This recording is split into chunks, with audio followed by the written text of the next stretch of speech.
Do you hide from the truth in the darkness at night?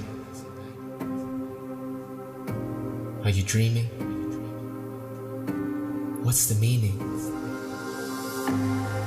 Every second that passes is gone forever. Yesterday's pile up, tomorrow might never arrive. Blessed to be alive. Today's the day to open your eyes. You are not that body you inhabit. You are not your thoughts or your actions. You are not your worst moment or your deepest passion. You are a non-material entity of consciousness.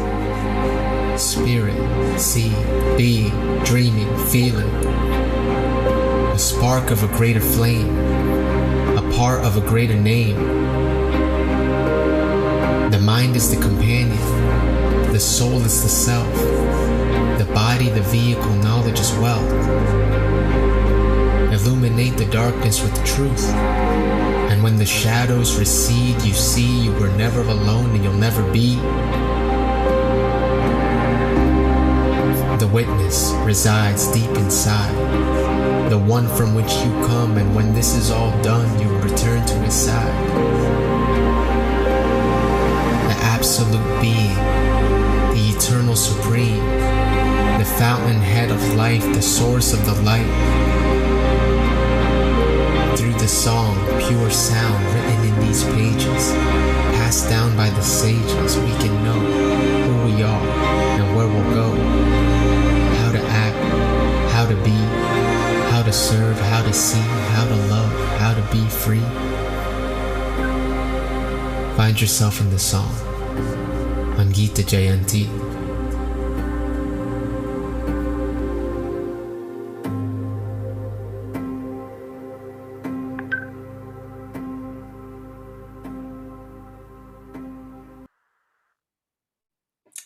Welcome everyone to the World Gita Day. And we are so excited to be with all of you, even though it's virtually. And we're going to start off things here in a bit. But just before we do that, we're just going to have a very short and sweet Mangala Charan. Yes? Om Jnana Timirandasya Jnananjana Shalakaya Takshurun Militam Yena Tasmai Shri Guruve Namaha. Nama Om Vishnu Padaya Krishna Presthaya Bhutale Srimate Bhakti Vedanta Swami Niti Namine Namaste Saraswati Deve Gauravani Pracharine Nirvishesha Shunyavadi Pastachate Shatarine Jai Shri Krishna Chaitanya Prabhu Nityananda Sri Advaita Gadadhara Sri Vasadi Sri Gaura Bhakta Vrinda Hare Krishna Krishna Krishna Hare Hare Hare Rama Rama Rama Hare Hare. Welcome once again and thank you for joining us on this wonderful occasion. My name is Ananda Madhavadas and I'll be joined today with my co-host Rukmini Mataji. And yeah, you can see her on the screen there. So Rukmini has actually been practicing Krishna consciousness since 2005. She has served on various projects such as managing temple festivals, Sunday feasts, chairing the Rath Yatra festival committees, and being an active member of the ISKCON Toronto Temple Council. She holds a degree in psychology, specializing in pediatrics, and as such, she is currently working as a therapist for children with autism and special needs. Presently, Rukmini Mataji is serving as the regional representative for ISKCON Education in Canada. Welcome, Rukmini Mataji. Hi, Krishna, and thank you, Ananda Madhava. And of course, a huge welcome and congratulations to all the devotees who are joining us, not just from one central area, but all across the world. And we're so lucky, even amidst a pandemic, that we're able to celebrate all together this World Gita Day. So some countries are already celebrating, so a huge happy Gita Jayanti to everyone, which is the advent or the celebration of the Gita being presented for the first time 5,000 years ago. But we'll have more time to speak about that. But before we get started, Ananda Madhava welcomed me so nicely, and I'd like the chance to do the same for Ananda Madhava. He doesn't live too far from me. We're both from Canada. I'm here in Toronto, and Ananda Madhava is joining us from Calgary. Both cold places, but wonderful places indeed. And Ananda Madhava is not shy from any great allocations himself as well. He is a recent graduate from the Doctor of Pharmacy program, currently pursuing a residency in neurology in Toronto. So he's actually now closer to me than before. He is passionate about harnessing the wisdom of ancient Vedic texts to infuse our daily experiences with meaning, insight, and intentional growth. His 10 plus years of post-secondary education has allowed him time to experiment, integrate, and practically apply the principles of bhakti while being immersed in a busy lifestyle, living in Calgary, Toronto, and London, UK. So he's very international that way, a perfect host for today. Anandamadhava is currently involved in a variety of projects, including youth mentorship initiatives, spiritual care, and publication of Vedic literature. So we are very, very excited, again, to start off our World Gita Day celebrations here or somewhere in the universe in Australia today. And before we get started, we would really like the chance to invite Vaisesika Prabhu. Many have heard his name already and has inspired many with the wisdom texts such as the Bhagavad Gita. If you give me a chance, I'd like to introduce Vaisesika Prabhu before he speaks. He's the Director of Marketing and Communications and Innovation at the Bhaktivedanta Book Trust, which is also known as the BBT. He is also an initiating spiritual master and a member of the GBC body. After being recognized as the top book distributor for decades, Vaisesika Prabhu has revolutionized book distribution in ISKCON over the last 10 years, empowering ISKCON communities by sharing inspiration, strategies, and best practices. You'll hear many mantras throughout today and tomorrow. To start and maintain their own team-based book distribution programs as a means to sustain and grow their communities. More recently, under Vaisesika Prabhu's leadership and inspiration, the global team shook the world by distributing over 24,000 sets of Srimad Bhagavatam. I took my time saying that because that is a phenomenal number. And I can't imagine the number of people who have been affected and impacted by those Srimad Bhagavatam sets. And this is, again, for the Bhadra Purnima campaign. With a goal to distribute. Now we have another campaign, Live to Give, and that is a goal to distribute, again, hear these numbers loud and clear, over 2 million Bhagavad Gitas all across the world. So this is a phenomenal number, and we're very excited to celebrate that today, tomorrow, and for the rest of the year. So without further ado, we'd like to invite Vaisesika Prabhu to please inspire us for the following events. Thank you so much, Rukmini and Anandamadhava Prabhu.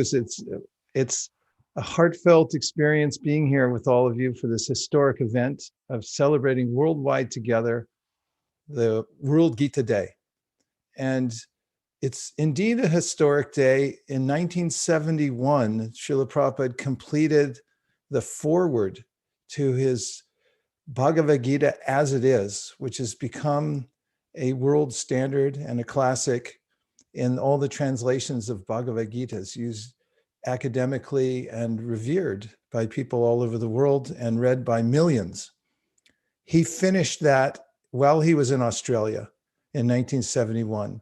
Therefore, it is befitting that we're starting World Gita Day today in Australia, and we're going to move all the way across the time zones of the world and glorify the Bhagavad Gita and remember how important it is. We cannot rise in life higher than our own priorities. And the best way to keep our priorities at the highest level possible is to read Bhagavad Gita. In fact, the Bhagavad Gita points out that we have a lot more potential than we may think. In fact, human beings are much more adept at reading than they are at eating.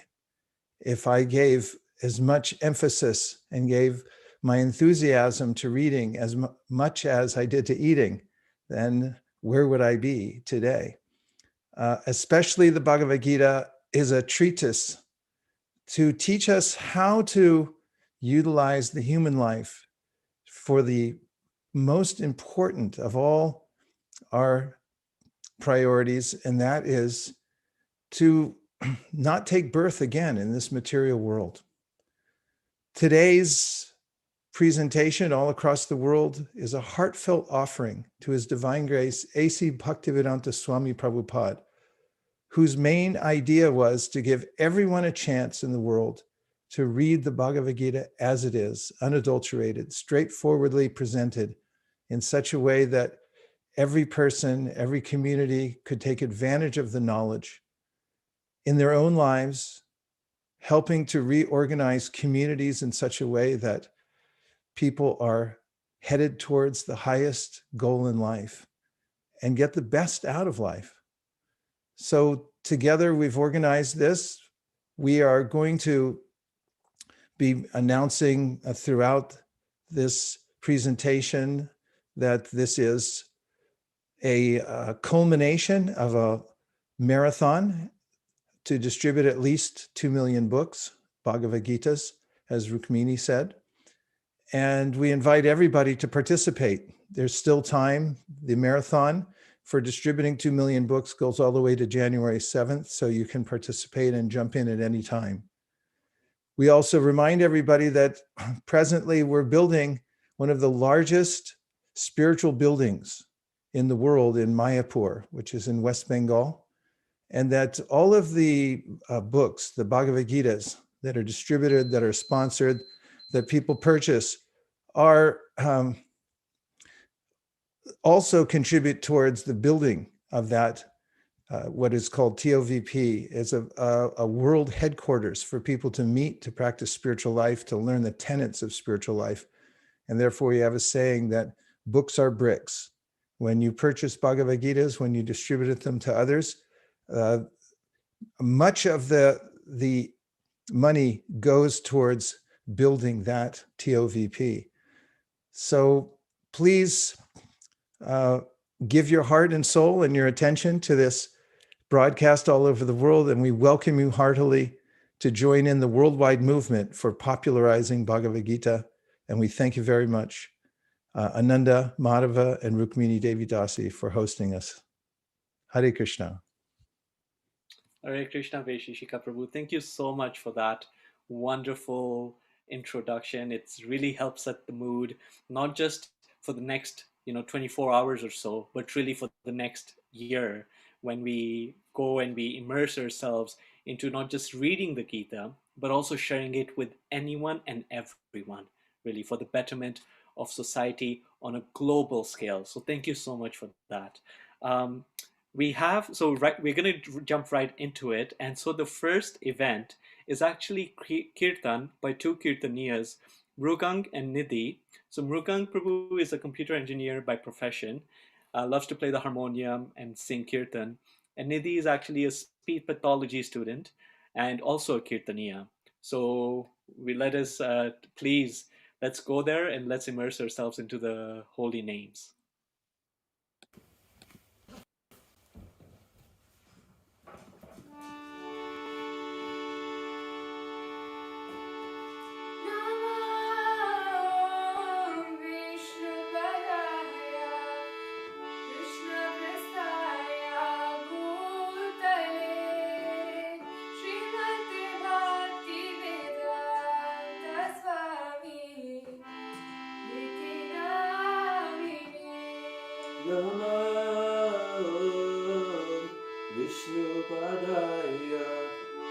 Krishna Pristhaya Bhutale Srimate Bhakti Vedanta Swami Iti Namine Namaste Saraswati Deve Gauravani Pracharine Nirvishesha Shunyavadi Paschatya Deshakarine Namaste Saraswate Deve Gauravani Pracharine Nirvishesha Shunyavadi Paschatya Deshakarine Jai Shri Krishna Chaitanya Prabhu Nityananda Shri Advaita Gadadhar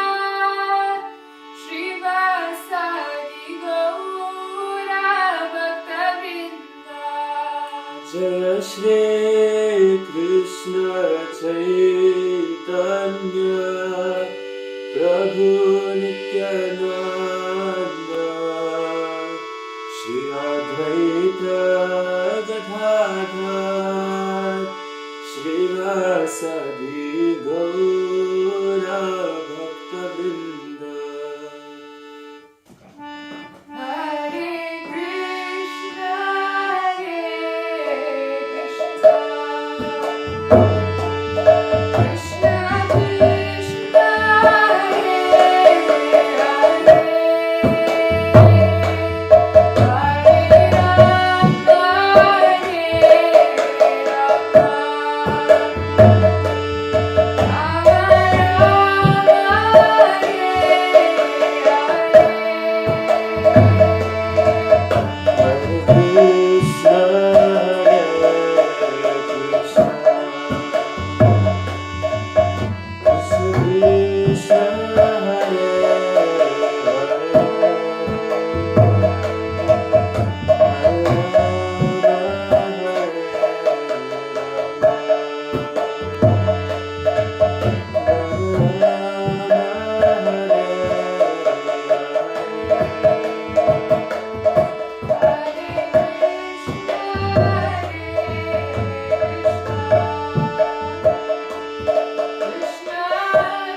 Krishna. What a wonderful kirtan that we had right there.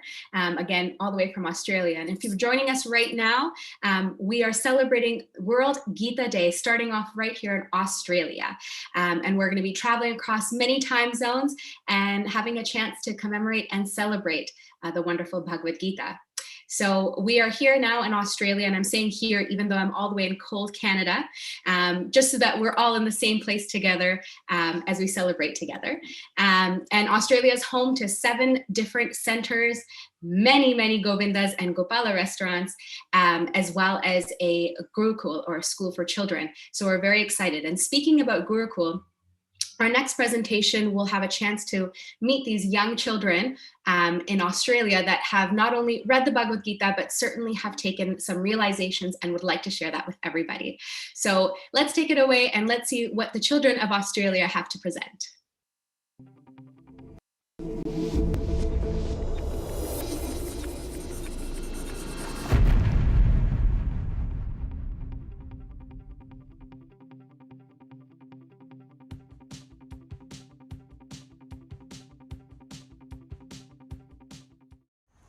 Hare Krishna. Today I would like to share a verse from Bhagavad Gita, chapter 2, verse 7. Kapanya dosho bahata swabhavaha prichamidam dharma samudachetaha yasyam mishitam vyuitan me shishasteham shadimam tram prapannam. What I've understood from this verse is, when learning or reading from the Bhagavad Gita, one should always take the position or mood of a student, because a student, no matter what, will always keep learning more and more. One should not think, and I am a big person and I know everything. So, when we read the Bhagavad Gita, we should read it with the right attitude. Only then we will understand the Bhagavad Gita perfect. From the Bhagavad Gita, I have learned so many life values, but one of the most important ones that I have learned is from chapter 9, verse 27, where it says, Yat karoshi yad ashnasi, yad juhasi dadashyat, yat tapashyashi konteya, tat kurushva madarpanam. So Krishna is saying that whatever activities we do, whatever we love to do, we can point that to his service. So an example in my life is that I love to dance and I love to sing. So I can use this love for dancing and singing and do it for the pleasure of the Lord. And I love to talk and to meet people, and I'm such a chatterbox. So then I love to go out for book distribution and preaching. So I'm giving Krishna to others, but I am still going out and meeting people. This is what I have learned from this verse. Hare Krishna. Today I'll be talking about my favorite shloka from the Bhagavad Gita, chapter 6, shloka 6. Bandhuratmatmanastasya yenatmaivatmanachita anatmanastu shatrutve varte tatmaiva shatruvat. The one who has conquered his mind will be your best of friends, but one who has failed to do so will remain his greatest enemy. This shloka, I really like this shloka because this shloka made me understand how to control my mind. Before I read this shloka, I used to be very disturbed in studies. I used to think on what was going to happen on the next show on Netflix, the next episode, or when I was going to finish and go outside and play. But after I read this shloka, I was more concentrated and more focused in my work. This is why I like this shloka. Hare Krishna. Hare Krishna everyone. Today I'm going to be sharing you what I have learned from Bhagavad Gita. This is from chapter 9, text 34. Love is to serve and serve is to please. Everyone wants Krishna to be their friend, right? So what I understand from it is, if I want Krishna to be my friend, I serve for him so that he could be my friend. Hare Krishna. Hare Krishna. What I understand from Bhagavad Gita is Krishna is noting everything we do which is good or bad, and he loves everybody. So I try to not lie and not hurt people. And he's in everyone's heart and is also absorbing us. Hare Krishna. Hare Krishna, Happy Gita Jayanti. Verse 2.13 says, Dehinosmin yata dehe komaram yovinam jara tata dehantara praptir tirastata namuyati. From this I understand that the body changes every moment unlike the soul. At the time of death, the soul gets transferred from one body to another, either spiritual or material. A sober person who knows this does not get bewildered by such a change. From this I have learned that I should not get too attached to my body. Hare Krishna. Hare Krishna everyone. Today I'll be telling you about my favorite shloka from the Bhagavad Gita and why I like it. Yadna shishta shina santo muchante sarva kilbishay bunchate tetvagam papa ye pachantyatma karana. Translation: the devotees of the Lord are released from all kinds of sin because they eat food which is offered to me first for sacrifice. Others who prepare food for self-enjoyment rarely eat only sin. So from this I understand I should only eat Krishna prasadam, food that is only offered to Krishna. Even if I go outside, I should always remember to offer the food to Krishna before I eat. Hare Krishna. The verse I chose is 9.26. Patram pushpam palam toyam yome bhaktiya prayachati tadaham bhaktiya upahitam asnami pratatmanaha. If you offer Krishna a leaf, a flower, a fruit or a cup of water with love and devotion, Krishna will accept it. Once, Duryodhana offered Krishna a great feast, but because he did it with pride, Krishna did not accept it. But when Vidura and his wife offered Krishna a banana peel in hurry, because they were so excited that Krishna came to their home with love and devotion, Krishna accepted it. What I learned from this shloka is we can offer anything to Krishna. It doesn't really have to be so great, but as long as you do it with love, Krishna will accept it. Hare Krishna. Hare Krishna. This is my Bhagavad Gita realization on 7.7. Matta parataram nanyat kinchidasti dhananjaya mai sarvam midam protam sutre manigana eva.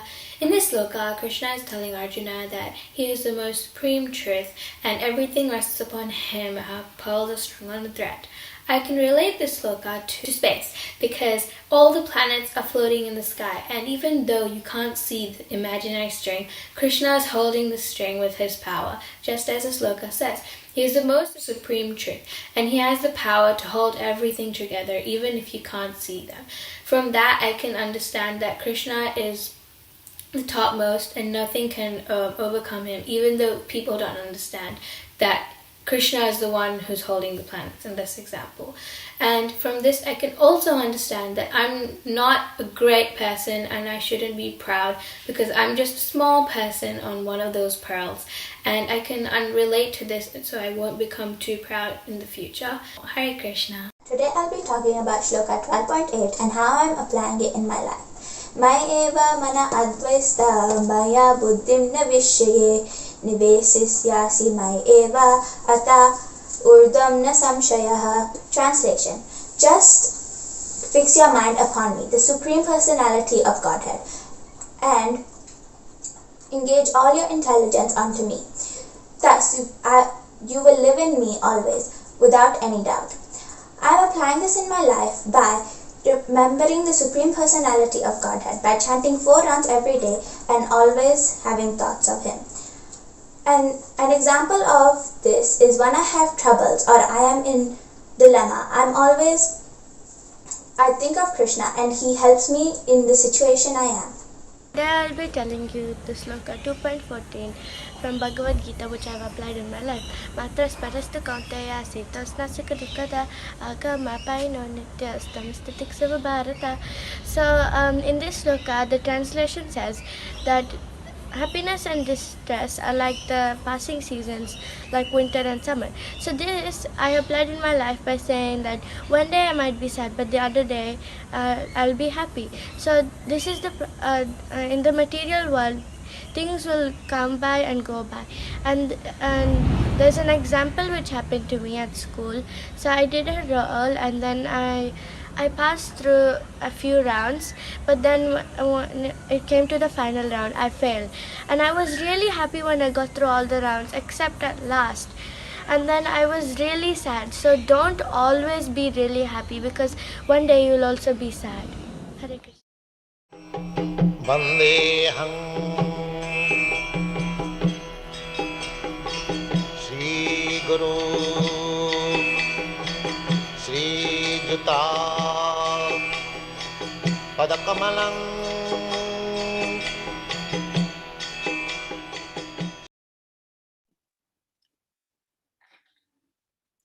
I think That everyone was had. Go ahead. I think we're both very excited about what just happened. I think everybody around the world just had a collective awe for those very sweet realizations. They were so amazing. They were so practical. Even talking about things like, even how to get out of your Netflix fix. You can apply the teachings of the Bhagavad Which Gita. none of us watch, right? None of us watch Netflix, right? Yeah. It was so amazing.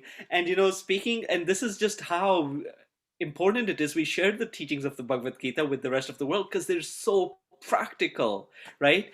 Anyways, our next guest actually is Sriman Nrsimha Prabhu, who has been a monk for about 9 years, and he's here to, on behalf of the Happy Jiva team, to share some testimonials on when they go out to share the Bhagavad Gita and their application and their sort of realizations from that. Hare Krishna. My name is Sriman Nrsimha Das, and I'm a monk at the ISKCON Sydney Sri Sri Radha Gopinath Temple. And I also feel very fortunate to be part of a very esteemed and enthusiastic congregation of Sankirtan devotees that we have here in Sydney. Currently, I'm part of a very new and innovative project which is run by our temple. It's called the Happy Jiva Project. And basically, I, along with the other brahmacharis in the temple, the other monks in the temple, we've been traveling quite extensively right across Australia for the last couple of years, going to different major cities, towns, and even the remotest of villages in Australia. Of course, most of our ISKCON centers are located in major cities like Sydney, but we want to reach out and give opportunity to the local people in Australia living in small towns and villages to have access to Srila Prabhupada's books. So we do distribute Srila Prabhupada's books, whether that's going door to door or setting up book tables or distributing books on the street. But the other interesting thing is that we want to create an online network of like-minded spiritual people curious and interested in Krishna consciousness throughout Australia. So when we distribute books to people, we give them a card with our website, www.thehappyjiva.com, along with our information of our social media pages. And we have a group of very dedicated devotees, bhakti yogis in Sydney, who actually run follow-up sessions and courses for all these people so that they can be part of a community of Krishna conscious practitioners, so that they can be based wherever they're based in a town or village, right, somewhere in Australia, and they can still practice Krishna consciousness, they can still get the association. And on top of that, we distribute prasad, we run festivals and home programs. We've done some events at birthday parties as well. We teach people how to chant the Hare Krishna mantra on meditation beads, do kirtan, do harinam, like that. So as Sankirtan devotees, our whole life within Krishna consciousness, our devotional life, is primarily based on reading Srila Prabhupada's books for ourselves, for our benefit, and distributing Srila Prabhupada's books to others as well, and giving other people that opportunity to harness spiritual knowledge for themselves so that they can direct their life to a much more successful goal, to a much more successful end. Now, the Bhagavad Gita is a very special and dear book to me. Of course, after I came into Krishna consciousness, I've studied the Bhagavad Gita, read it many times by myself, and I've also been part of a couple of Bhakti Shastri groups within our congregation where we studied the Bhagavad Gita chapter by chapter, verse by verse, in a very detailed way. And I really fell in love with the profound knowledge of the Bhagavad Gita. But I want to just tell you a few things that come to my mind, because the Bhagavad Gita was dear to me, fortunately, very fortunately, even before I came into Krishna consciousness. The first thing that comes to my mind was I was probably about 6 or 7 years of age, and this was in Sydney, but my parents had received, or rather gotten, a copy of Srila Prabhupada's Bhagavad Gita as it is. It was a very old, hardbound edition, and it had really nice pictures. So I remember on the weekends, every morning, a Saturday morning, a Sunday morning, I used to sit down and just open up the book, and I couldn't understand what was written in it at that age, but I would just look through the pictures. And the pictures were so amazing, and they left really strong samskaras or impressions in my mind. So that's when I think about Srila Prabhupada's Bhagavad Gita, that's the first thought that comes to my mind, how I used to just look at the pictures, the amazing artwork and illustrations in the Bhagavad Gita. Now, when I grew up and I went to university, I was looking for knowledge, and I remember reading a particular verse in the Bhagavad Gita, or coming across a very amazing and solacing verse in the Bhagavad Gita. And this verse is at the start of the 7th chapter of the Bhagavad Gita, and Krishna is speaking to Arjuna, and Krishna is telling Arjuna that now I'm going to instruct you in transcendental knowledge, which is both phenomenal and numinous as well. And Arjuna, after you hear this knowledge from me, there will remain nothing else for you to know. So I was looking for knowledge, and I came across a book which would give me full and complete knowledge. And after I read and understood and digested the Bhagavad Gita, I could be confident that there was no more knowledge outside of this. And when I came to ISKCON and I studied the Bhagavad Gita in the association of devotees, I came to understand that the Bhagavad Gita talks about 5 broad topics. It talks about identity, us as individual souls. It talks about the soul's relation to its source, or Ishvara, or controller, or Krishna, basically God. That's the first 2 topics. The other 3 are karma. Karma means activity or action. We can't live in this world without performing some sort of activity. So the Bhagavad Gita talks about activity which binds us in this world and activity which liberates us from this world as well. The Bhagavad Gita also talks about energy, or prakriti. Everything around us is made up of energy. Our own bodies are energy. We as spirit souls are spiritual energy. So there's material energy and there's spiritual energy. And the Bhagavad Gita talks about time. So anything that's happening in this material world is under the purview of time. And Krishna explains in the 11th chapter of the Bhagavad Gita that time is a representation of him. So if you carefully analyze these 5 topics, souls, our identity, our connection with a controller or Krishna, the absolute truth, action, energy, and time, these 5 topics cover all there is to know about knowledge.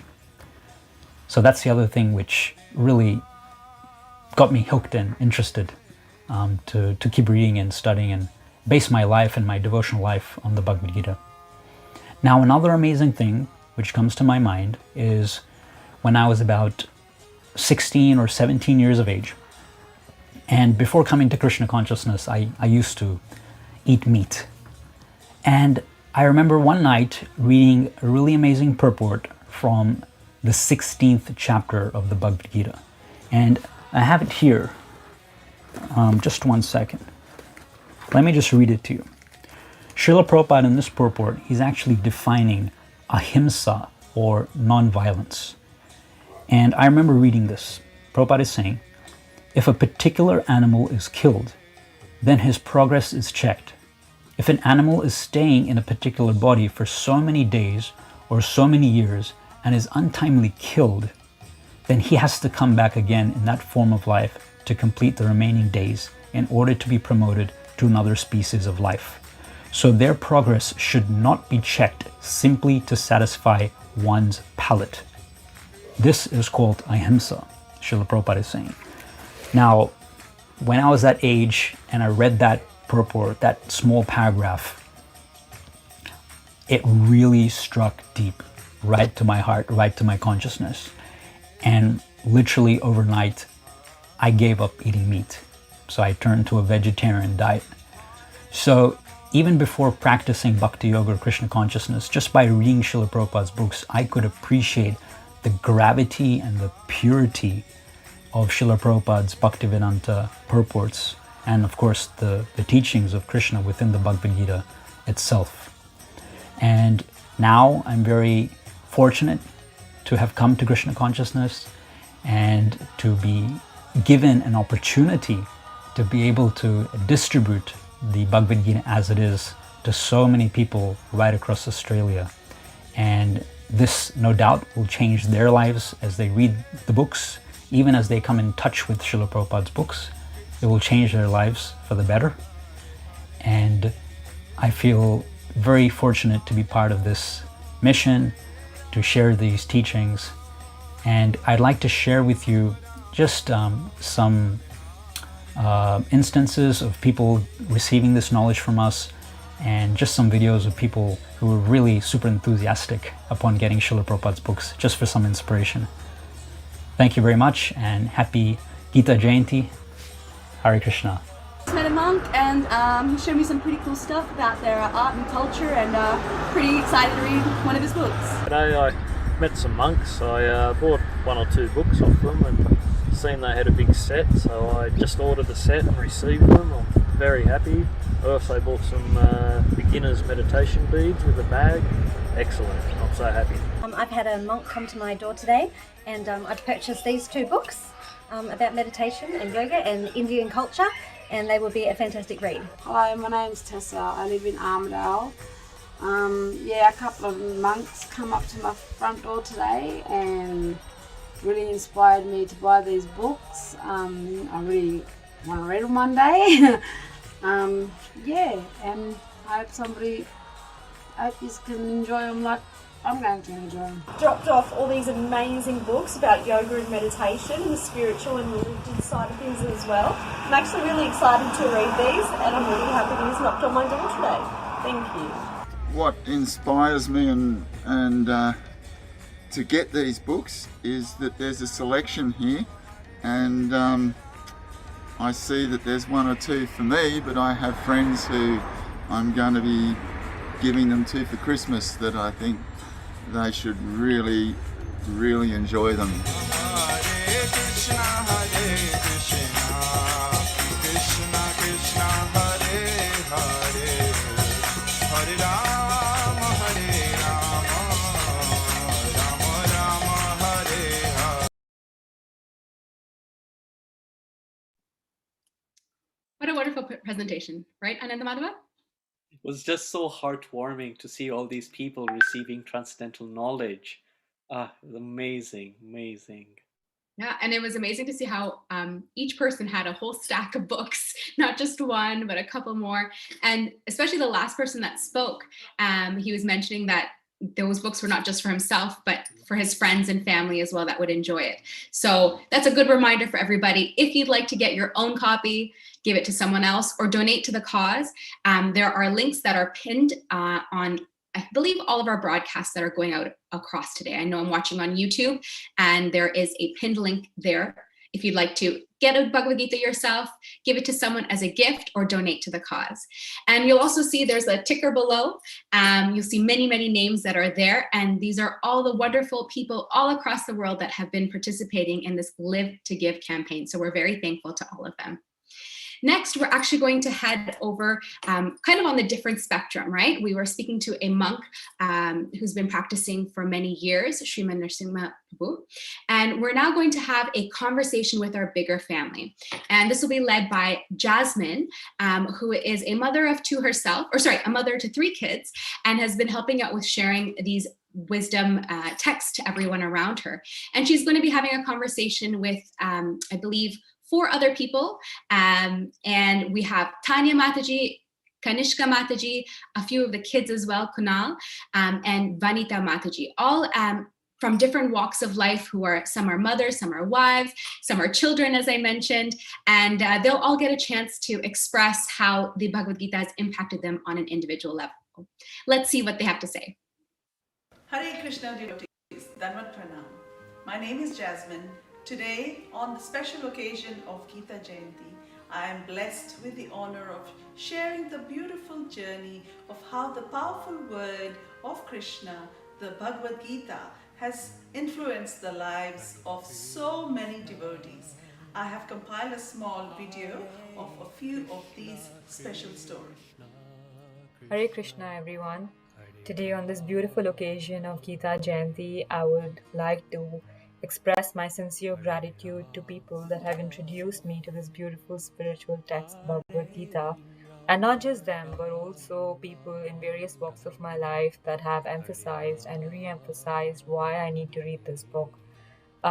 Growing up, most of us have seen this book lying in some corner of our house or have our parents constantly nag us to learn the verses, but we didn't necessarily like that at that point in time because we saw Bhagavad Gita as a pure religious text. Then as I grew up, I moved away from my parents and I came to Sydney, and I realized that I often came to a point where there was a path that led to 2 different roads and I had to make a choice. And one day I went to ISKCON Sydney Temple and I saw this book I picked up and I just started reading it. And I realized that this book starts on the same note, a note of dilemma. And that's when I got very intrigued and I started progressing through this book because I couldn't relate to any other book more than Bhagavad Gita. And Gita really empowered me to make the right choices in my life because the moment you realize that everything is Krishna's plan, you trust Krishna because you trust that everything that's happening around you is good for you, whether you see that good in it or not. And we are actually way more powerful than what we are going through at this moment. Our problems, our confusions, our challenges, anything are very, very small.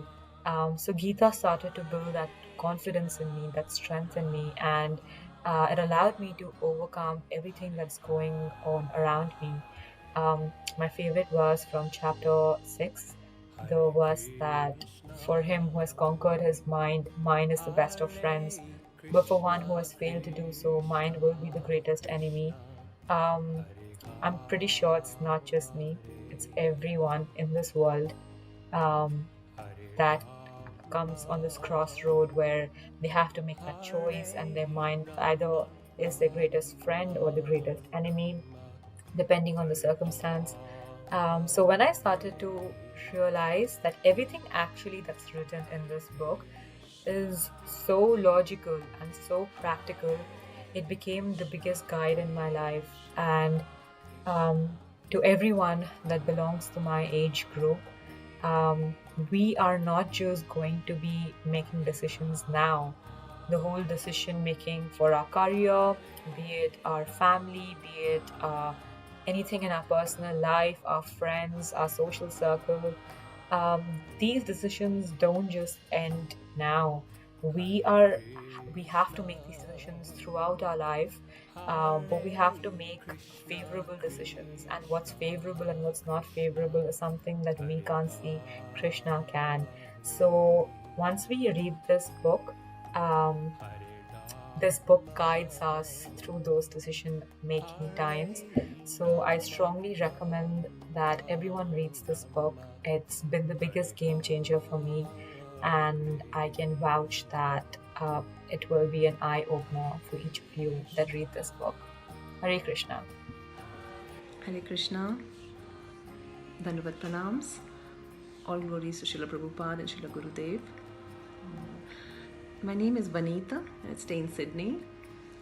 I just, speaking about Bhagavad Gita and the role of Bhagavad Gita in my life. As a child, I had a Bhagavad Gita sitting in my study cabinet and possibly given by a random devotee to my father. And I used to open the book and look at the wonderful illustrations and pictures of Krishna. But I never knew that it would have such a major effect on my life. And after so many years now, I can see that that book is like a time bomb just waiting to go off. And now that I have this wonderful association of devotees around me, I can understand that the potency of the Bhagavad Gita as it is given to us by Srila Prabhupada is so great that we cannot actually sort of repay the debt. We are totally indebted to Srila Prabhupada for giving us this wonderful gift, which is a practical rule book and applicable to all ages. It doesn't need any update, and we can always refer back to it for any of our life problems or issues that we can face. And we have always, studying the Bhagavad Gita has actually given us a totally different perspective to life and totally changed our lives for good. And in fact, I feel that we were totally oblivious of this life that we are having now and this association that we're getting from various devotees all over the world. And it's only thanks to Srila Prabhupada and his offering as a Srila, the Bhagavatam and the Bhagavad Gita that we have been able to get in touch, or rather get reintroduced to the to who Krishna is, because the concept that we normally have back in our childhood or in India is so different. And now that we understand what our relationship is and what is our constitutional position and what is our goal of life, life totally changes. So I'm totally indebted to Srila Prabhupada for the Bhagavad Gita because it's such a wonderful gift for humanity. Hare Krishna. Hare Krishna. My name is Kanishka. The Bhagavad Gita for me is very important. It's molded my life and continues to mold my life. I've only been in Krishna conscious for 3 years, but it's already done so much molding. I just sort of feel that, Krishna and Arjuna have gone through so many problems and have spoken about so many issues that we are facing, so readily in today's society, and it's more relevant, I think, today than what it was ever before. The Bhagavad Gita has shown me and taught me how to face my challenges head on, not to run away from them. Don't be shy of the what could happen. It's taught me not to always take the easy route, that sometimes we have to take the hard road in life. Hence, I say it's really become a roadmap for me. The Bhagavad Gita has just shown me so many times that Krishna is walking with me. It's like that poem with the 2 feet walking through the sand. One is mine and one is God's. And definitely I can say that from reading Bhagavad Gita, I know that Krishna is always walking beside me. I can, look into a forest some days and I just know that he's there. It's teaching me in this complex world, where we do play 2 roles, where we go to work and we play, we could be very straightforward corporate administrative people. I know myself, I am. And at the same time, when I come home, I'm playing the role of mother, wife, devotee, and that's my favorite role in this life. And he really has taught me, just from reading Bhagavad Gita in the certain shlokas that I've read and chapters that I've studied, he's really taught me that this is the best way of life. And it's just given so much more purpose, it's given structure, it's given a whole roundedness to how to live in this material world while still being predominantly spiritual. And just the Bhagavad Gita has just meant so much that I don't think it matters what age you are. Just pick it up and read it. You'll find an answer to all of your problems. Hare Krishna.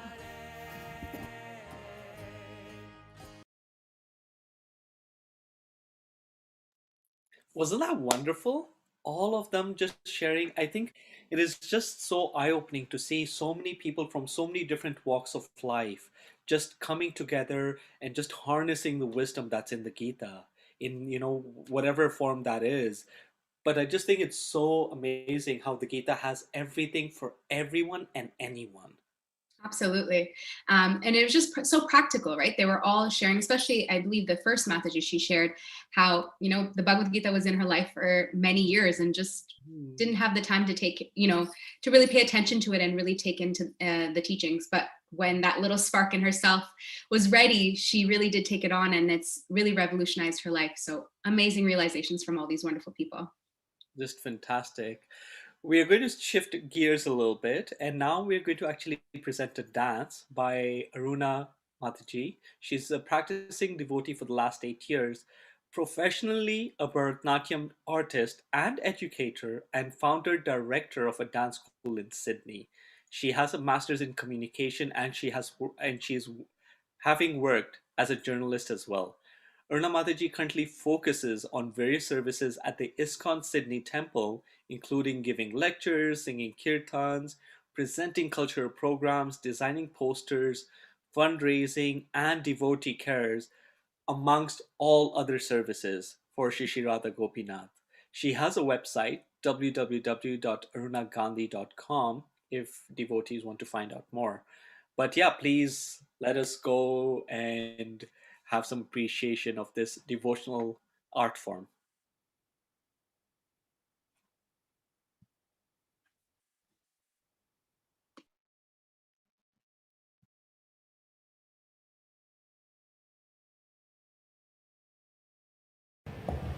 Hare Krishna. The Bhagavad Gita has taught me how to lead my life with faith and devotion. Silambam Sydney School of Indian Traditional Dance will now perform a dance piece which depicts the conversation between Lord Krishna and Arjuna on the battlefield of Kurukshetra.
Moksha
wonderful presentation from these wonderful Bharatanatyam dancers, such a traditional art, and showing their appreciation for the Bhagavad Gita this way.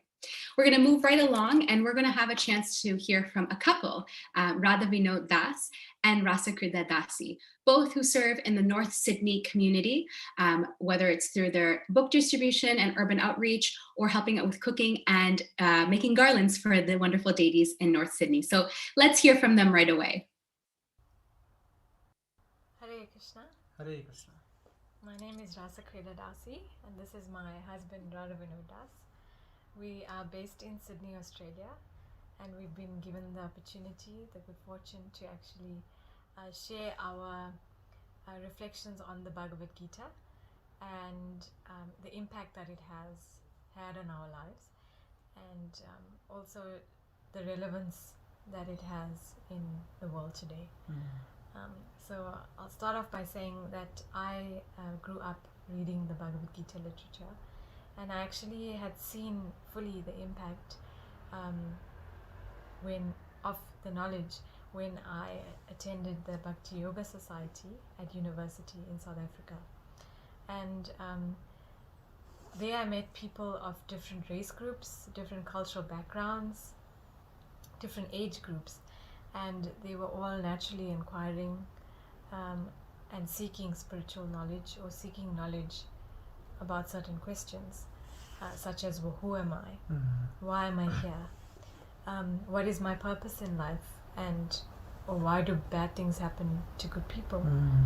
And I was personally amazed, and my faith was instilled in the Bhagavad Gita by seeing that the Bhagavad Gita was answering all of these questions.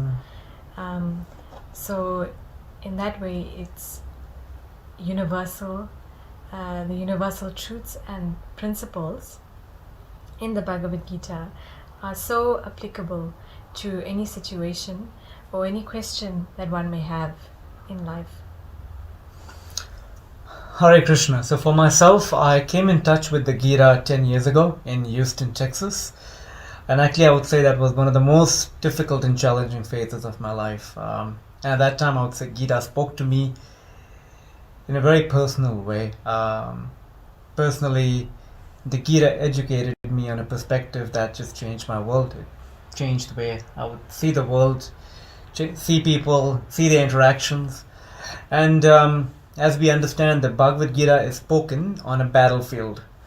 Arjuna, who's the recipient of knowledge in the Bhagavad Gita, his opposition is there are power-hungry people who want to usurp his position, who are after him and his brothers' rightful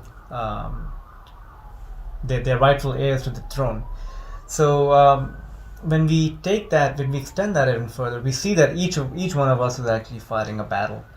At this current moment in the world today, we are actually facing a pandemic which threatens our existence. So we're all fighting a battle either at a macro or a micro level. And interestingly enough, as beautifully described by Krishna in the Bhagavad Gita, Krishna says the biggest battle, he tells Arjuna, the biggest battle is not around you but inside of you. And he describes it as lust, as an enemy within us that clouds our intelligence. Lust is basically defined as selfish desires within us that gives us false promises of pleasure, which don't leave us fulfilled. So Gita wisdom equips us with this knowledge, which can curb this enemy within us, and by doing so, we get the calmness and clarity by which we can fight our outer battles more effectively. And by doing so, we contribute to a grassroots movement for building a harmonious society through inner spiritual transformation. Yeah, on that point of fighting our inner battles. So on a daily basis, we go through dualities of life, such as happiness and distress, or success and failure.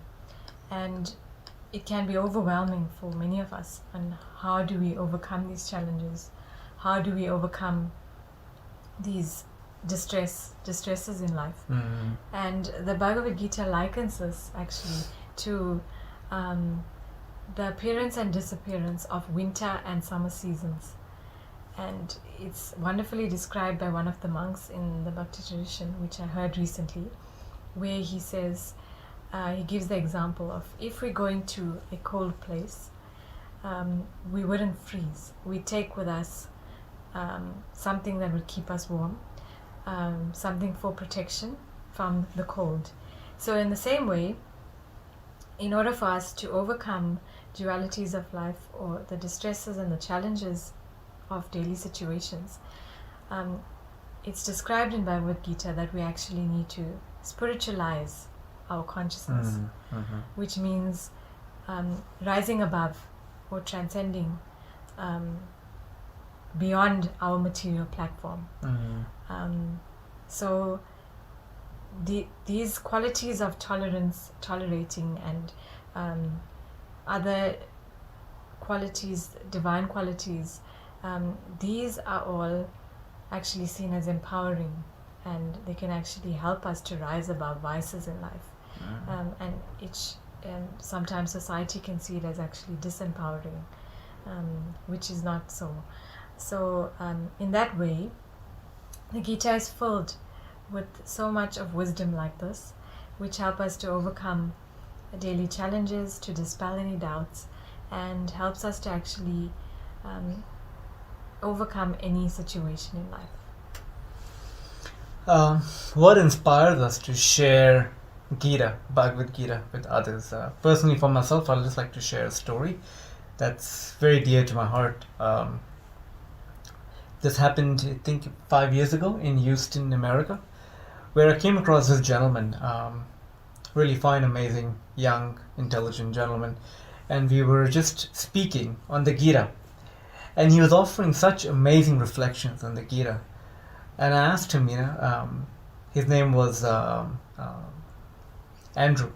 I asked Andrew, can you share with me your story? Can you share with me what made you interested in the Gita? And he said, yes, why not? And he said just 2 weeks ago, prior to that conversation that we were having, he was boarding a flight from Atlanta to Houston.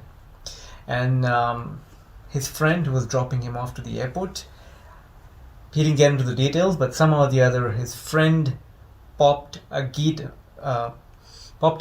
into Andrew's bag, unknown to Andrew, and the friend didn't even know what book that was. He just popped a book into his bag, and the friend took off, oblivious to the fact that the book is in Andrew's bag, and he went through security and other protocols. And just that day, I believe, he said that Transport TSA, which is the Air Transport Authority in America, made an announcement that no one can use any of their electronic devices, gadgets, or tablets on the plane. So he said he went through all of that, he boarded the plane, and he was so depressed because he was personally looking forward to hearing some music, catching up on something on his tablet, but he couldn't do any of it. So he reached out in his bag for a snack. And as he reached out his bag for a snack, he looked at this book which was staring at him. And he pulled out this book because he had nothing else to do. So for the next 2.5 to 3 hours, which was the flight duration, he read the book from cover to cover.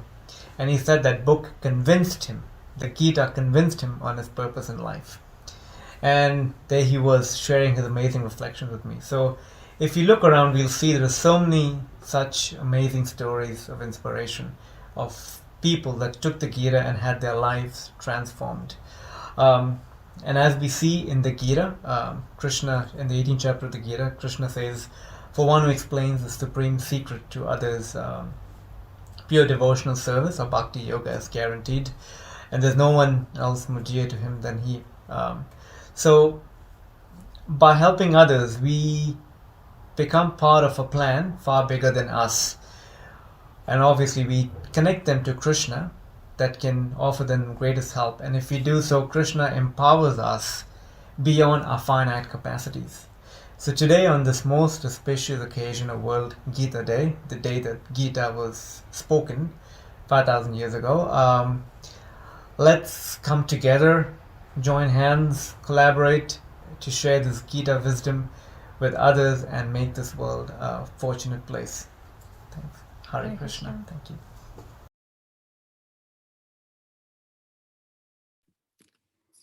What a wonderful reflection of how we can share the Gita. So moving right along, we actually have a presentation from ISKCON Brisbane's Gopal's Glorious Gang, and have put together two dramas for the Global Gita Jayanti Festival. So the first one is The Party, which demonstrates the danger of holding on to material attachments while progressing on a spiritual path. And the second drama is entitled The Story of Lust, Greed, and Anger, and how these three qualities can ultimately destroy a person. So we really hope you enjoy the presentation.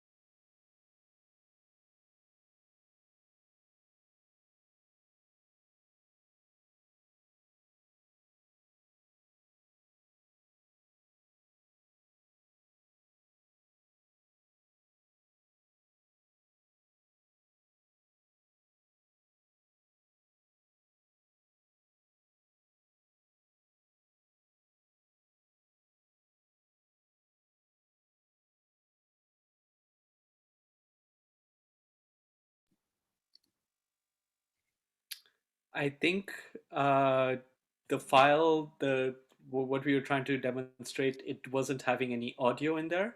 So while the technical team actually gets that figured out, Rukmini, I wanted to take some moment and ask you, like some of the reflections that you actually got from what we've heard so far. Oh, that's such a good question. And I wish you had given me time to think that out before, but that's okay. Actually, I was just thinking throughout about what Vaisesika Prabhu started us off with. And one thing that I actually wrote down for myself to kind of remember is that Prabhu mentioned how we have more potential than we think. And I think that's just a way to kind of describe what's been going on during this pandemic completely, right? During this pandemic, who would have thought that we would even have such great goals to distribute Srimad Bhagavatam sets throughout the whole entire world? Or whether, during this usually festive month of December, where we're all rushing for the December marathon in our respective temples and centers, we're all having to do that at home and having to be creative. So I think that one point just really kind of takes over the mood of what we've been witnessing all across the world, is that we have more potential than we actually think. And that's what's been driving all these wonderful goals and all these wonderful initiatives that we've already seen so far in Australia and will continue to see across the globe. What about you, Ananda Madhava? I actually have a full page of right from the kids section to the sharing with the panel of the with the four Matajis, as well as the couple that we just saw. So many reflections actually, but I wanted to move on actually and bring on Ameyatma Prabhu, Ishvaku Prabhu, and Punya Shloka Krishna Prabhu. Rukmini, do you want to give an introduction for them? Certainly. So we're going to be actually hearing from three esteemed devotees who have been serving ISKCON all across the globe and certainly in Australia for many years. So we're going to have a chance to hear from Ameyatma Prabhu, from Ishvaku Prabhu, and Punya Shloka Krishna Prabhu. And again, they won't go into so much detail because I think their words will really convince everyone of how amazing they are individually. But they've been serving both in Australia as well as some of our devotees, including Ameyatma Prabhu, have been serving in New Zealand. So let's take it away and let's really hear from them and spend this time to hear what philosophical points they'd like to take across. Hare Krishna, dear devotees, my respectful obeisances. I'm Ameyatma Das here in Western Australia. So I do systematic distribution of the Bhagavad Gita door to door. So I go like this, Dhoti and Kurta. I say that I'm a monk. I present the Bhagavad Gita in a very simple and straightforward way. And I just try to allow the Bhagavad Gita to sell itself on its own merit. That's the whole focus. Understanding the potency of the Bhagavad Gita and recognizing that people are after this knowledge. And when you just show the Bhagavad Gita, the verses, I show them the Sanskrit, whatever I feel is relevant for the person I'm talking to. All kinds of people. And that's one principle I try and follow with door to door. I try and do every house and just wait to see who Krishna has arranged to take the Gita in that house. Sometimes it's old people, sometimes it's young people. Just the other day, there was an old lady, she was in her 80s. She was telling me that she too old to read this. And I said, actually, this is the age you are supposed to read this book. And you'll get so much benefit. It talks about how life continues after this life. Showed her some verses from the second chapter, and she became really enlivened.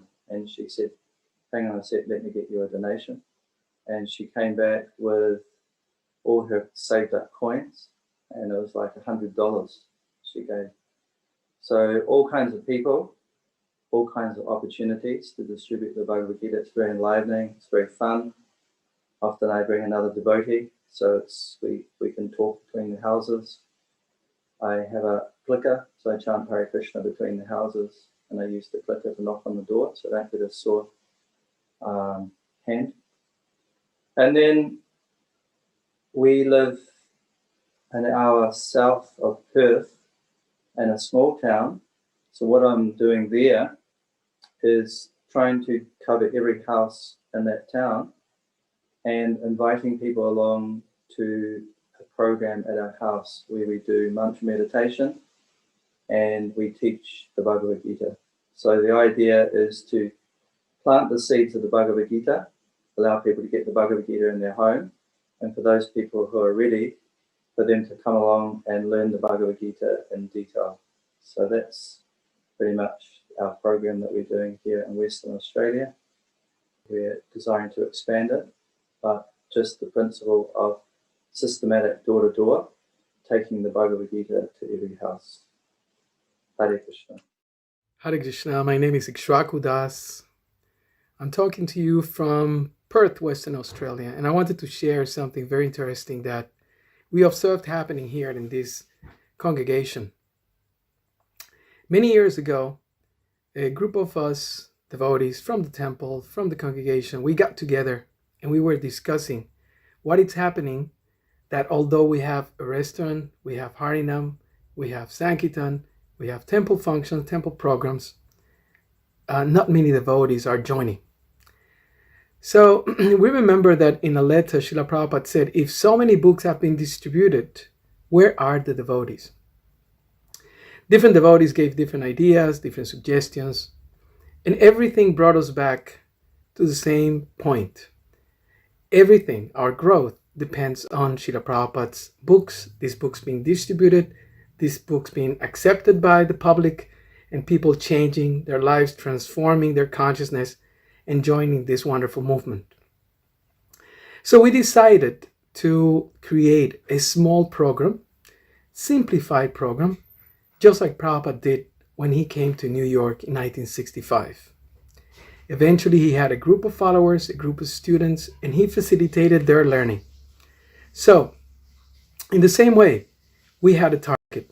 We didn't only want to increase book distribution, but we wanted those books that were distributed, we wanted to create an opportunity for people who took the books to read the books, study them, and understand them. So we created what we call the Gita Simplified, which is a Gita program that allows people, just in a few weeks, within a few hours of their participation, by being facilitated through one devotee, or maybe 2, 3 that are supporting the program, to go through the Bhagavad Gita, to get to know Prabhupada's teachings and accept this practice of Krishna consciousness in their own life. Just like it happened with Prabhupada, these devotees who started coming became devotees, became committed. In the same way, here in Perth, our congregation started to grow. Devotees started to take up the process, express an interest, to become very serious, to study further, to practice more and more, and eventually even to take initiation. So that happened around a decade ago, and I have observed how consistently these devotees, the number of devotees are growing, and also their health, their enthusiasm, and their commitment to Srila Prabhupada's mission. After a few years of that instance, I moved to Srila Mayapur, and I explained some of the devotees that this program worked here in Perth, and the congregational ministry requested me to put something that can be marketed, distributed, broadcasted globally. So at this point, this Gita program, or Gita for Everyone as we lately called it, has been translated into Spanish, Chinese, Russian, Portuguese, and other languages, and it's working. So we wanted to share this because we saw that Prabhupada had a dream, and his dream was not only to distribute a lot of books, but to actually make devotees. And then we thought that this method of facilitating people studying the Bhagavad Gita through association with Srila Prabhupada, with his purpose, and with the devotees, was achieving that dream. So we invoke the blessings of the devotees for us to continue to try making this dream of Srila Prabhupada a reality. Hare Krishna. Hare Krishna, dear devotees, please accept my humble obeisances, homage to Srila Prabhupada. My name is Punishloka Krishna Das. I'm from Perth, Western Australia. I run Gita programs and Bhakti Vrikshas here. I'll be speaking in continuation to what His Grace Ikshvaku Prabhu talked about earlier. Now, I'm not much of a straight book distributor. However, I have my own way of distributing books. And I have also a bigger aim of not just giving them a book, but also to engage them in learning Bhagavad Gita as well. So I will elaborate on that, how I do that. Now, throughout the year, we organize many structured programs, and we request all the well-wishers and the devotees to invite a lot of their friends, them, karmic friends, to these programs. And one such program which we do is Kartik program during the Damodar month. And with those programs, we capture a lot of new people through sweet kirtans, nice Krishna Katha, and also sharing them philosophy which they can relate to from Bhagavad Gita. And we also take the opportunity then to sell them a Bhagavad Gita, but not just that. We also talk to them and get them to register for a Bhagavad Gita simplified, we call it Gita Simplified course, which basically it's a course which runs over 5 weeks and covers different topics, different themes from Bhagavad Gita, like karma, destiny, soul, reincarnation, modes, like that. If there is one God, why so many religions? So these interesting questions we ask them. Like also another one is where, if why do good things happen to bad people and vice versa. So like that, we create the interest for them to register for this course.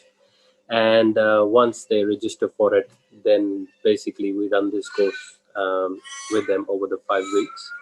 Now we've been running this course over the last 8 to 9 years, and we have presented in this format to over 1,000 people. And many of them actually joined our ISKCON Perth through that course. So it's a very, very powerful tool, very powerful course. I have seen people becoming vegetarian in the middle of the 5 weeks. It's just 2 hours a week, so all up 10 hours we're talking about. People become vegetarian in the middle of the course. So it's a very powerful course. Again, we're sharing the knowledge of Bhagavad Gita. And once they complete the course, then we encourage them, based on the amazing experience they had, we encourage them to actually register for the next level study of Bhagavad Gita. And at the same time, they go out and speak to many other people they know and request them also to come and join the intro course or the Gita Simplified course.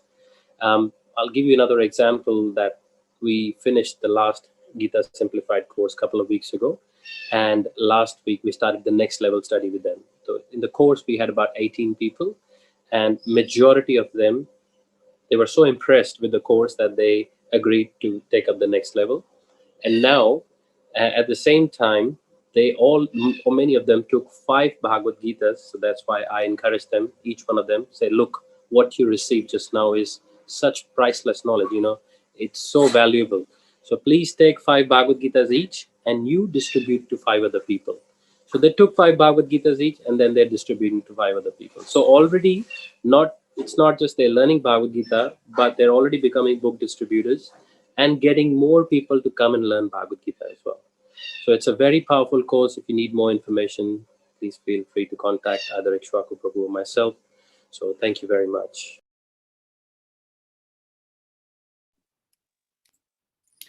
Great. Thank you, everyone, and all the volunteers and every single person who has tuned in. Thank you so much for giving us your precious time. And thank you to all the volunteers, all the devotees who put this together, who presented, who took their time out to make the videos. We are so, so grateful to each and every one of you. And we would ask you, if you can, please stay tuned, because we are now moving to New Zealand.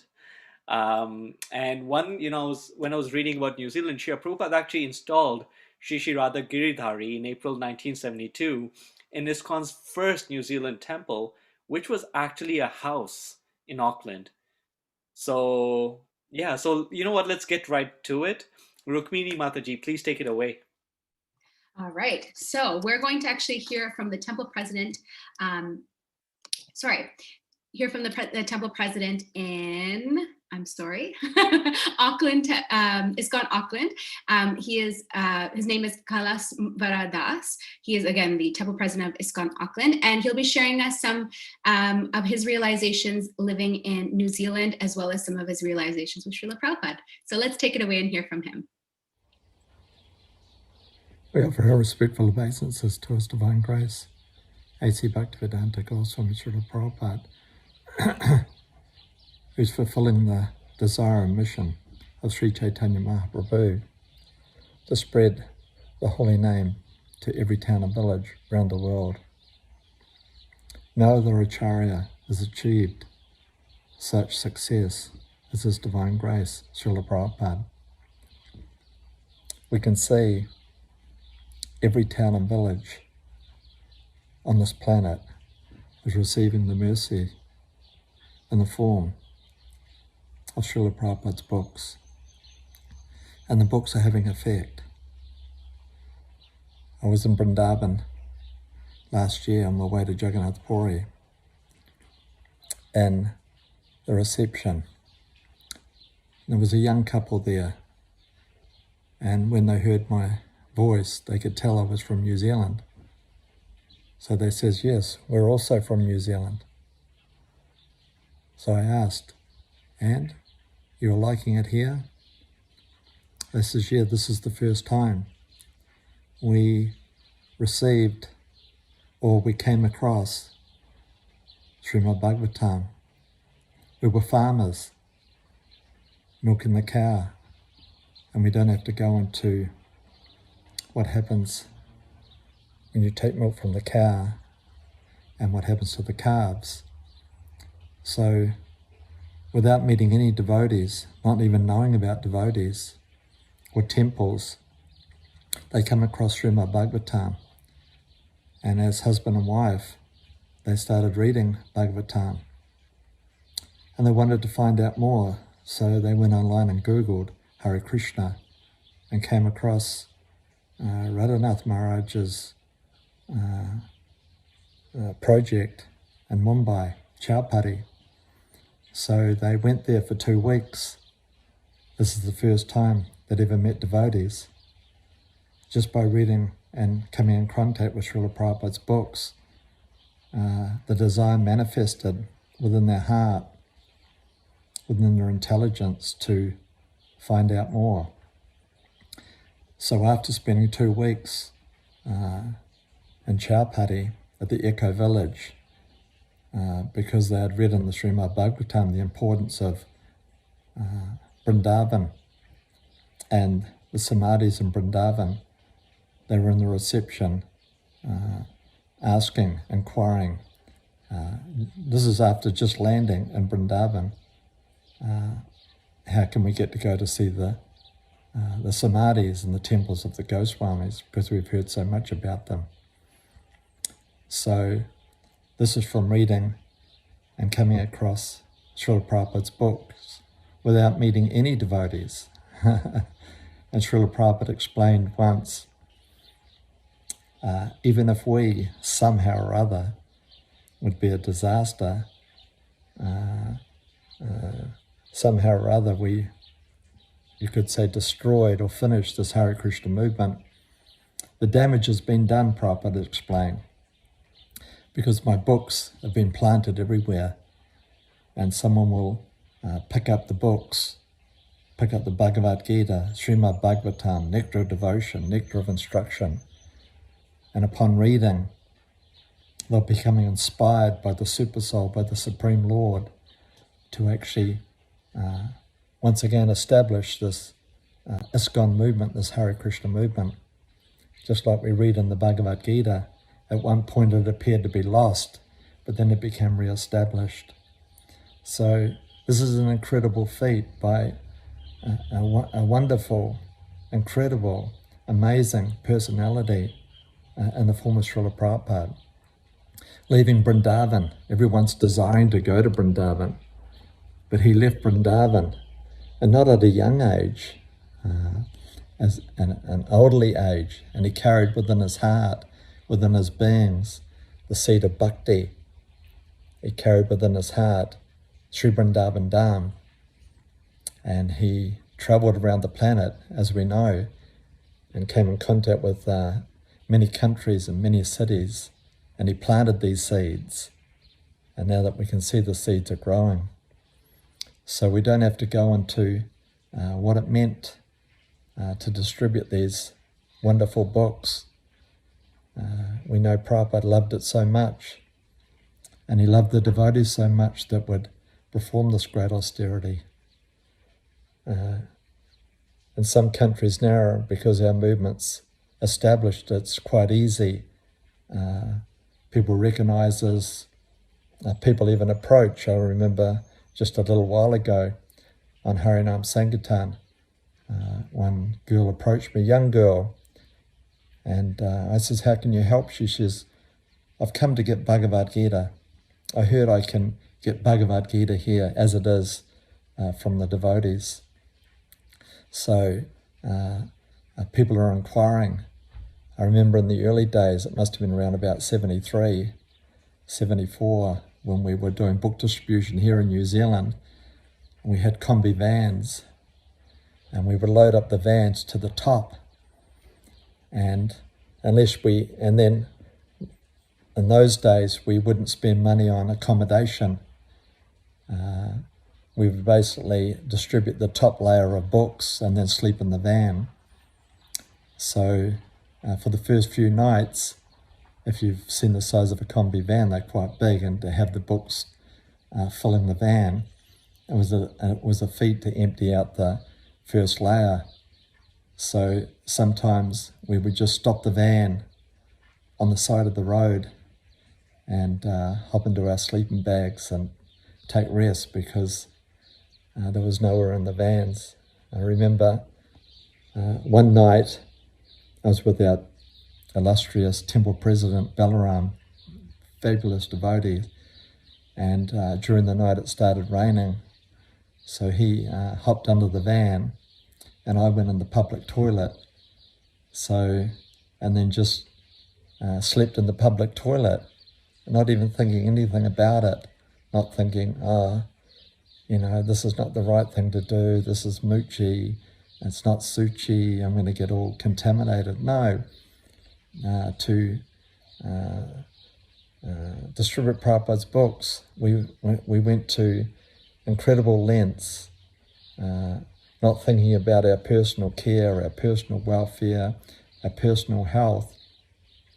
We just loaded up those vans and we hit the road, and we didn't come back until the vans were empty. So we're seeing throughout the years that hundreds and thousands and millions of Srila Prabhupada's books are being distributed. So many wonderful devotees are being made, and so many wonderful devotees are going to be made in the future. And this is all because of a very wonderful personality in the form of His Divine Grace. Took the mission of his Guru to heart, and he spread the Sankirtan movement around the world. No other Acharya has done this. Prabhupada's the greatest Acharya. He's the best of the best of the best of the best. No one left Vrindavan, no one left India. But Srila Prabhupada took up this mission, and we're seeing great success. And the success will only grow bigger and bigger and bigger. So to all the book distributors, to all the devotees, we're all part of the Sankirtan movement. Prabhupada said, if you can't go and distribute books and you're a pujari, then dress the deity so beautifully that the book distributors will see the deity and they'll become inspired to do book distribution. And if one's a cook, then one should cook fabulous prasadam. I remember when I was also the head pujari, and the Sankirtan boys would come back, and I'd always give them opulent prasad, and they would appreciate that. If you're cleaning, clean the temple, clean the ashram to make it so clean that the book distributors become inspired. And in this way, we create an army, a Sankirtan army that's going out, and we're bombarding this whole planet, this earthly planet, with Srila Prabhupada's books. Actually, they should change the name of this planet to Srila Prabhupada Desh. And the heavenly planets, I'm sure, in the spiritual world, maybe they're thinking in the same way, that no way can we just call this the Earth planet, because the Earth planet has become spiritualized by the Sankirtan movement of Sri Chaitanya Mahaprabhu, and then by the mercy of a very lovely person, His Divine Grace, A.C. Bhaktivedanta Goswami Srila Prabhupada Ki Jai, book distribution Ki Jai, Sankirtan Ki Jai, Srila Prabhupada Ki Jai, Gaur Premananda Hari Hari Bol. Hari Bol. So wonderful, so wonderful. Agreed. Anyways, we want to move on to actually the youth. So this was the temple president of ISKCON Auckland, and now we want to go and take it to the youth, the next generation of ISKCON Auckland. We have Puneet, Riddhi, and Supriya, and they'll be having some Gita recitation. So really excited to see that. Yes. Hare Krishna. This is our little offering to the World Bhagavad Gita Day.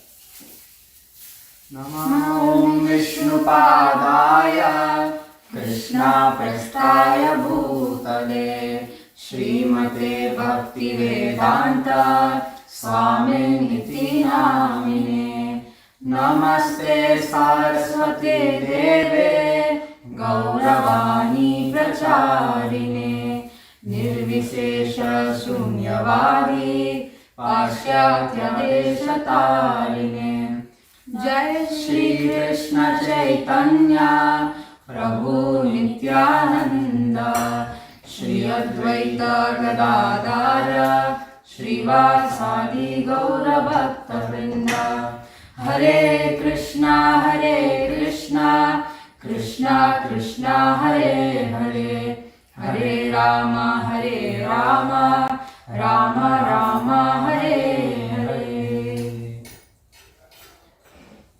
Sarvoshodhatarashtanam Hridayani Vyadharayat Nabhascha Prithivim Chaiva Tumolobhyanunadayan. Translation and purport by Srila Prabhupada. Srila Prabhupada Ki Jai. The The blowing of these different conch shells became uproarious, vibrating both in the sky and on the earth. It shattered the hearts of the sons of Dhritarashtra. When Bhishma and the others on the side of Duryodhana blew their respective conch shells, there was no heart breaking on the part of the Pandavas. Such occurrences are not mentioned, but in this particular verse, it is mentioned that the hearts of the sons of Dhritarashtra were shattered by the sounds vibrated by the Pandavas' party. This is due to the Pandavas and their confidence in Lord Krishna. One who takes shelter of the Supreme Lord has nothing to fear, even in the midst of the greatest calamity. So as it says, the power of these transcendental conch shells shattered the hearts of the Kauravas. Similarly, the power of these transcendental sound vibrations of the shlokas of the Bhagavad Gita shatter our material misconceptions.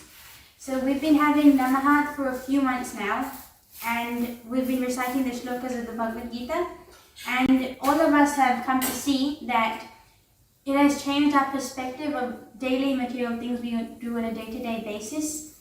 And we hope that you guys can recite a few Bhagavad Gita shlokas as well and experience it as well. It's very nice.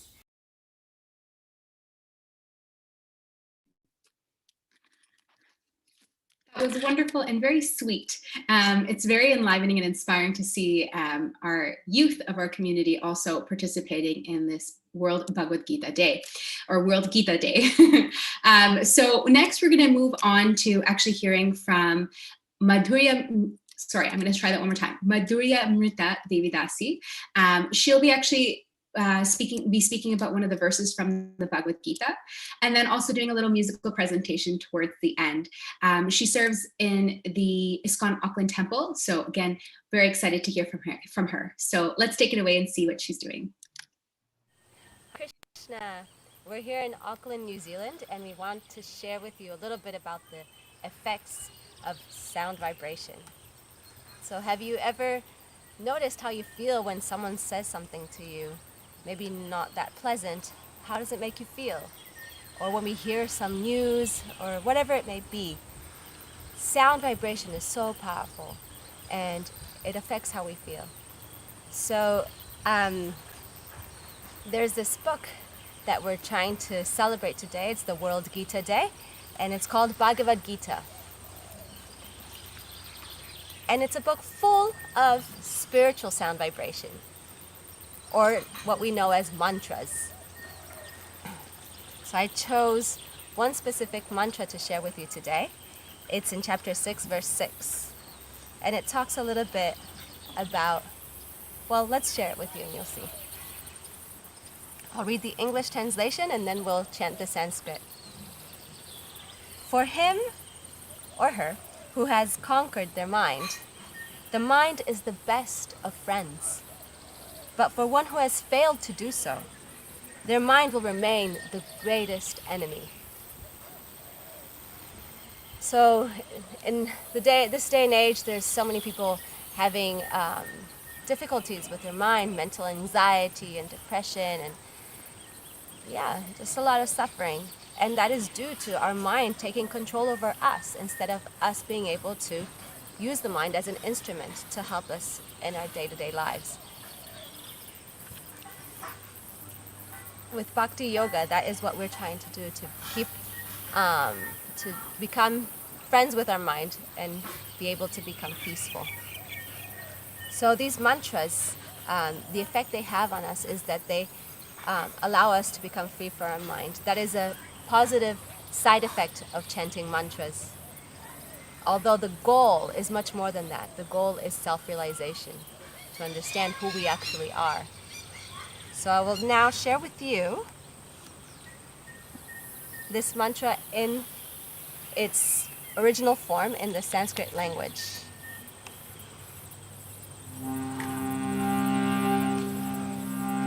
Bandhuratmatmanastasya yenatmaivatmana jita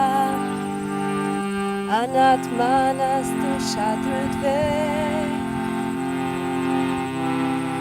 Vardatatmaiva shatrutvat Bandhuratmatmanastasya Yenatmatmava Napjita Anatmanastu Shatrutve Vartetatmaiva Shatrutvat Bandhuratmatmanastasya Yenatmaivatmanajita Anatmanastu Shatrutve Vartetatmaiva Shatrutvat.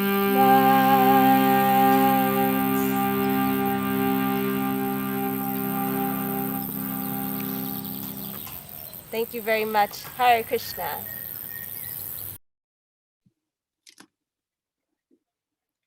Wasn't that wonderful? Just a good how to use the mantras of the Bhagavad Gita, the sound vibration to bring about peace.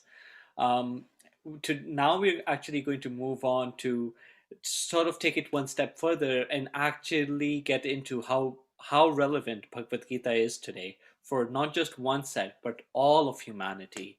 And we are going to have some of the current or past students of Bhakti Shastri. So let's get into it and hear some of their realizations. Hare Krishna. Om Ajnanatimirandasya Gyananjana Shalakaya Chakshurunmilitam Yena Tasmai Shri Guruve Namaha. I was born in the darkest ignorance, and my spiritual master opened my eyes with the torch of knowledge. I offer my respectful obeisances unto him. All glories to Srila Prabhupada. All glories to Srila Gurudev. Hare Krishna. My name is Radha Padma Devi Dasi, and I'm a disciple of His Holiness Bir Krishna Das Goswami Maharaj. Bhagavad Gita. Who doesn't know about the glories of Bhagavad Gita? I grew up hearing the verses of Bhagavad Gita. In fact, I would say I grew up hearing the verses of the most wonderful book that I or anyone else would have ever encountered. Bhagavad Gita is not just a religious book, it is a guide to peaceful living. Since my teenage years, I've experienced that whenever I would have some doubts or questions in my mind, I would open any page of Bhagavad Gita and then I would actually find answers in them. Being mindful about this, I always would depend and seek answers in Bhagavad Gita. Eventually, the Super Soul guided me to take shelter of Srila Prabhupada by reading his many books, especially the Bhagavad Gita as it is. I picked up the book, Bhagavad Gita as it is, and wanted to delve deep into the meanings of the shlokas because alone it was very, very difficult to understand. Of course, reading purifies, but studying gives clarity. Not long ago, when I got the opportunity to study Bhagavad Gita, as enrolling myself in a Bhakti Shastri course that started in Auckland, I said to myself, grab this opportunity. And in the introduction of Bhagavad Gita as it is, Srila Prabhupada has clearly mentioned as to how to study the Bhagavad Gita. The method is to scrutinize. And every time we study, we go deep into what Srila Prabhupada wants to say and what wants us to follow. From the very beginning of Bhagavad Gita, especially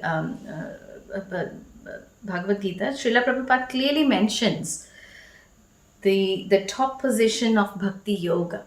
How Bhakti Yoga is the most important yoga and how Bhakti Yoga is the easiest to follow. This was mind-blowing and eye-opener when we started reading that for a beginner like myself, it was really difficult to to actually understand the purports, because all the purports seemed talking about one thing, that was bhakti yoga. And off and on, when we started reading more in details, we found that we found the mission, we found the purpose behind why Srila Prabhupada wanted us to be in bhakti yoga, study Bhagavad Gita, because he knew that we should not be wasting time learning other types of yoga, wherein if you can, actually the most important aspect of what I understood was if you want to go to the top floor and you have an elevator, why do you want to waste your energy climbing the stairs? So this was unimaginable. Srila Prabhupada has actually simplified such vast Vedic literatures in clear, understandable words that each purport seems like personal instruction by Srila Prabhupada for all of us. Bhagavad Gita definitely has a huge impact on everyone's life in the movement. To me personally, after completing the Bhagavad Gita study, which will always remain incomplete, but after completion of the Bhakti Shastri degree, I feel like reading more and more.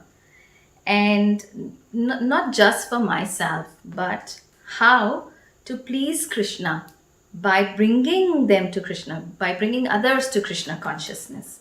As Krishna states in 18.68, 69 and 70, I'll quickly read the translations of those.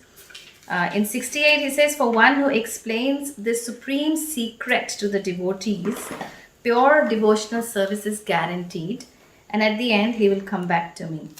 In 69, Krishna mentions that there's no servant in this world more dear to me than he, nor will there ever be one more dear. And I declare, Krishna says here, I declare that he who studies this sacred conversation of ours worship me by his intelligence. Wow. So these three verses keep reminding me what is the desire of Krishna and how can I please Krishna and Srila Prabhupada and Srila Gurudev. Also, I would like to conclude with my favorite verse, that's 927, It says, Yat karoshi, yat ashnasi, yat juhosi dadasi, yat tapasyasi kaunteya, tat kurushva mad arpanam. The translation says, whatever you do, whatever you eat, whatever you offer or give away, whatever austerities you perform, do that, O son of Kunti, as an offering to me. So this is one of the most important verses that throughout the book that I understand. Keeping Krishna in the center, performing all the activities for Krishna, offering everything, all the results to Krishna, that is the goal of our life. And this we can know only by serving Srila Prabhupada, Srila Gurudev and Krishna. How? By studying and reading Srila Prabhupada's books. Then everything will fall in its own place, in its place automatically. Thank you. Hare Krishna.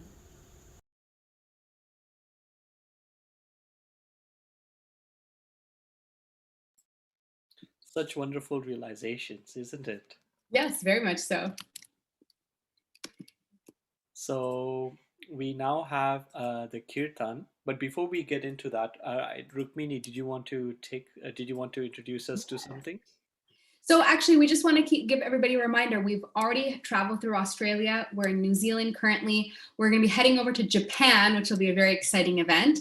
And then followed by the Maha Yajna that's happening in India, which again, all the names that you see below, hopefully you're still seeing it right now.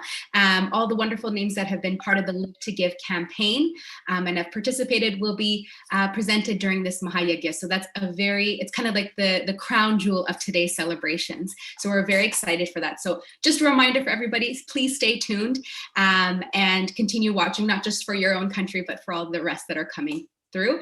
And then we'll be starting again tomorrow. At least for us here in Canada, we'll be celebrating again tomorrow. So please check out the timings for that.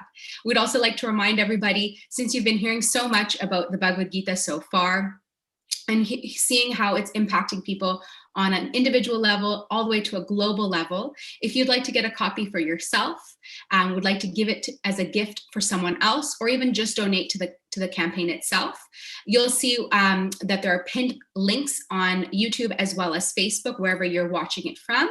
And certainly click on that link, help us with this wonderful campaign, and again, share the wonderful wisdoms of the Bhagavad Gita. Next, we'll be checking out a kirtan by actually 3 wonderful children named Devi Nandan, Jayanitai, and Danika. And it's a super cute presentation. They have little verses throughout, but I won't give away the surprise. So please stay tuned for that.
Prabhu, Mata Savam Bhavasati, Iti Mata Prajanti Mam, Buddha Baba Samam Vitaha. I'm the source of both spiritual and material worlds. Everything emanates from me. The wise to perfectly know this and engage in my devotional service and worship me with all their hearts.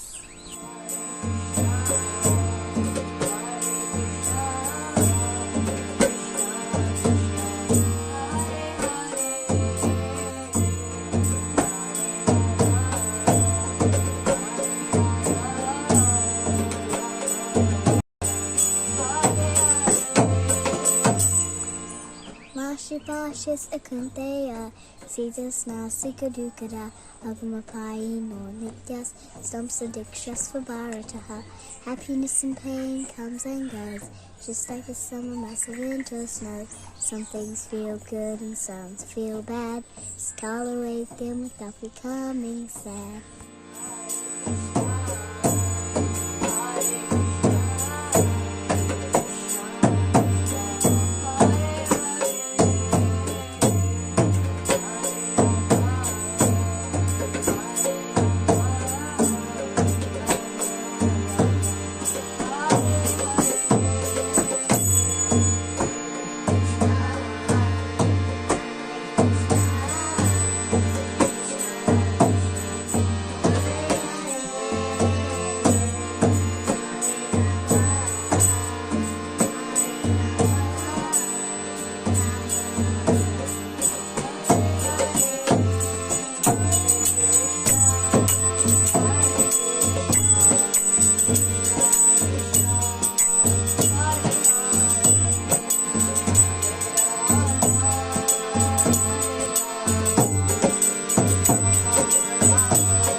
Sampane Brahmane Kavihasni Sanicheva Spakecha Pandita Samadashinaha. The humble sages, by virtue of true knowledge, see with equal vision a learned and gentle Brahmana, a cow, an elephant, a dog, or a dog-eater.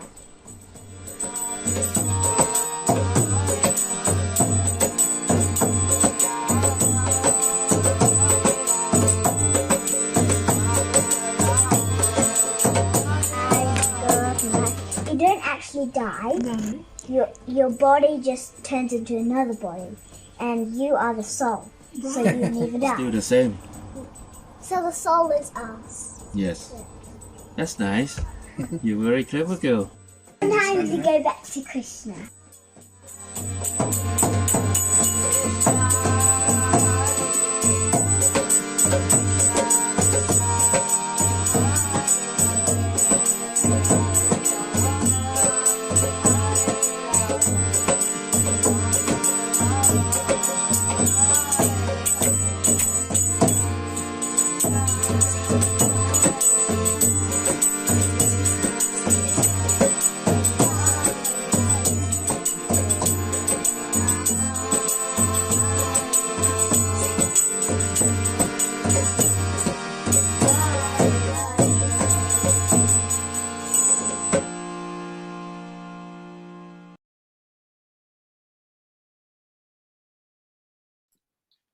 So cute. Very cute.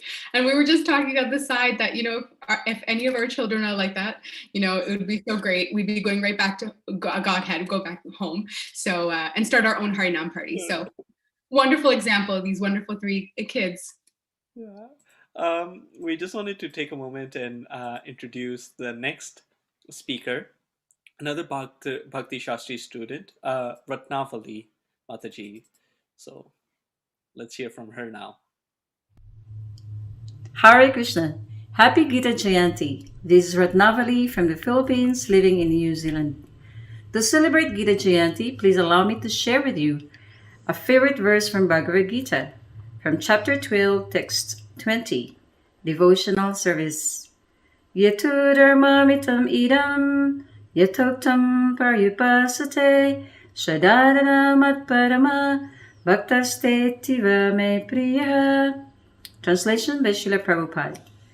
Those who follow this imperishable path of devotional service and who completely engage themselves with faith, making me the supreme goal, are very, very dear to me.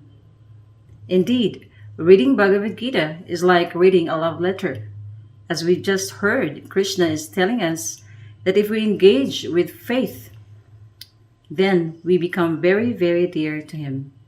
So that this really makes me feel inspired to read Bhagavad Gita as much as I can. And because as I read, then I'm reminded that really someone loves me so much, with so much affection and compassion, and that his love is never, never going to end. Hare Krishna. Happy Gita Jayanti. Hare Krishna.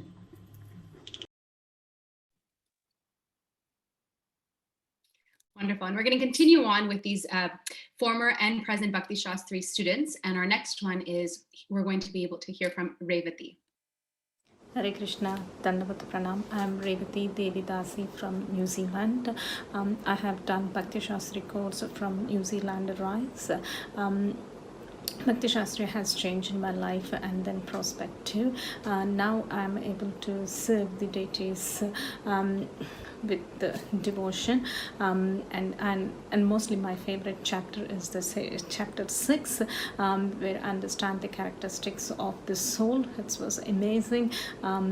You don't find that in any other book, and I didn't know about that till now. And after reading Bhagavad Gita, that's what I come to know whom I am. I'm able to now chant the holy name more attentively, and compassion, that's the most important, compassion to the others have increased, and many changes in my life, and the desire to preach and teaching also increased. Now more attraction to the Prabhupada books. Before I read the Prabhupada books, but after reading the Bhagavad Gita in Bhakti Shastri course systematically, the more attraction for the Prabhupada books increased, and taste in the chanting and also the kirtan increased, and last but not the least is the association of the devotees. I eagerly wait to meet with the devotees, especially on the Sundays where we used to have the course and share the insights, and overall my devotion standards increased, and I'm looking forward to do more courses in RISE. And thanks for giving me the opportunity. Hare Krishna. wonderful realizations on just how Bhakti Shastri is transforming lives, one devotee at a time. Next, we have Sandhya, also a student of Bhakti Shastri. Krishna everyone, Dandavat Pranam. Firstly, I would like to offer my humble obeisances to Srila Prabhupada for completing Bhakti Shastri and reading his book submissively. Before I continue, I would also like to dedicate my humble appreciation to my late father who introduced me in reading the Gita. Pitaji met Srila Prabhupada in 1971 in Ipoh, Malaysia, and since then he became an ISKCON member. As kids, we were taught to recite chapter 12 daily without understanding what we were reciting. So how Bhagavad Gita has changed my life? I had a very busy life pleasing my family and society needs and not my spiritual needs. This caused stress and I had to control and tranquil my mind. Now I can choose if I want my mind to be my friend or enemy, which determines our future. To practice the mind, I have to choose who I have to speak. Example, the circle of my friends. I abandoned my previous attachments, rather addictions of materialistic possessions. Then I decided to live life according to inculcation of Gita. I started to put principles of Gita in my life. I feel divinity everywhere in everything. Slowly, recovery started in my physical body as mind became steady. I have been tested by Lord Krishna many times. Initially, I was having mixed reaction, but when I do an introspection about my reaction, I can remain calm and keep saying that it's his doing and just be his instrument. I am not this body, nor this body is mine. So who am I? Everything's explained so beautifully in Gita by Lord Krishna that I am a fully conscious spiritual being, an indestructible soul. But while I'm on this earth, while I'm on this earth, it is my duty to take care of this body so that I can remember him always. In chapter 18, verse 66, Krishna says, "Surrender unto me and abandon all your worries. I will free you from all sinful actions. Do not fear." Now I dedicate everything to him. This made me tension-free, that I only have to do my karma, action, and not to worry the result, phal. Krishna will look after. Any verse in Gita gives me energy and answers when I'm in dilemma.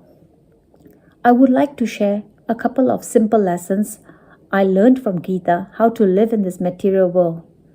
First, I believe that everything that has happened in past was good. Whatever is happening in present is happening for good, and whatever will happen in future will also happen for good only. For example, I didn't do well in a couple of job interviews.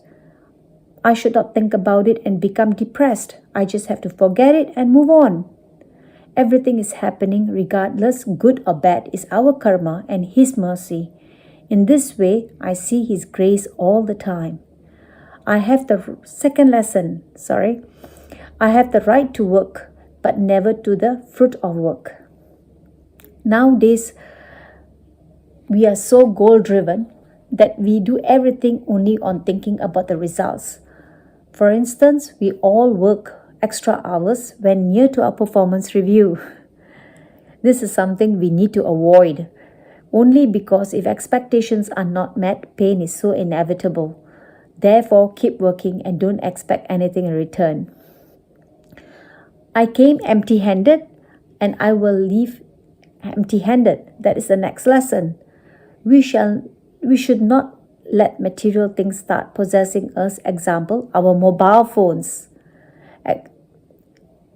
We should not chant and keep browsing each time when our mobile beeps, which is very common. The next lesson is man is made by his belief. As he believes, so he is. My thoughts make and define me. Example, if I have to prep a presentation meeting, then chances I have nailed it well. However, if I've not prepared and feel nervous, then I'll make it a blunder. There is nothing in this world, nor the world beyond, nor happiness for one who doubts. Doubts creates misunderstanding. For example, if I have a relationship with and I have doubts in my husband's loyalty and love, then I will never take that relationship any further. Love has no doubts. If it does, that's not love. Similarly, this applies when we worship Krishna. We should worship him with love and devotion. The most important essence I learned in Gita is to have full faith, Vyavasayatmika buddhir, in Lord Krishna. Since he is the cause of all causes, I have no words to express my gratitude towards Lord Krishna. This birth is not enough to read the Gita, but not difficult in this Kali Yuga. I'm only struggling with time. However, I'm experiencing the worthiness of nectar of Bhagavad Gita. Lastly, I would like to take this opportunity to thank my Bhakti Shastri teachers, Shri Krishnadas Prabhu and Vishnupati Devi Dasi, Mataji, for being wonderful and inspiring teachers. Hare Krishna, your servant Sandhya. A huge thank you to all the wonderful Bhakti Shastri students that we've been meeting so far. And we should probably mention what Bhakti Shastri is. We're just speaking about it and haven't really defined that. But Bhakti Shastri is the systematic study of 4 wisdom texts, which predominantly focuses on the Bhagavad Gita. So these students that you're hearing from, whether present or past students, have actually spent not just a few days or a few months, but have spent actually years studying the Bhagavad Gita as well as other texts systematically. So a huge congratulations to the students who've already passed, and good luck to those that are continuing to study. Lastly, we're going to be hearing from Surya Chandra. And with that, we'll start to conclude, or actually, no, we have a few more programs left in New Zealand. So let's take it away to hear from Surya Chandra. Krishna. Hare Krishna. My name is Surachandra Krishnadas. My name is Gitanjali Devidasi. We are from New Zealand. Today I'm going to talk about my experience, what I felt after reading Bhagavad Gita. When I was small, somebody gifted me a copy of Bhagavad Gita. I must be in 7th or 8th standard. Except it's being a holy book, I never paid too much attention to the book. But when I came in contact with ISKCON, International Study of Krishna Consciousness, and got an opportunity to read and study Bhagavad Gita, it changed the total perspective of my life. As you know, I'm an electrical engineer. I know material qualification. Before reading Bhagavad Gita, I was thinking material qualification is very important. Yes, I agree. Material qualification is needed for survival. But after reading Bhagavad Gita, I realized the material qualification has got no significance in the spiritual life. I was just reading Bhagavad Gita, but when I came in contact with Vaishnavas, devotees, the spiritual masters, I realized studying Bhagavad Gita is more important and applying in life is more important than just reading it. I'm an engineer. I'm an electrical engineer. Every equipment that I sell, it comes with a manual. In that manual, it states how to operate the machine, how to install the machine, what are the do's and what are the don'ts, what you should not do, what you should do, who is the qualified person for the equipment. Everything is written in every electrical equipment. That includes car or television or even mobile or any gadget. But what about the instruction manual for the whole life? When I read Bhagavad Gita, as it is, this is the best instruction manual of life. It answers your all questions. I must say, to implement Bhagavad Gita in life is not an easy task. It's quite difficult. This book has explained how to read Bhagavad Gita in association of devotees in the disciplic succession. So I would recommend every house should have this instruction manual of life. This is also called as Gita Upanishad, or the Song of God, because Supreme Personality of Godhead, Sri Krishna, has explained the secrets of life to Arjuna during the Battle of Kurukshetra. Gitanjali, would you like to talk about your experience, what you felt after reading Bhagavad Gita? It's not that I have read it first time, but it was just, we just read the Bhagavad Gita, but we did not learn, we did not study scrutinizingly. So when you have association of devotees, they guide you, they tell you exactly what the words mean. Although Srila Prabhupada has explained them nicely, we still need guidance from the Vaishnavas. Now we have learned up to chapter 12, and I really like chapter 12 because it has the qualities of devotees. We are aspiring devotees, we're not devotees yet. So it tells you exactly what I'm missing, the 36 qualities that every devotee should have, and which puts me in the right place, which says that I have to do so much to reach or to become favorite of Lord Krishna. The verse 12.20 is one of my favorite because Lord Krishna there used the word ativa. Ativa means very, very.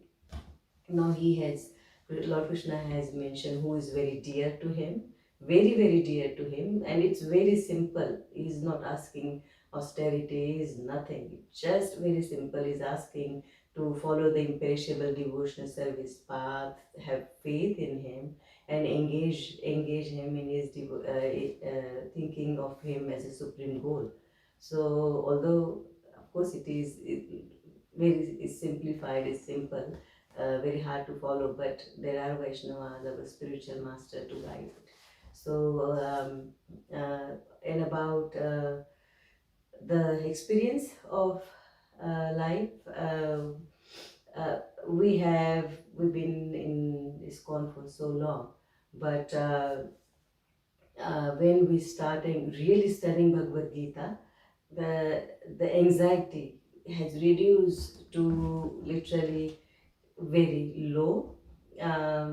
So Prabhuji and I, most of the time we think about how to do devotional service, how we can improve ourselves so we can focus more on Krishna, then serve the devotees, work in the temple, do little bit services here and there, engage, always keep us engaged, and that way no anxieties come to us. I mean, there will be problems always in the life, but there is answers, all the answers are there here.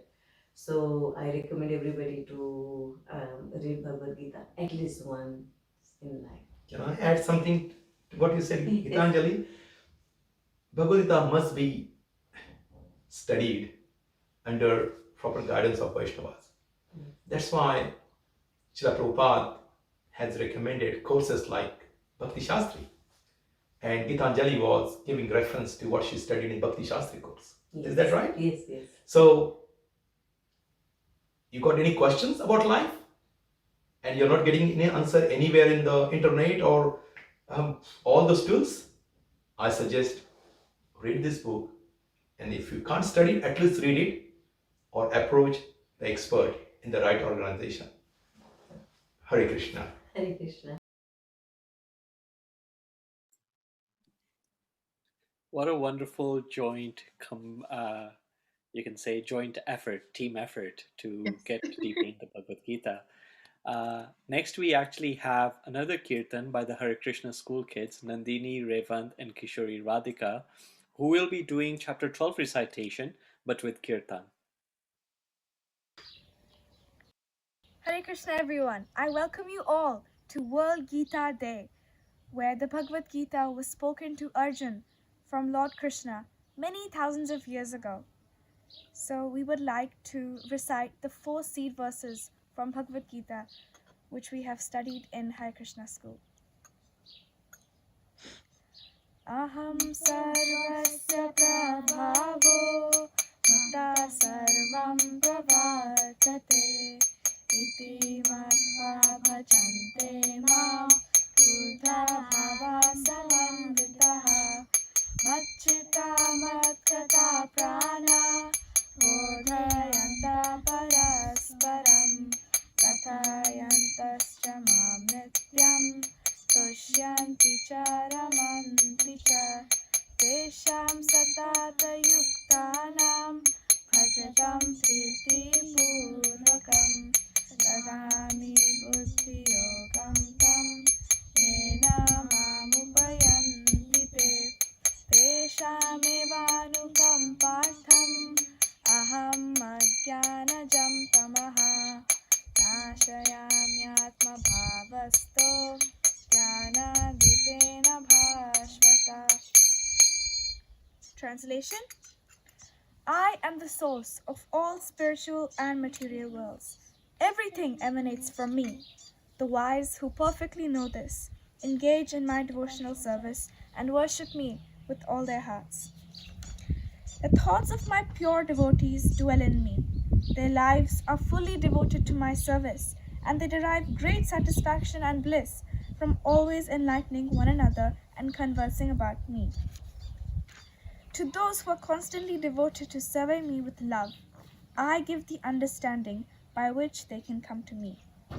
To show them special mercy, I, dwelling in their hearts, destroy with the shining lamp of knowledge the darkness born of ignorance. Hare Krishna.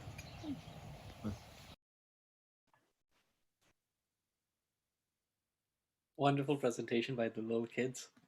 Yeah, The kids are stealing the show. The kids are certainly. stealing. They're way too cute. And the fact that they memorize that without, I mean, I usually can't remember what I did the day before, what to speak of remembering a whole chapter. So incredible, incredible. So next, we're actually going to have a conversation with Srila Krishna Prabhu, who is a Bhakti Shastri, which we just learned about earlier, and a Bhakti Vriksha coordinator. Bhakti Vrikshas are local programs that deal with smaller groups. So we're very excited to introduce and have him join us for the program so far.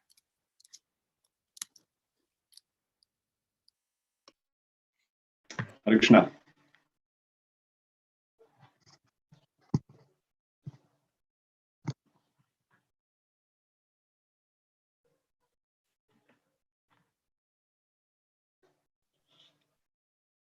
Right. I just wanted to share an important aspect that has been guiding me throughout my journey, my spiritual journey, which began a few years back.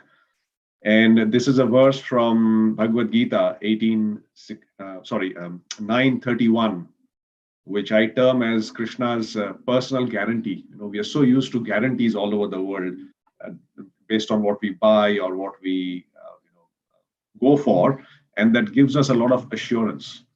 But in terms of life, in terms of our ultimate destination, we do not have any assurance from any quarters, although we seek and try to search for these assurances.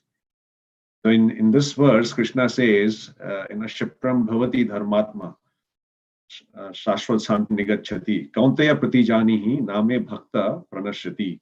The most important part in this is that apart from becoming a very dharmatma, a very religious, a very righteous person, and apart from achieving peace while you are in this material world, you will actually never be destroyed.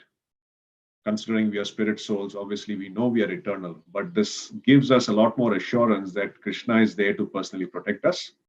And this, I think, is a very important aspect to emphasize to our own selves, what to talk about others, to get always motivated and enthused in our regular study and eager to apply it in our lives. To that effect, we have so many Bhakti Vrikshas operating in Auckland, New Zealand at the moment. And in the temple, we have an organization called RISE, Rupanuga Institute of Spiritual Education, that is formally imparting the Bhakti Shastri course. This is currently the second batch. We hope to finish in 21 mid and start the third batch. And this is our small little service and offering to please Srila Prabhupada and propagate the spiritual knowledge apart from distributing his books to all the students and people who come in contact with us. So I would like to take this opportunity of this World Gita Day, and my personal desire is that this becomes a national event, in fact, an international event like Father's Day, Mother's Day, which we know is not of much significance, but Gita, World Gita Day, at least from that perspective, is something people look forward to, and it's there in the international calendar. So thank you very much. All my best wishes to the organizing team. So wonderfully putting this together, and I'm looking forward and excited to see the post-production and wait for next year. Thank you very much. Hare Krishna. Hi, Krishna, and thank you so much to Krishna Prabhu for leading and ending off our wonderful trip to New Zealand. It was quite a trip. And right before that, we actually visited Australia and the wonderful efforts that are being made over there. So we're 2 down, several to go, including today and tomorrow. As we're monitoring the YouTube and Facebook channels, we're seeing a lot of Hare Krishnas and a lot of good wishes to everybody and celebrating Happy Gita Day. So again, once again, Happy Gita Day to everyone that's watching. For all our Australian and New Zealand viewers and across the world, please stay tuned and continue to stay tuned as we now travel over to the wonderful country of Japan. And then we'll be following that by a Maha Yajna that will be happening in India. And as you're seeing the ticker below, all the wonderful names of the people who have participated in World Gita Day during this campaign of Live to Give will be actually presented during this yajna. And we have many dignitaries, many sannyasis that will be participating as well. So it's certainly a treat towards the end of today's celebrations. We would like to thank again all the wonderful volunteers and participants that have helped out with the Australian tour as well as the New Zealand tour. And we're very, very excited to go to a country like Japan, where, I would say even 20, 30 years ago would have been surprised are reading the Bhagavad Gita and taking in their realizations of the Bhagavad Gita. Some of you may already know, but the Bhagavad Gita is actually translated in more than 65 languages. That's incredible. And Japanese is certainly one of them. So we're going to have the chance to meet the wonderful devotees in Japan, hear from them how the Bhagavad Gita has impacted their lives. We'll hear some talks. We'll, of course, see some cute children. And I did see a bit of a very cool skit. It's actually quite hilarious. So I'm very excited for that. For some of the presentations, they will be done in Japanese, but there will be some English subtitles or embedded English subtitles for everybody to follow along. So Ananda Madhava, please start it off with where we're going first in Japan. Yeah, thank you so much, Rukmini, for that wonderful description of what's about to come. So we're really excited to introduce you the Temple President of ISKCON New Gaya, Ananta Gauranga Prabhu, and we'll be hearing from him now.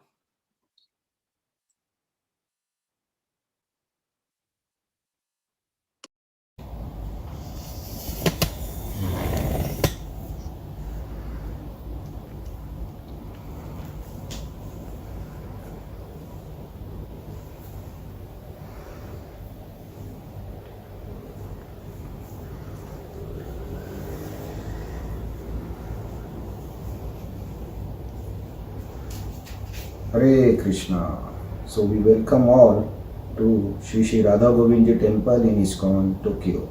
This is the only temple in Tokyo and Japan. So the presiding deities are Sri Radha Govindji, Sri Vitai Gaur Sundar, Sri Jagannath Baldev Subhadra. Our congregation in Tokyo and Japan includes devotees from India, Japan, Russia, China, Malaysia, Nepal, and many other countries. The devotees are spread throughout the Japan in different cities. The cities include Okinawa, Osaka, Fukuoka, Nagoya, Tsukuba, Nagano, and also in Kamakura. So all the devotees are coming together as Team Japan to distribute and to contribute Srila Prabhupada Marathon. For Bhagavad Gita distribution, we have decided the goal of 501 Bhagavad Gitas. So it will include the Bhagavad Gitas in Japanese language, English language, Hindi, and few other languages. All the devotees are finding different ways to distribute the Bhagavad Gita. We have classes, online classes going on from temple, devotees are distributing Bhagavad Gita in the yoga studios, in the restaurants. Devotees also going shop to shop and door to door to distribute the Bhagavad Gitas. So we hope that we will meet our goal for Bhagavad Gita distribution. All the devotees are putting a lot of hard work throughout the Japan. Recently we had few initiations in temple. These are all Japanese devotees. So we see many Japanese new young devotees joining the Bhakti Yoga mission. They are helping us and Srila Prabhupada to spread the holy name in the land of rising sun. We want everybody's blessings so that we can spread the holy name in Japan. Thank you very much. Hare Krishna. Hare Krishna, Hare Krishna, Krishna Krishna, Hare Hare, Hare Rama, Hare Rama, Rama Rama, Hare Hare, Hare Krishna, Hare Krishna, Krishna Krishna, Hare Hare, Hare Rama, Hare Rama, Rama Rama, Hare Hare.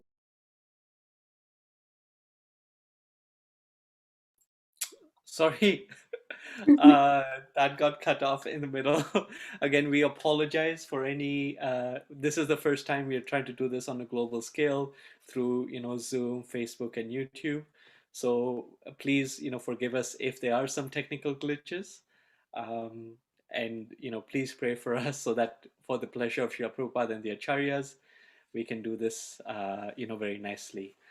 So moving on, Rukmini, why don't you go ahead and introduce the next one?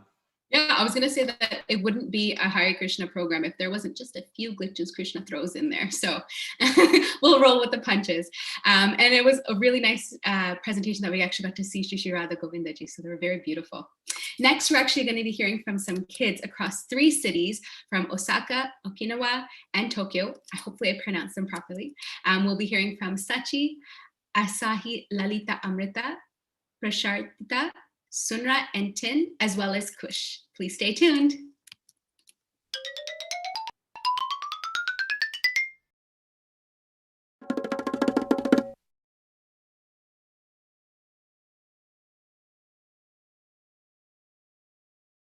Tamasiにとって誕生はなくしもない原始よりありて永遠にあり続け、肉体は殺され朽ち滅びるとも彼は成就して深い不滅である。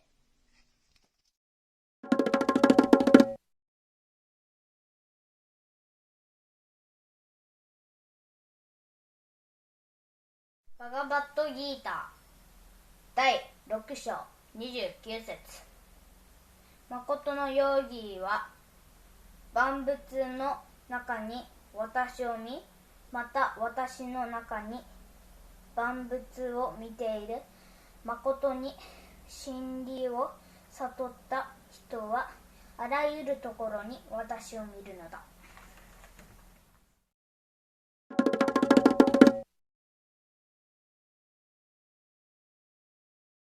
9章の18節。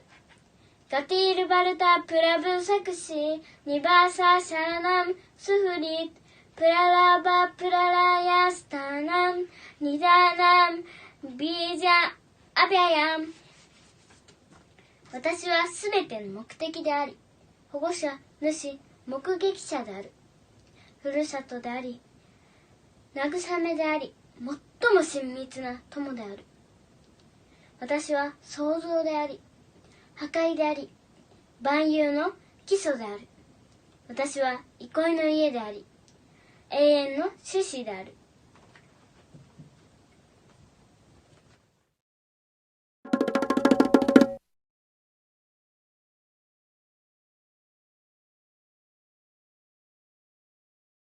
Hare Krishna.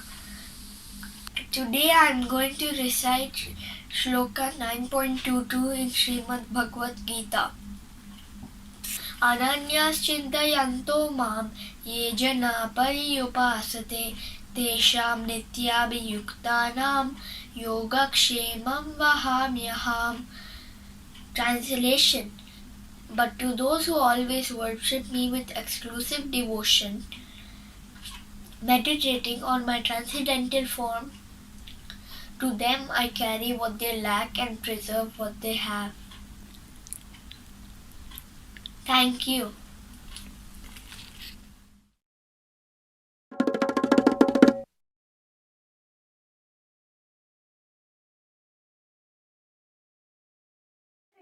I'm Prabhupada. I'm 7 years old.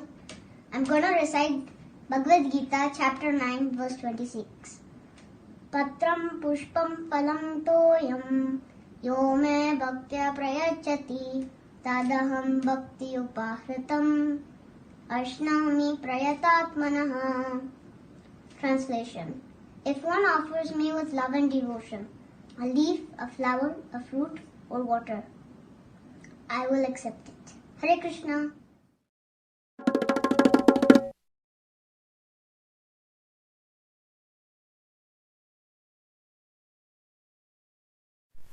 Bhagavad Gita 第12章献身奉仕第20節。この献身奉仕という永遠不滅の道を行く人々、私を思考を目的として完全に信念を持って使える人々を私はこの上なく愛している。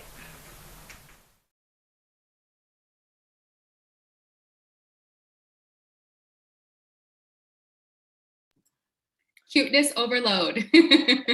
You know, we're talking about the children, but really, I also want to take time out to appreciate the parents who, who are putting so much effort and giving, the right knowledge and the support that their children need to grow in their bhakti. So, I mean, I know just from my mother, just to get me to do one thing, how much effort that takes from her. So, really, really, grateful for the parents for giving us this. So next we actually have a Gita inspired art slideshow, and it is going to be hosted by Amrita Katha Mataji. She's the social media team member and has been sharing her drawings on social media for a very long time.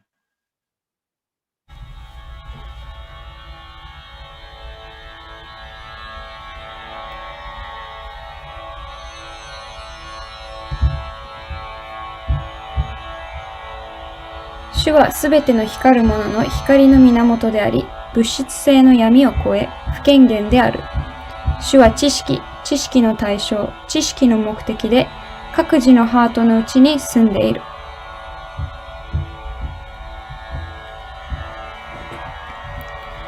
無数の河川が流れ込んでも、海は泰然として不変であるごとく、欲望が次々と起こってきても、追わず取り合わぬ人は平安であるが、欲望を満足させようと努める者はそうではない。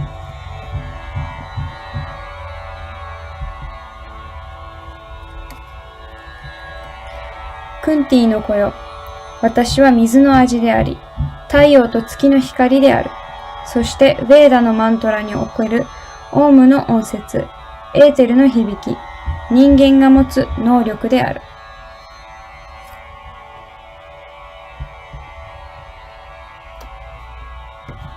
しかし、私の超越的な姿を瞑想しながら、常にひたすら献身的に私を崇拝している者たち。私は彼らに必要なものを与え、彼らが持つものを失わぬように保護する。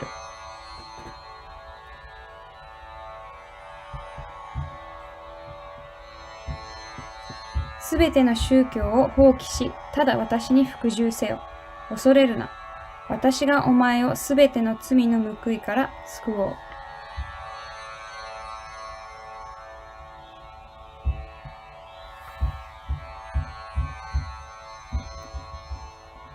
もし人が愛と献身で葉、花、果物、水を私に捧げるならば、私はそれを受け入れよう。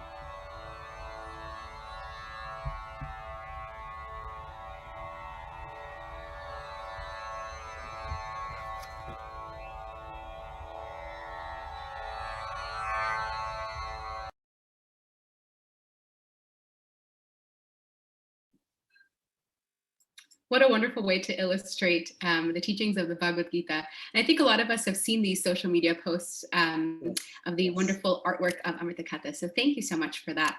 I also thought that it might be a good idea to kind of reintroduce ourselves very quickly. My name is Rukmini Devi Dasi, Hare Krishna, and we have Ananda Madhava also joining us too. We might have some more viewers now as we are heading into Japan. And as a reminder, we've just gone through Australia and New Zealand, and we're here in the wonderful country of Japan.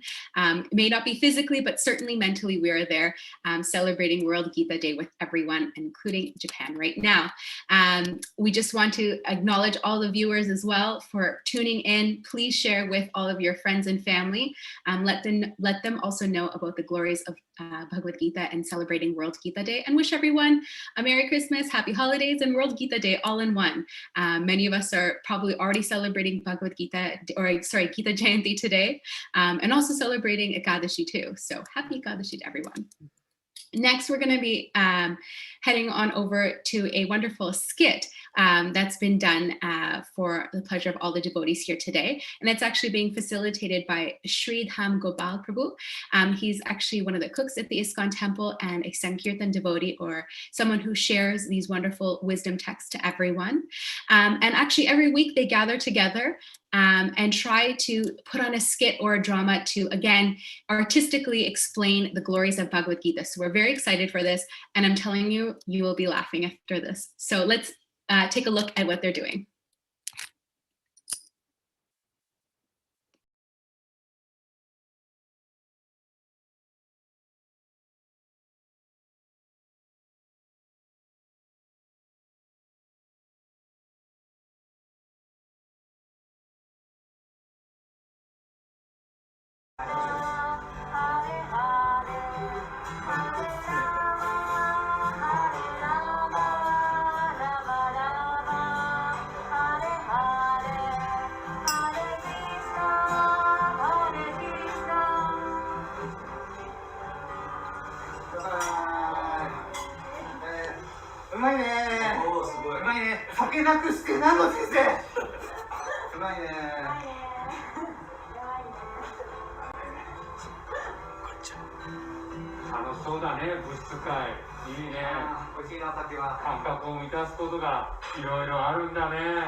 awesome.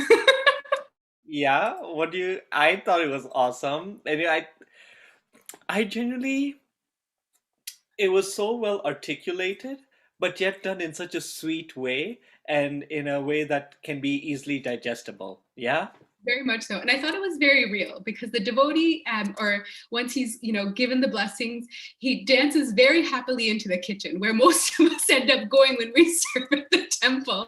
So I thought that was hilarious. Very real depictions. And also his dance moves were really awesome. So thank you to all the devotees that just put on that skit. It was hilarious. And the pretend cigar and all their glasses, it was very real. Yeah, we thoroughly enjoyed that, and I'm sure all the devotees that have tuned in also did as well. Next, we are actually going to jump into on some panel about some Gita realizations. So the ISKCON Japan devotees actually they meet every night to read and share perspectives from Srila Prabhupada's books, and they've been doing this virtually through Zoom during the pandemic. And so today, we actually get to take a peek into their Zoom room to get a glimpse of this transcendental Sangha.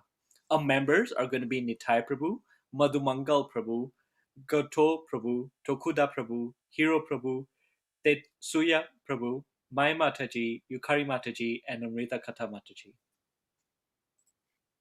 So, Hare Krishna. So during the pandemic, the devotees in Japan, like in every other country, we weren't able to meet and gather together. So the devotees decided to meet together every day online. And right now, this has been continuing. And every night, they are reading Srila Prabhupada's books, like Krishna book and the Gita and Chaitanya Charitamrita. And every day, they are reading together and sharing their realizations.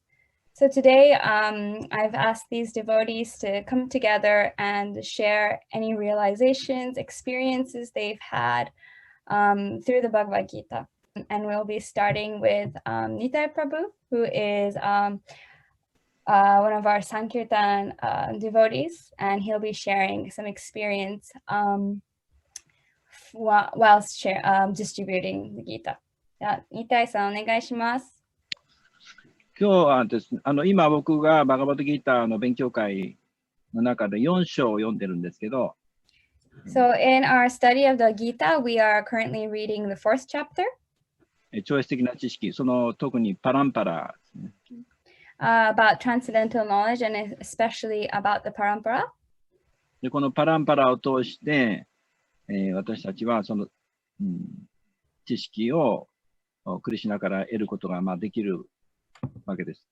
それで、はい。And through the parampara, we are able to receive knowledge from Krishna. でこのバガバッドギーター僕の感想ですけど、プラブパダのまず前書きがすごい。And this is my kind of realization, but the introduction by Prabhupada is just amazing. そう、本当に魂の視点で、体とか心とかを超えたところで、あらゆる生命体にクリシュナ式になれるように、どんな様式の人でも、なれるという、そういう超越的な知識がここに書いてある。And it's transcended the level of the body and the mind. It's written so that any living entity, no matter which mode of goodness, which mode of material nature they are in, it gives knowledge that allows them to become Krishna consciousness.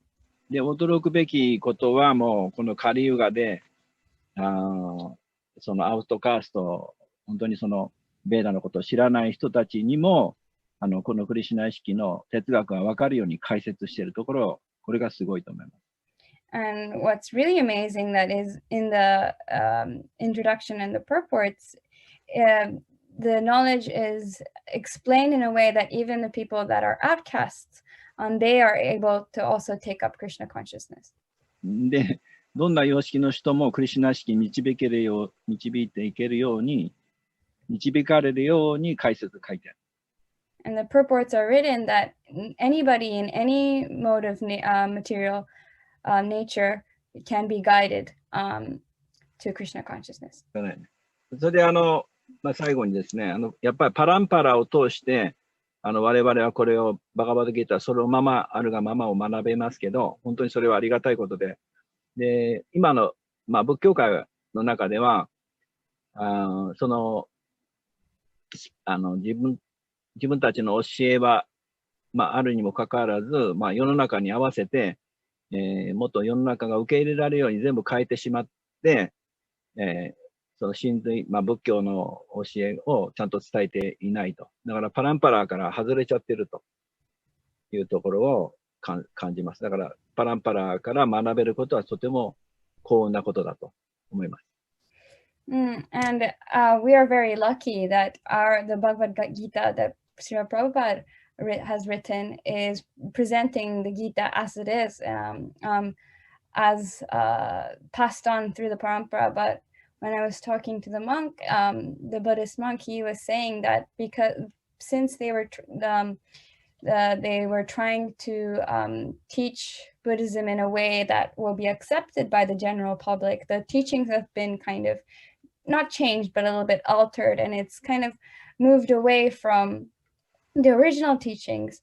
So we're really fortunate that what we are learning is the knowledge that as it is, as it's been passed down through the parampara.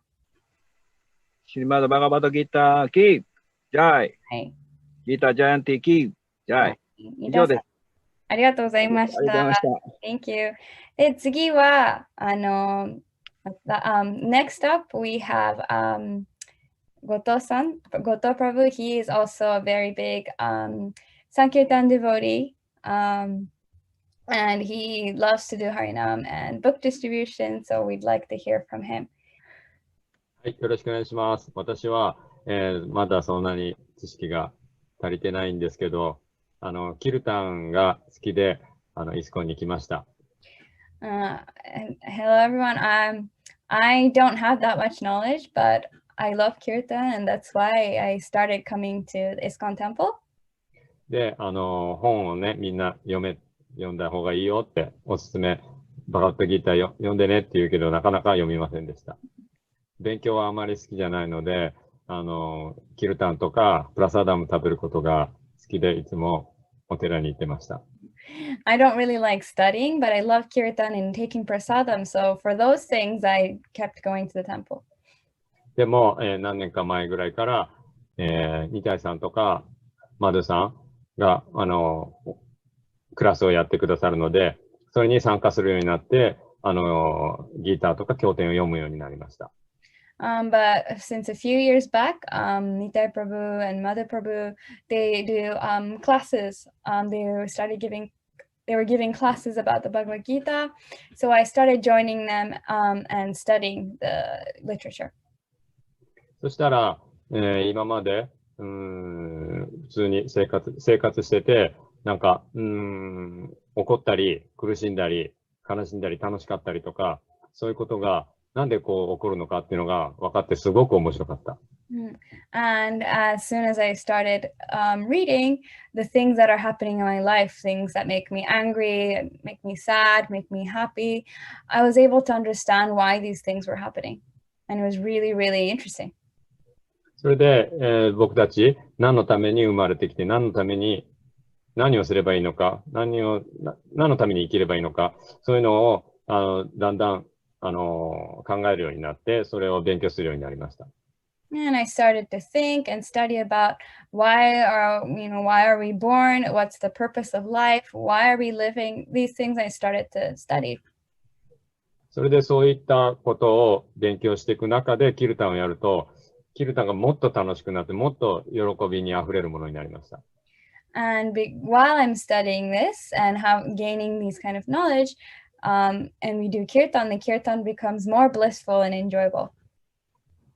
なので、これからも勉強はあんまり好きじゃないけど、頑張って勉強して、頑張って、学び続けて、また喜びを味わいたいと思います。So I want to continue. I don't really particularly enjoy studying, but I want to continue studying and reading the literature so that I can taste more of this bliss and enjoyment. ありがとうございます。ありがとうごバガバットギータざいます。ーキージャーイ。はい。Thank you. じゃあ、次は、next we have Tokuda-san. He plays the guitar and he is really fired up in book distribution these days. So we'll hear from him a little bit as well. で、まず私が、イスコンとギーターに出会ったのは、今から1年半ぐらい前かな。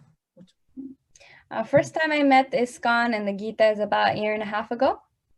でね、最初私、ヨガを習ってて、そのヨガの先生に、いきなり、あなたは、バガバットギーター絶対わかりますから読んでくださいって、いきなりポンって渡されて。At first I was studying yoga, and then the yoga teacher told me, he or she gave me a Bhagavad Gita and said, you'll be able to understand it, so please read it, and they just gave me the book. で、いきなりプレゼントされたって。Suddenly they gifted me the book. で、1ヶ月くらいで、6章まで読んだかな。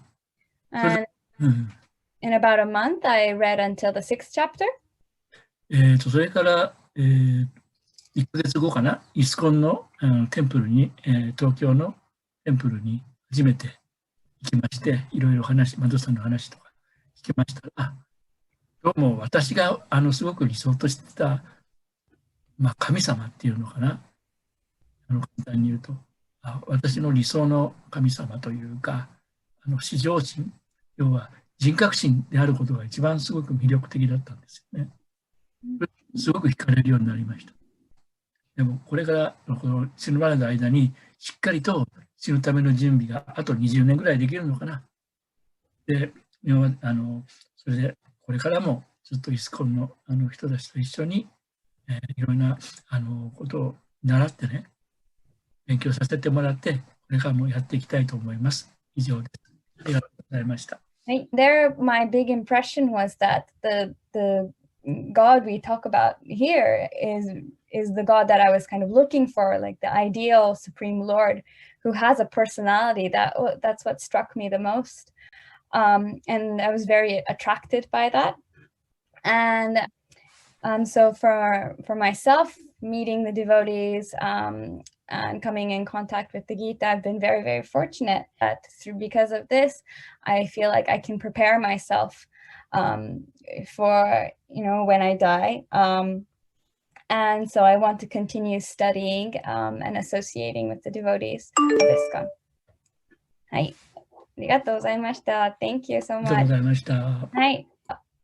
Next up, we have my son, Mataji, and she is also a yoga teacher. お願いします。ハレクリシュナ。ハレクリシュナ。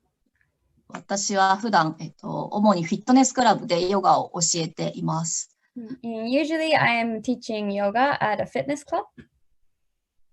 以前、これはマドゥさんのクラスで、教わった章で、2章の14節が好きなんですけど、There's a verse that I learned in Madhu-san's class, and it is chapter 2, verse 14.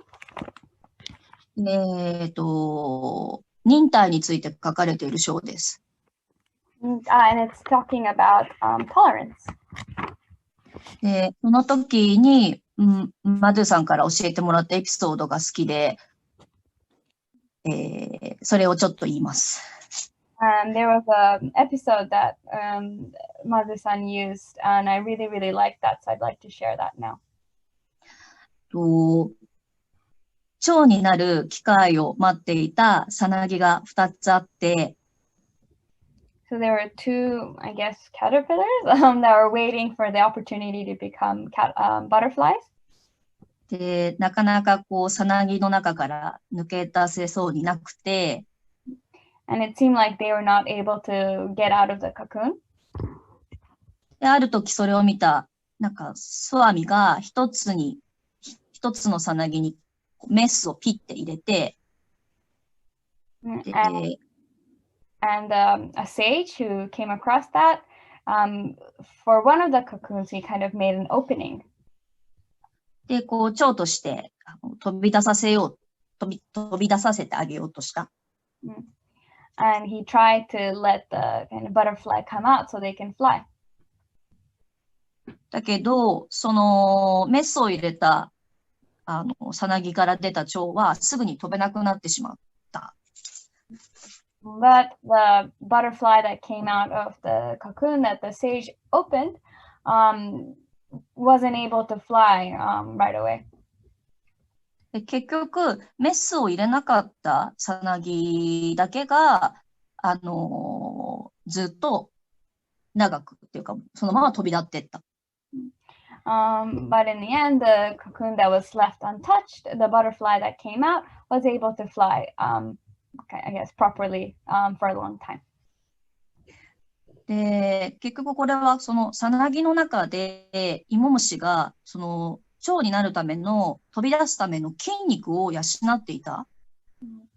So what was happening was inside the cocoon, the caterpillars were kind of training their muscles in order to be able to fly when they become butterflies.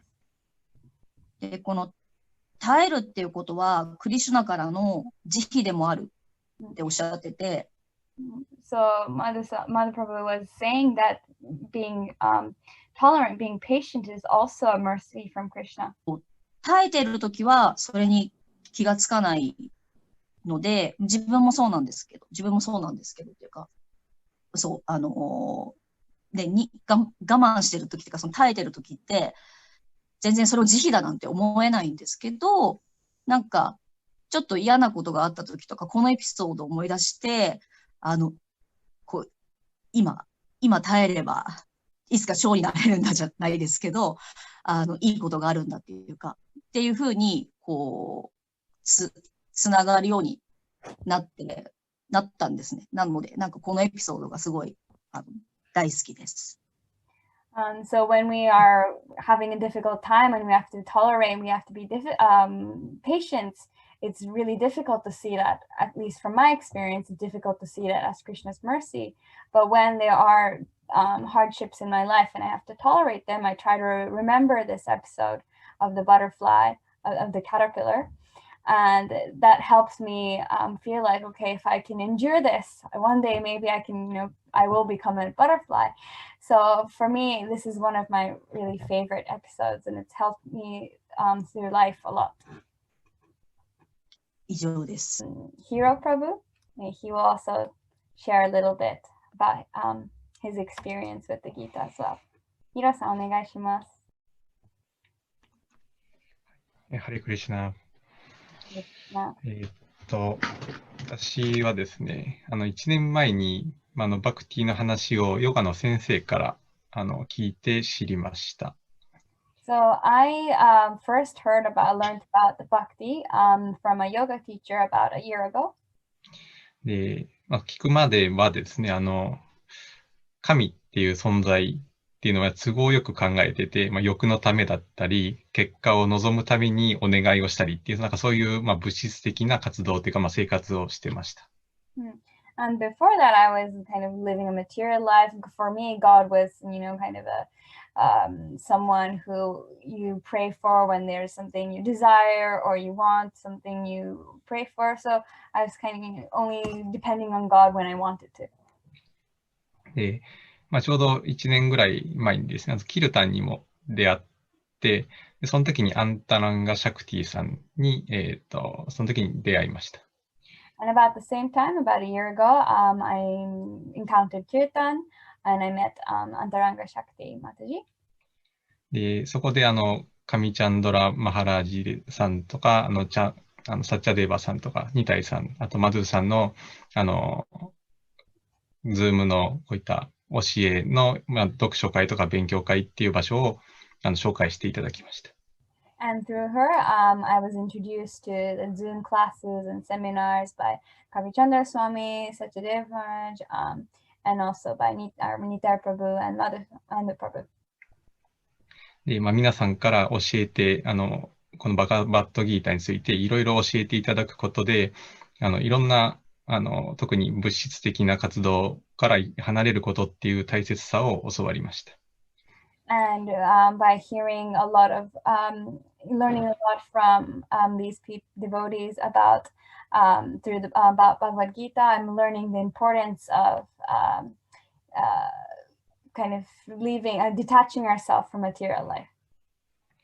で、当然、最初、バカバットギータ読むのやっぱ難しかったんですけど、最初に、サッチャデーバさんから一日一章でも、一節でもいいから読み続けること大事だよっていうお話を聞いて、ちょうどそれが大体4月ぐらいに聞いて、そこからまず一節ずつ読むようにしました。For me, first reading Bhagavad Gita was very, very difficult, but Satyadeva Maharaj had said that you should at least read one verse a day. Just even one verse a day is fine. So that was around April, so I started doing that. そして今では8月ぐらいからですかね。そこでは一章ずつ読むようにして今続けてるんですけども、読めば読むほど毎回知識も理解度も深まっていくって、毎回こう違った視点で見れる面白い本だなと思ってます。Yeah. So from April, I was reading one verse at a time. From August, I started reading one chapter at a time. And it's really true. The more I read, I want to know more and go into, get into the knowledge much deeper. So I want to continue and read and learn and study more and learn more about Krishna. Thank you. ありがとうございました。はい。Next, we have Madhu Prabhu. He's come up a lot in our talks, but he does a lot of classes about Gita for different yoga teachers, and he's a big Sankirtan devotee. So, はい、お願いします。はい、よろしくお願いします。Please accept my humble obeisances over Srila Prabhupada. マドマンガラと申します。よろしくお願いします。I'm Madhu Mangala. 私は1989年に、最初に、芝の、お寺でこのベーダの教えに出会ったんですが、First, I encountered the teachings of Vedas in 1986 when I went to a Shiva temple. 89年ですね。1989, sorry. で、ハワイで。で、次の年、90年に日本に帰ってきて、プラブパーダのバガバッドギータに出会いました。And next year in 1990, I came back to Japan. I was in Hawaii. I came back to Japan and I encountered Srila Prabhupada's Bhagavad Gita. でそこで、ギータを読んだときに、自分の今までの人生っていうのが全部、このもうギータに、このギータに出会うために全ての過去があったんだっていうことを本当に、感じたんですね。And when I first read that, I immediately felt that my past life, everything that happened up till now, was for me to encounter this particular Bhagavad Gita. で、それからもうバガバッドギータの虜になりました。From then, I'm, big, I guess, a fan, or I'm just super attached to the Bhagavad Gita. でもすぐにも人生をもう一生かけてこのギータを学びたいと思いました。And I felt that I want to offer a whole life and I use my whole life to study this Gita. で本当に、毎日、勉強し続けて、幸運なことに、私はカビチャンドラスワミやバヌスワミ、バイシェイシカマハラージ、そしてサチャデブマハラージのような、もう本当に、プラブパーダを正当に、代表する、信頼できる、シクシャグルに幸運にも出会うことができました。I've continued to study in the Gita, and fortunately, I was able to accept bona fide representatives of Srila Prabhupada like Kavichandra Swami, Banu Swami, Vaisesika Maharaj, Satyadeva Maharaj, and accept them as my Shiksha Guru. で、そうこうしているうちに気づいたら自分で、ギターをクラスをするように、グルに、命じられて、るようになりました。And as I continued to study and feel that way, I was instructed by my Guru Maharaj to teach and give classes on the Bhagavad Gita. で、そうすると自然とクラスをする機会を外でいただくようになって、ご縁をいただいて、いろんなヨガスタジオでクラスをさせてもらえるようになりました。And naturally, I was given offered opportunities to teach the Gita outside of the temple, and different kind of yoga studios increased. で、そのバガバットギータのクラスを通じて、その生徒さんたちがバガバットギータに啓発されて、その人たちのその人生がこう変わって、もうみんなこう輝いて、生き生きと、精神的な生活に目覚めていく、そういう姿を見るのがすごく、喜びですね。And for me, the biggest joy is when I'm teaching the Bhagavad Gita and seeing firsthand how the Gita changes the lives of people. You know, they are becoming enlightened, and they are, awakening to spiritual life, and they're just kind of shining brilliantly. And for me, that's a really big joy to see. ですから、本当にこのバガバットギータを、人に分かち合うという、そういう機会をいただけたっていうのは、本当に、何事にも変えられない時期だと感じています。And I really feel that the opportunity that was given to me to share the Bhagavad Gita is something that I would not exchange with anything else. It's really, really special for me. ですから、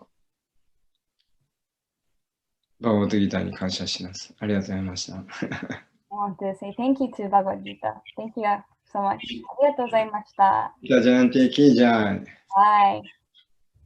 はい。Thank you so much. 皆さん本当にありがとうございました。So, we would like to continue sharing and reading Srila Prabhupada's literature. It's been very apparent that it has had a big impact on our lives, and we really want to share and express this gratitude we have for Bhagavad Gita.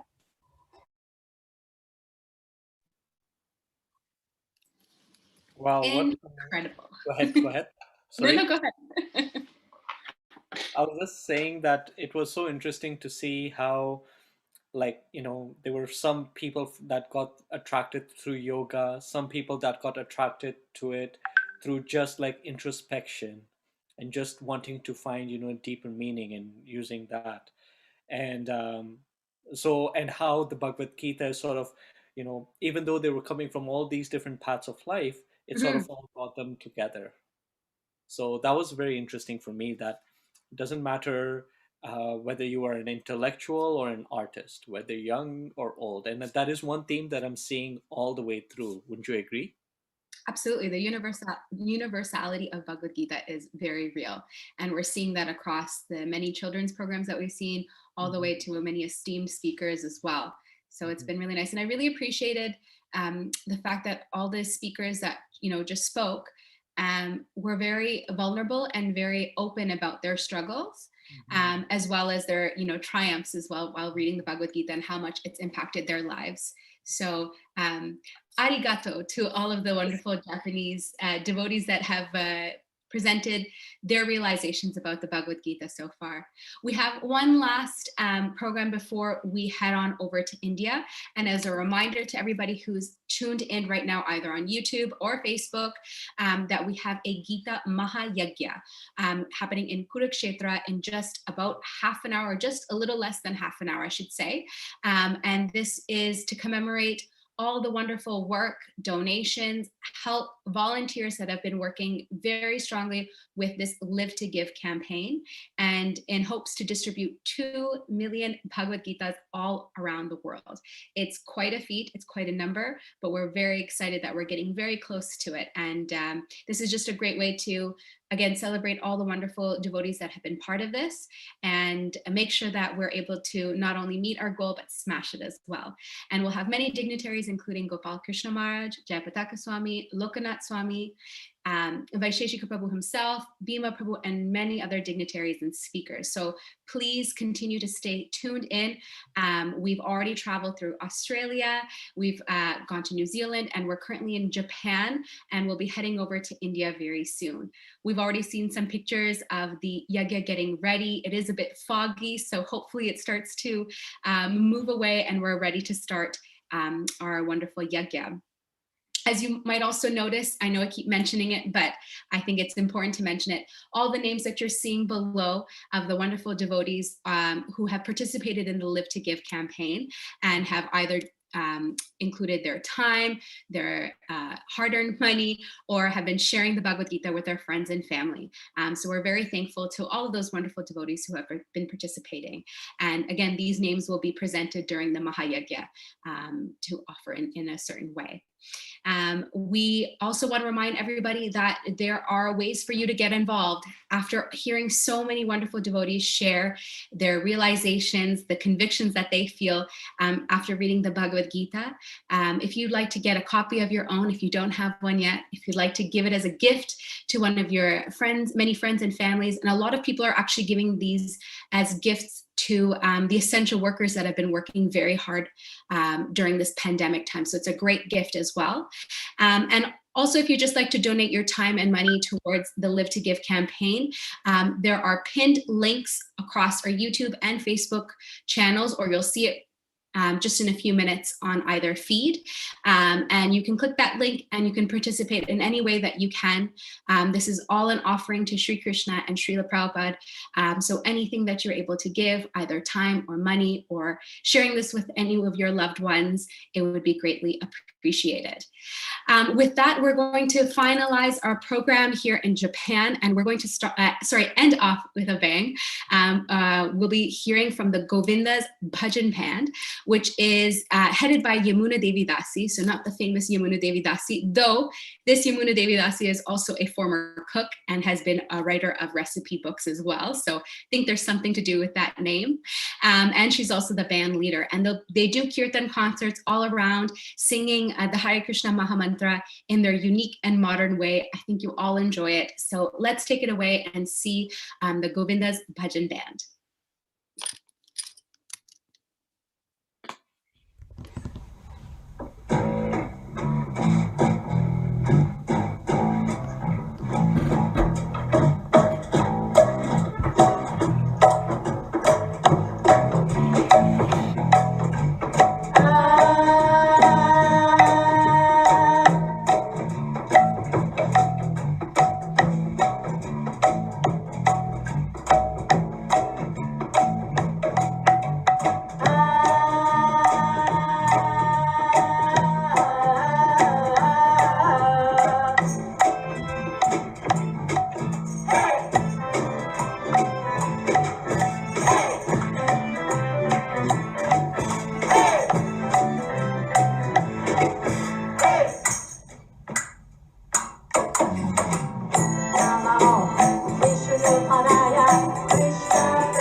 That was amazing. My God, I was jamming out in the background. We were both dancing along to the kirtan, so we really enjoyed it. I'll tell you right now, I was enjoying that.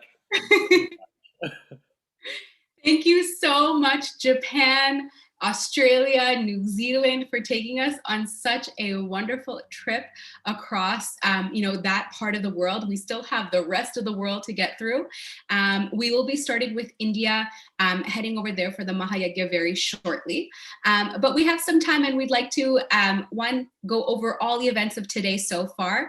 Some of our viewers have been watching right from the beginning, some from the middle, and have just now joined us right before we head off to India. And we also wanted to present some of the videos that were submissions for the Empowered by Gita contest. So we're very excited to see some of those submissions. So maybe actually before we get to that point, Ananda Madhava, did you want to share something that you have taken away from the presentation so far, something that stood out for you?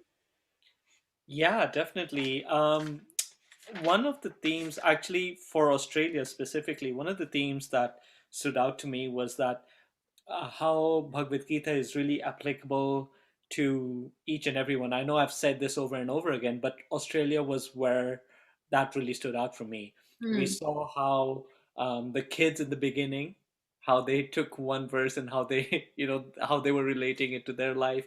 Then we moved on to the younger adults and then to the older adults as well.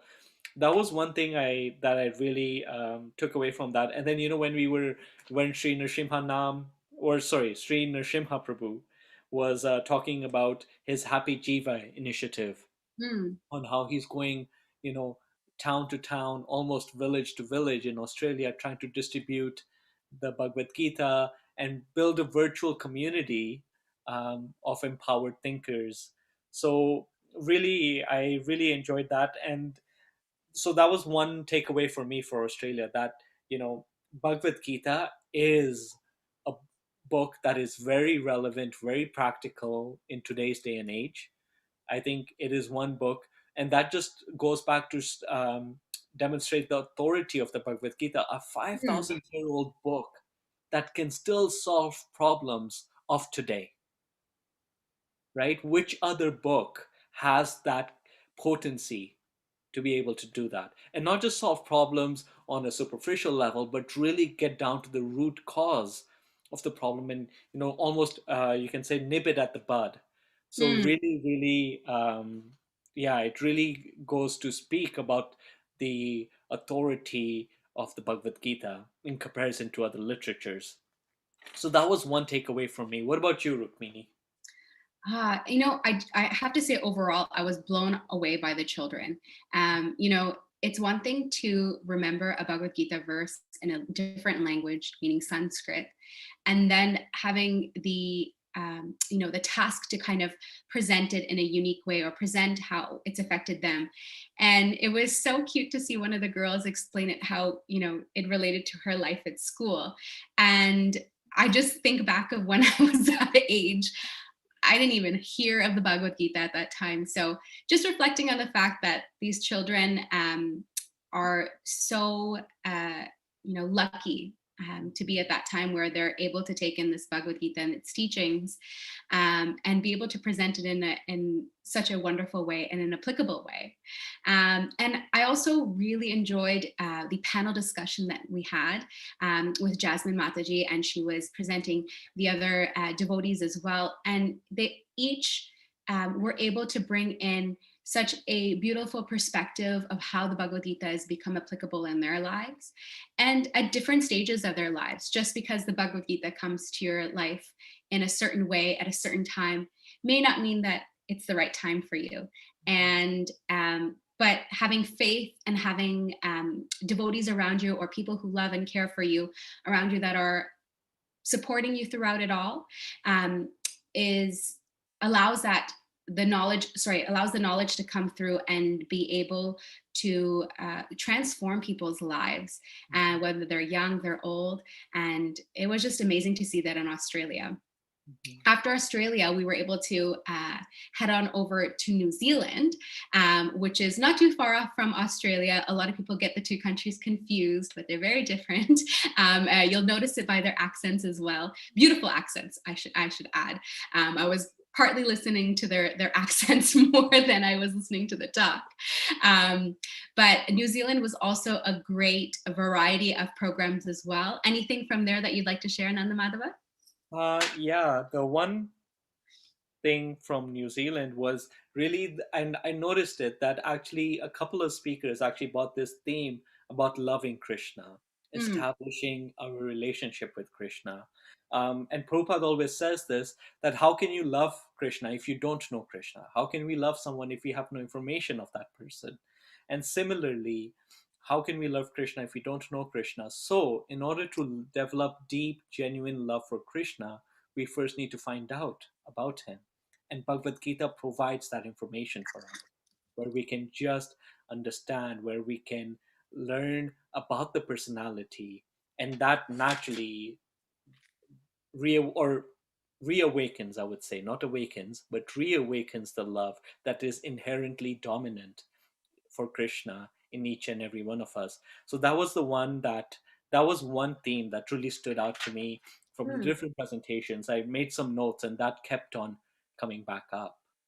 Yeah, Ananda Madhava is like a class note taker. Like, maybe not the handwriting, because he is a medical student, but at least the quality of his notes are probably very high class. So I would like to take them afterwards. I loved New Zealand's presentation. Again, I have to say the kids stole the show for me too. I loved the kirtan, and in between there were verses being spoken, and the translation, I'm not sure what her name was. I believe it was, sorry, I'm going to just make sure that I have the name. But I believe it was Danika that was speaking in between, and she was the one who was presenting the verses in between the kirtan, and she had a little rhyme for all of the translations, which was very sweet. And in that video, we also got to see how she is sharing the Bhagavad Gita to her neighbors, going door to door, at a table, at a presentation, and blown away by how a little child has that conviction to go up to someone, and also the courage, right? It takes a lot of courage to go up to someone and present them, a Bhagavad Gita that, may not know entirely, but, at least know the good parts of the Bhagavad Gita and present that to someone and convince them to take it. And I saw that the neighbor kind of said, you're a little clever girl, and she certainly is. And so I guess I work with children, so it's no, I don't shy away from the fact that, watching the kids was a great treat to see, and they really presented it in such a beautiful way. And a huge congratulations to both Australia and New Zealand for not only showing us how beautiful the Bhagavad Gita is in their centers, but also how, individually they've done so on a level of the country as well. And then more importantly, on a global level, what that effect is having. I'm getting a bit tongue-tied here. So before we, conclude or have a chance to talk about Japan, we really want to talk about this Empowered by Gita competition. And so you might have seen it all across social media, which is also a plug for our social media as well. You can check out World Gita Day on Instagram as well as Facebook. So please give it a like, subscribe. I think there's a YouTube channel, whatever it is, show us your support all across our wonderful social media platforms. And I will ask the broadcast team to also possibly put up those links up in our chat boxes. But we would really like to have a chance to look at some of the submissions. Again, a lot these submissions have come from children as young as 3 and as old as wherever your mind wants to take you as far as age goes. So we would really like to get a chance to see some of these submissions, and we'll talk a bit more after that.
I think that was a cool ending.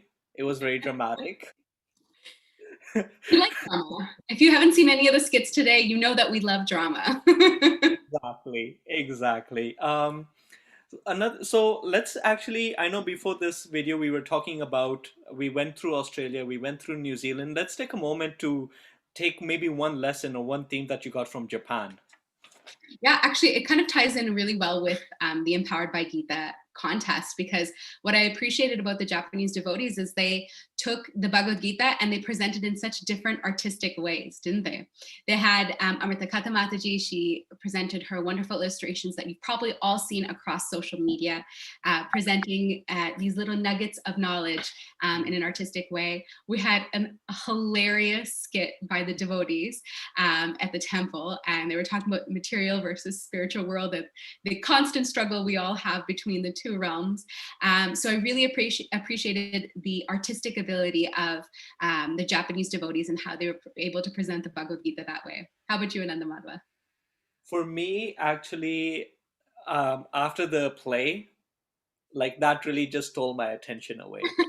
And really, I just kept on seeing that recurring theme of Guru just coming up again and again, because even like we know there's Sadhu Guru Shastra, right? And so even when we went to the panel, a lot of the panelists were talking about how they were in search for information, they were in search for deeper knowledge, whether that be, you know, coming from a path of yoga, right, just practicing contemporary yoga, or actually contemplating on deeper aspects of life. They really wanted to get knowledge, and through that they were given the Gita. Of course, we know Guru gives us information of Krishna, and you know, there's a Shiksha Guru or a Shiksha Guru. And so I really, this theme just kept on coming back up, that really Guru is like such a vital force, such a vital component in any sadhaka's spiritual journey. And that theme kept on coming up, whether it was through the play, whether it was through the illustration, or whether it was through the panel discussion as well. So that is one thing that kept on recurring for me. Wonderful. Thank you so much, Ananda Madhava. And, you know, it's another theme that certainly kind of encapsulates the three programs that we've seen today and will continue on for the next day as well, or depending on where you are later on today, is that the Bhagavad Gita unifies us all in that one sense, right? All across ISKCON globally, we're connected by the power, the conviction, and the teachings of the Bhagavad Gita. Not only it unifies us all together, but unifies us to the mission of Srila Prabhupada that he brought over 50 years ago. So we're very grateful that we're able to celebrate World Gita Day. I believe it's our first time celebrating World Gita Day, that too celebrating on December 25th. So it's already a festive time. It's crazy that this is happening during a pandemic. Who would have thought? But here we are celebrating World Gita Day over Zoom, virtually across so many different countries. Again, probably would not have been able to pull this off in any other time. So we're taking advantage of this unfortunate time, but trying to make it as fortunate as possible. And on top of it, we took on the task, and I say we, but the whole world is taking on this goal of 2 million Bhagavad Gitas. You heard that right. Globally, across all countries, we are trying to share this wisdom of the Bhagavad Gita to 2 million people, or at least in the form of 2 million books. So if you'd again like to participate, get your own Bhagavad Gita. And again, I'm not sure how you wouldn't be convinced by the end of all of these wonderful presentations to grab a copy for yourself if you haven't already. Give it as a gift to someone that you love and care for, or even an essential worker around you, to your neighbor, to a teacher, as well as if you'd like to just donate towards the cause. You see all these names that are passing by below our screens. These are all the wonderful names and all the wonderful people behind those names that have been contributing to this wonderful cause, Live to Give. So again, if you'd like to participate in any way, there are links pinned in both our YouTube broadcast as well as on Facebook. If you have any questions, just type it away. We have our little helpers, our broadcast volunteers, and many other volunteers across that are making sure that they're watching the chat windows and are able to help you with anything you have. Thank you so much, everybody. Thank you for all the countries that have been participating today and will participate tomorrow. Before both Ananda Madhava and I sign off, we'd like to invite some beautiful kirtanyas all the way from the United States of America and continue this global celebration of the Bhagavad Gita during World Gita Day.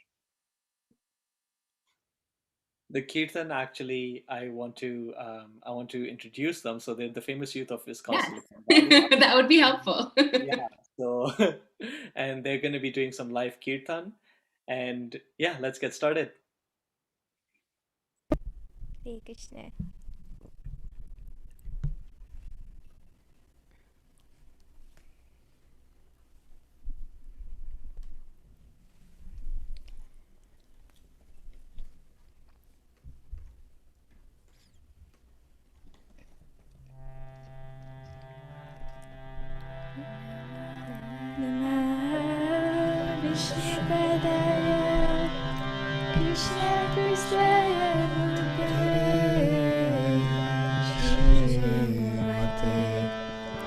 Bhaktivedanta Swami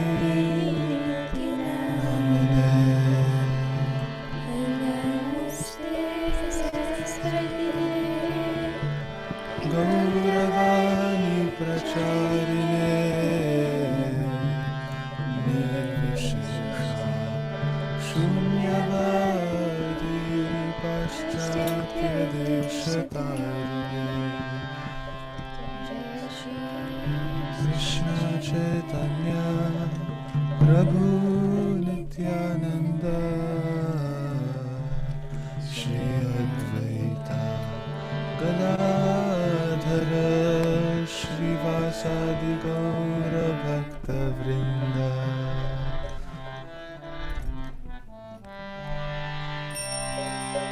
Hare Krishna, Hare Krishna, Krishna Krishna, Hare Hare, Hare Rama, Hare Rama, Rama Rama, Hare Hare, Hare Krishna, Hare Krishna, Krishna Krishna, Hare Hare, Hare Rama, Hare Rama,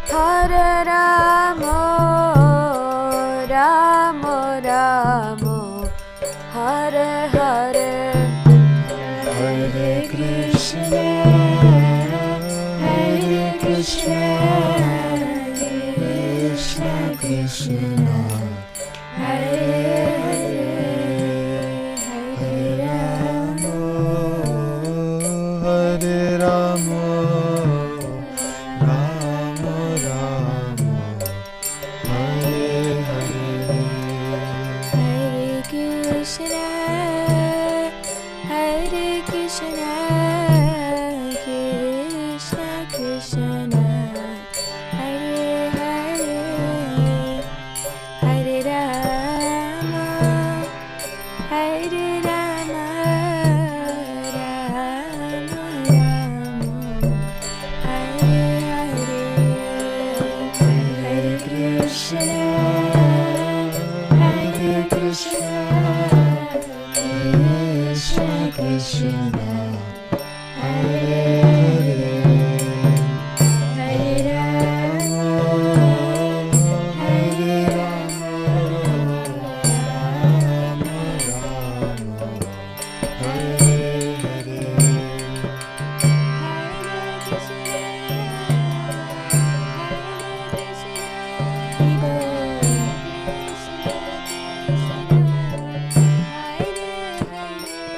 Haribo.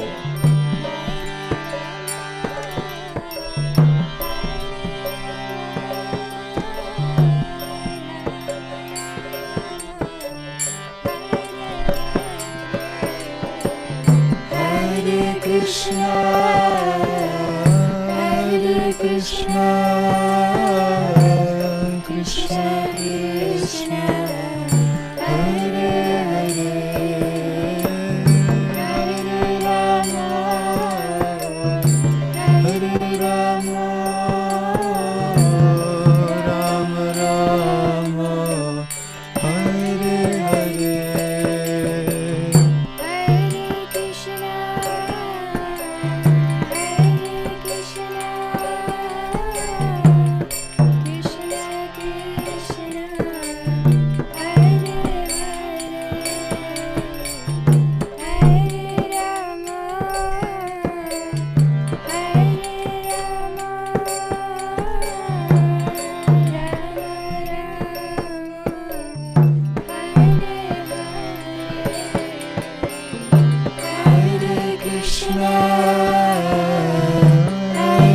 Krishna,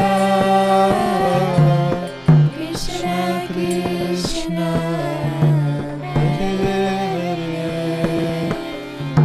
Hare Rama,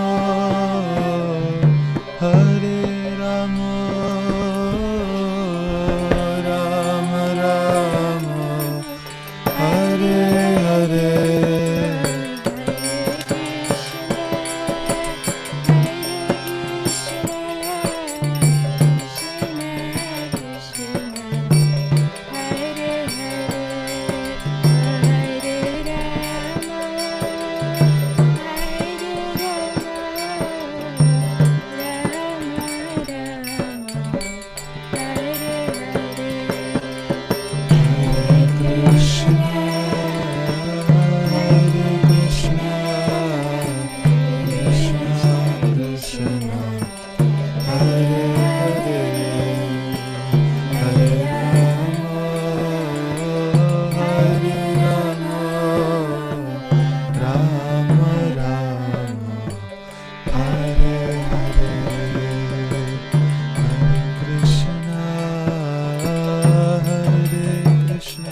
Hare Hare.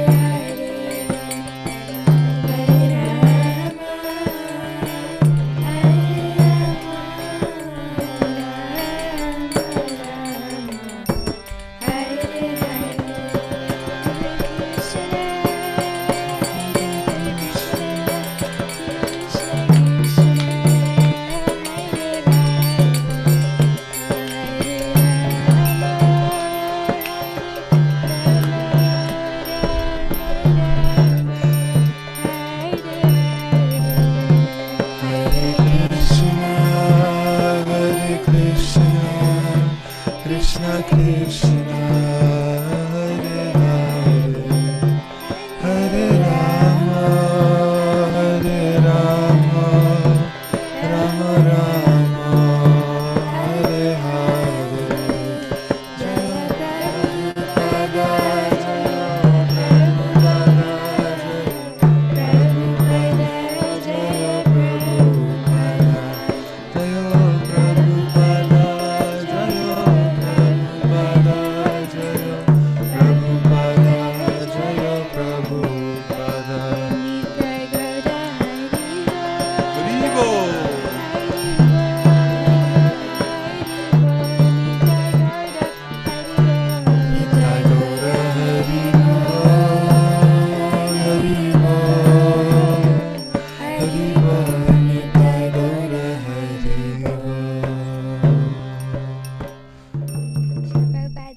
Jai. That was so amazing, wasn't it? I think it was Absolutely. fantastic. I think it was really good.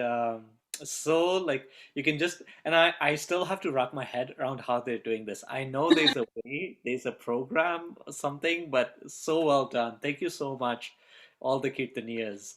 I do wanted to address that the yagya will be delayed for a little bit, and the reason is because there's a lot of fog currently, and because of that, the yagya is going to be a little bit delayed so that we can improve the experience for all of you who are tuning in. So yeah, that is it. And Rukmini, over to you to introduce the next section. Yes, so we are heading over now to India. We've traveled across 3 countries, and we're going to continue again tomorrow, starting off with Russia. So we're very excited for that. And before we introduce our hosts, I do want to mention we're going to be bidding adieu to Ananda Madhava Prabhu, who led us wonderfully in the hosting today. I'll be joining you again in the beginning of Russia tomorrow, and we'll have a whole slew of other wonderful hosts that will take us through this journey. So a huge thank you to Ananda Madhava. He was a great co-host, wouldn't you agree? And as you can see, we have 2 new guests who will be taking us on a ride all across India and be presenting this wonderful Mahayagya that's happening today in Kurukshetra during all this fog. So we'd like to first and foremost introduce Tarini Radha Mataji. She has joined the movement or the Hare Krishna Society back in 1988. So she is a veteran, certainly, in this mission for Srila Prabhupada. She is married to Sumitra Krishna Das, who's the temple president in ISKCON Chennai. She is a mother of 4 beautiful children and coordinates the Sunday school program there in Chennai. And amazingly, she is an author of 9 books called The Glory of India for Kids, which Mataji later on, I'm going to have to get your contact info because I would certainly like some books myself. So a huge thank you and welcome to Tarini Radha Mataji. And Ananda Madhava, would you do the kind gesture of introducing our next speaker as well?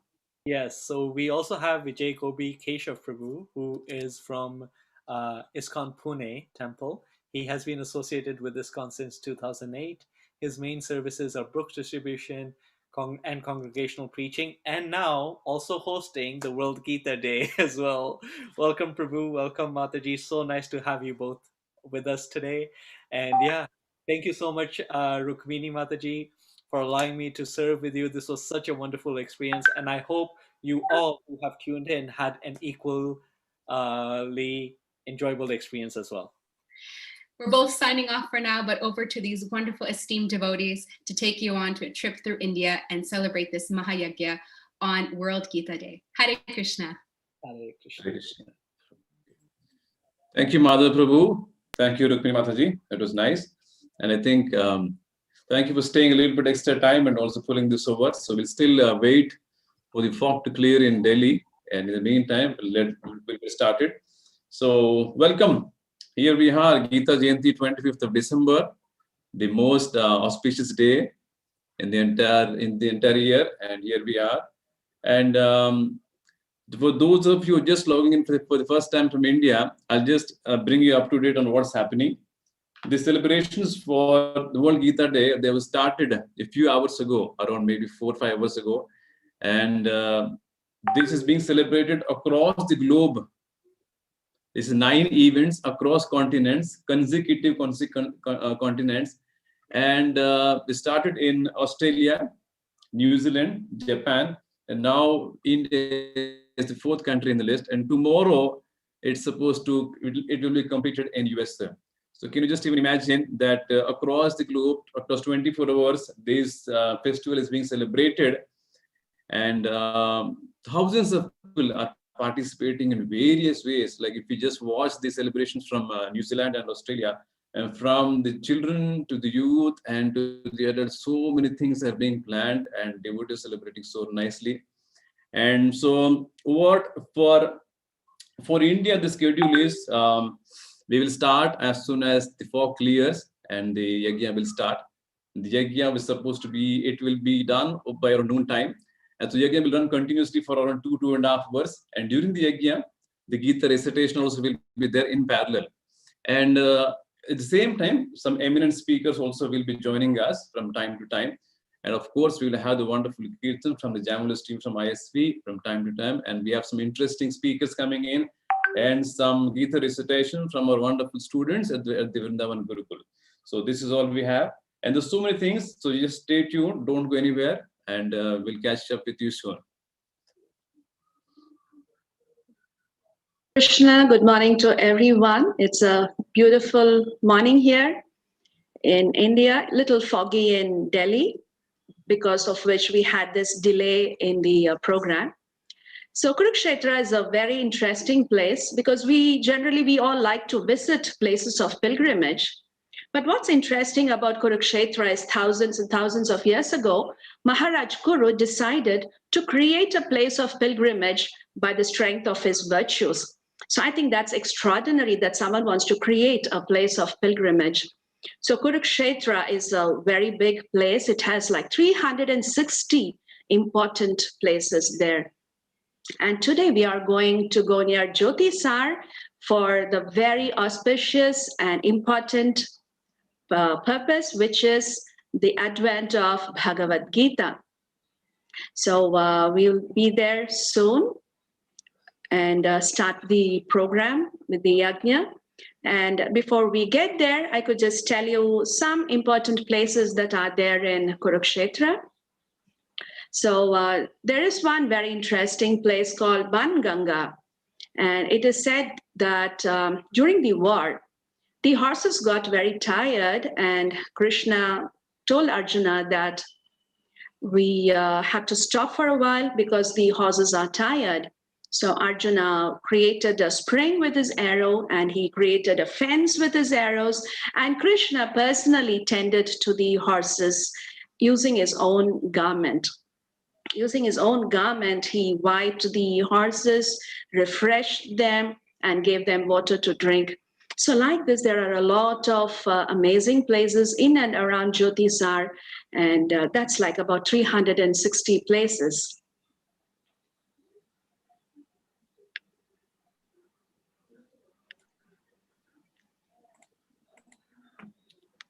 And we have with us here His Grace Sakshi Gopal Prabhu, who's the temple president of ISKCON Kurukshetra, and he's waiting to invite all of you to Kurukshetra and today's events. Hare Krishna, Sakshi Gopal Prabhu, very happy to have you here. Please welcome. Hare Krishna! Srila Prabhupada ki jai! Brahmakshetra Kurukshetra Dham ki jai! Gita Jayanti Maha Mahotsav ki jai! On behalf of ISKCON Kurukshetra, I would like to welcome all the senior Vaishnava and devotees who have joined online for today's most auspicious Gita Jayanti Maha Yajna. I wish you all a very happy Gita Jayanti from the land of Bhagavad Gita. By Srila Prabhupada mercy, we all are extremely fortunate to be witnessing this most auspicious day from the exact place, Jyotisar, Kurukshetra, where Lord Krishna stood and spoke the Bhagavad Gita 5,000 years ago.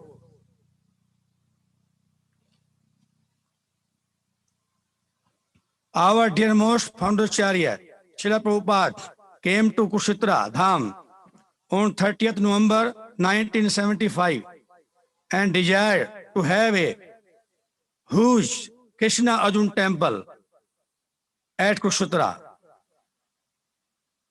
a historical project that will live to give Bhagavad Gita worldwide.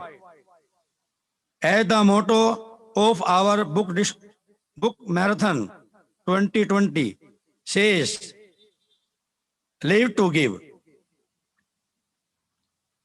By the blessings, Srila Prabhupada, Founderacharya, International Society for Krishna Consciousness, and my Guru Maharaj, His Holiness Gopal Krishna Goswami Maharaj, Srila Prabhupada Dream Project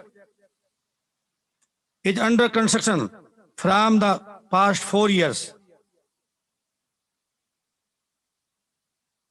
We need the blessings of all the Vaishnavas so that we can complete this project within next 2 years to come. In one letter of his, Srila Prabhupada said, ISKCON, mean ISKCON devotee. We are preaching on behalf of Bhagavad Gita and Rath Yatra, and both have the origin at Kurukshetra. So therefore, Kurukshetra Dham is very, very important for us. I would like to humbly welcome all the Vaishnava of Srila Prabhupada devotees all over the world to come and bless us and give us the chance to serve all of you. Hare Krishna. Thank you very much.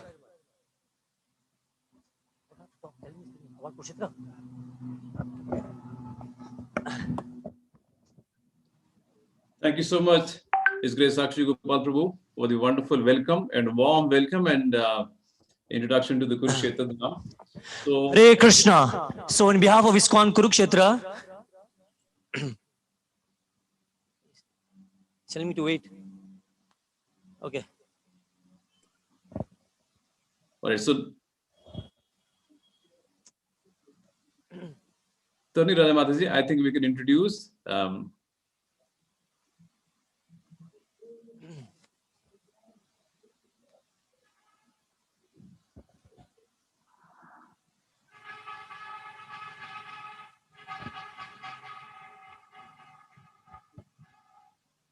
so we'll now hear from the dynamic youth leader and son of His Grace Sakshi Gopal Prabhu.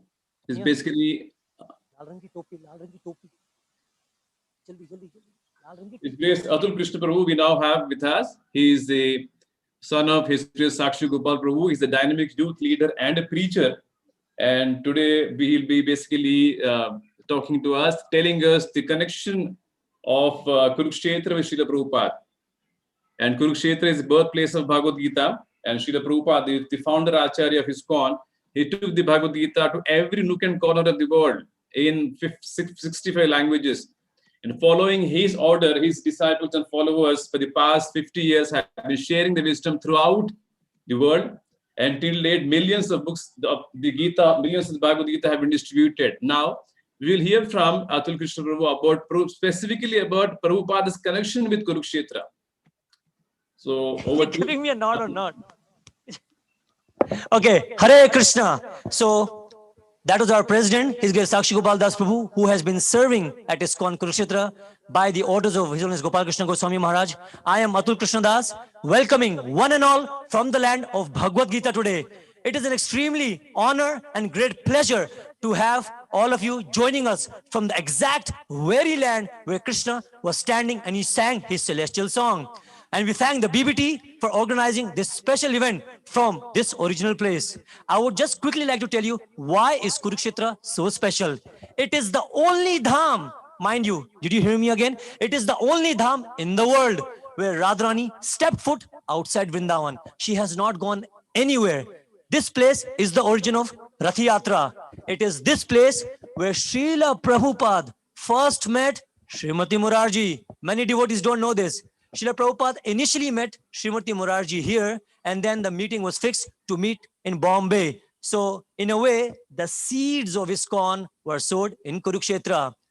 We hear Bhagavatam, we hear Chaitanya Charitamrit.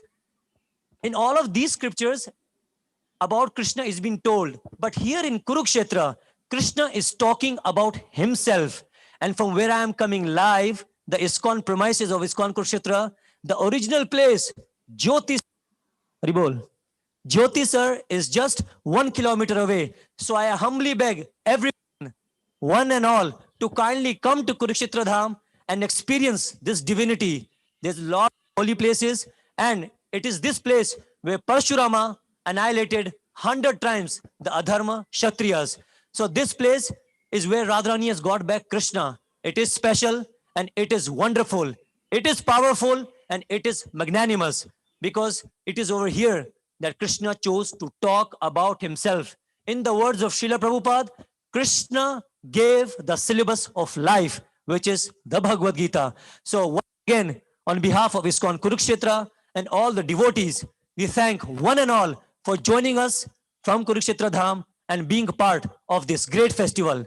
Hare Krishna, Srila Prabhupada ki jai, ISKCON Kurukshetra ki jai. Okay, I've been asked to talk more about Kurukshetra. So, when Krishna came from Dwarka to Kurukshetra and all the Brajavasis, did you know, even the 9 lakh cows of Krishna came. So they were Nanda Maharaj, they were Yashoda Mai, they were the 9 lakh cows and the complete gopis and the gopas. So it was a reunion between Krishna and the Brajavasis. And Krishna has experienced all the 5 rasas here. Vatsalya ras with Yashoda and Krishna, Sakhya bhav with his gopas and sakhas, you know, all the prem bhav, so with the gopis, and it is said that even Krishna had Ras Leela here. So over here, there's a special place called Radha Krishna Milan Sthal, where Radharani and Krishna met after 120 years. That happened right here in Kurukshetra. So Krishna came for the solar eclipse, you know. Even Ramanujacharya, Adi Shankaracharya came and he recited the Gita Mahatma, in which he clearly says, there is only one God, Krishna. There is only one scripture, the Bhagavad Gita. And there is only one activity to do, that is chanting the Hare Krishna Maha Mantra. So this is a special occasion and I humbly thank all the organizers to choose Kurukshetra, because when you come to the original place, you get the potency of the Dham. So we are elated. We express our gratitude to ISKCON BBT and all the organizers to come here and acknowledge the Dham. And for your kind information, ISKCON Kurukshetra is coming up with ISKCON India's second big project, which is the Krishna Arjuna Temple, which is ISKCON's first official Krishna Arjuna Temple. So when you come to Kurukshetra, it is not about the Holy Land. It is also about fulfilling Prabhupada's long pending dream, which Prabhupada had for Kurukshetra. He wanted a big Krishna Arjuna temple. And by the mercy of Srila Prabhupada and His Holiness Gopal Krishna Goswami Maharaj and His Grace Sakshi Gopal Das Prabhu and the team members, such a big, magnanimous and a huge temple is under construction. You will see throughout the day, we will be showing you the visuals and the photographs of this magnanimous project. There will be horses, which will be at a height of almost 50 feet. And ISKCON's first, 24/7 online library, and we'll have fountain shows of the Bhagavad Gita. 8D, first time in India, we'll be using 8D technology, and the first temple in ISKCON to have the complete Bhagavad Gita written in its walls. So likewise, it will be a center, and in future there's a planning that we are opening a professional Gita course training center here. Right now we have Bhakti Shastri, Bhakti Vaibhav. So likewise, devotees can come from all over the world, experience Dham, live in the Dham, and learn Bhagavad Gita at the original place. So this is not ordinary. And it is said that those who come to Kurukshetra, they never have to return to this material world. So once again, thanking everyone on behalf of ISKCON Kurukshetra. This is Atul Krishna Das. Thank you for joining us for this live session. We hope to see you soon here. Hare Krishna. Thank you. Hare Krishna. Thank you so much. It's great, Atul Krishna Prabhu, for such a wonderful, dynamic, charged up presentation. Specifically said, Krishna here in Kurukshetra gave the syllabus of life. And this is the book he's talking about, the Bhagavad Gita. So specifically for this particular Gita, for this marathon, our slogan is live to give. And worldwide, we have a goal to distribute 2 million Bhagavad Gitas. And you will be amazed to know that 42 countries, 180 communities worldwide are rallying together to make this happen as we speak for the past 3 months. And and you will see, starting very soon, you'll see scrolling names where all the people who have contributed in some way or the other, their names will be said. You will also see some links on the broadcast where you can buy the Bhagavad Gita, and you can also like us on Facebook, on Instagram. So please do that. And before we go on to the next speaker, I would just like to ask a small question. Tarun Radha Mataji, have you just noticed in the past that since the pandemic, there's been a lot of interest in the Bhagavad Gita in particular, a rise in the interest in the Bhagavad Gita? Definitely, we have been seeing that. because I think basically now people are aware that Bhagavad Gita is such a wonderful book of wisdom that can help us at all critical times, especially the last few months has been mentally agonizing also. And in the introduction to Bhagavad Gita, Prabhupada says that all of us face perplexities in life, just like Arjuna was facing on the battlefield, and Bhagavad Gita is the book to help us through that. So Bhagavad Gita helps us in so many ways.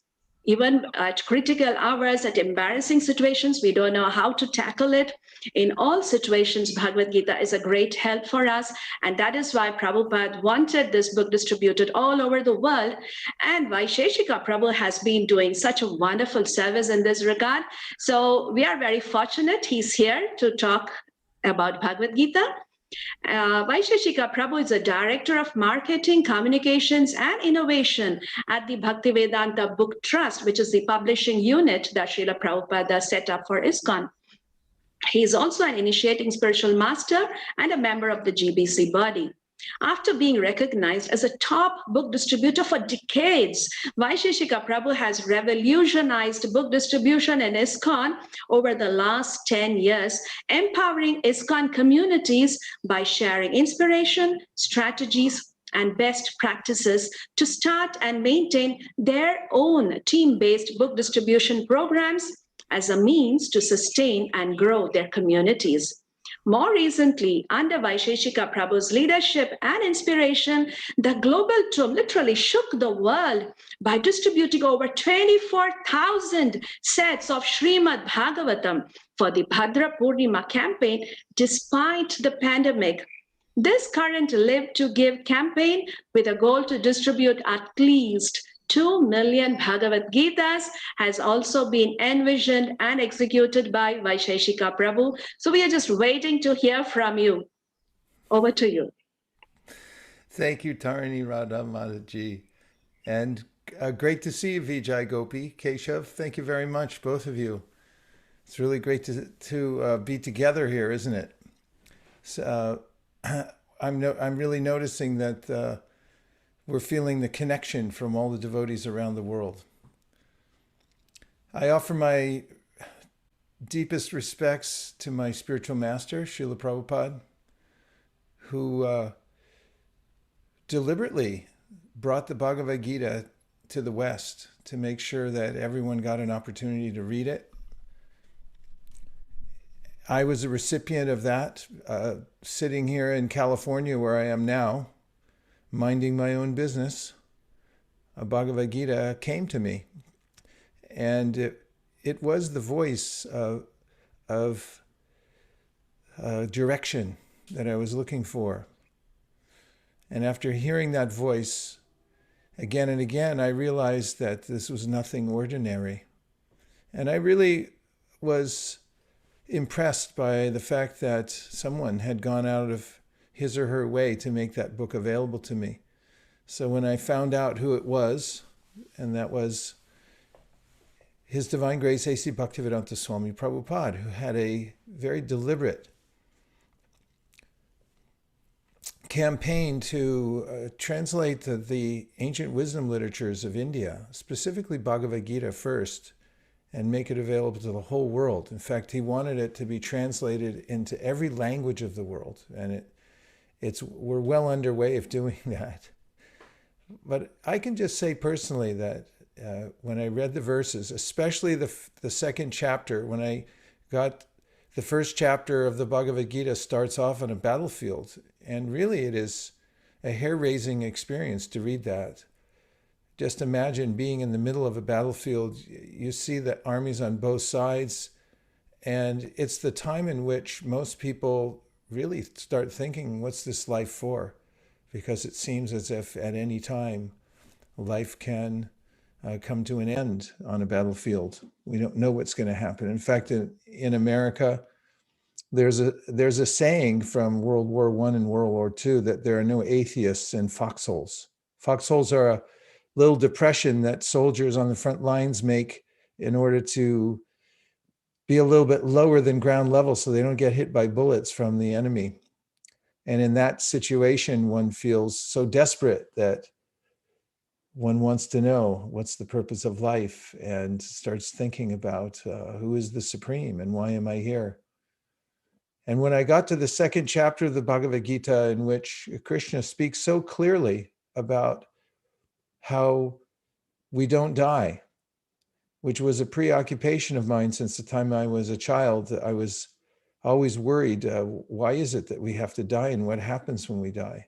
And I'd never heard any commonsensical explanation of why that happens. But when I heard Krishna's voice in the Bhagavad Gita, explaining that actually we are not our bodies, but we're the sentient being within the body that's the witness and the animator of the body.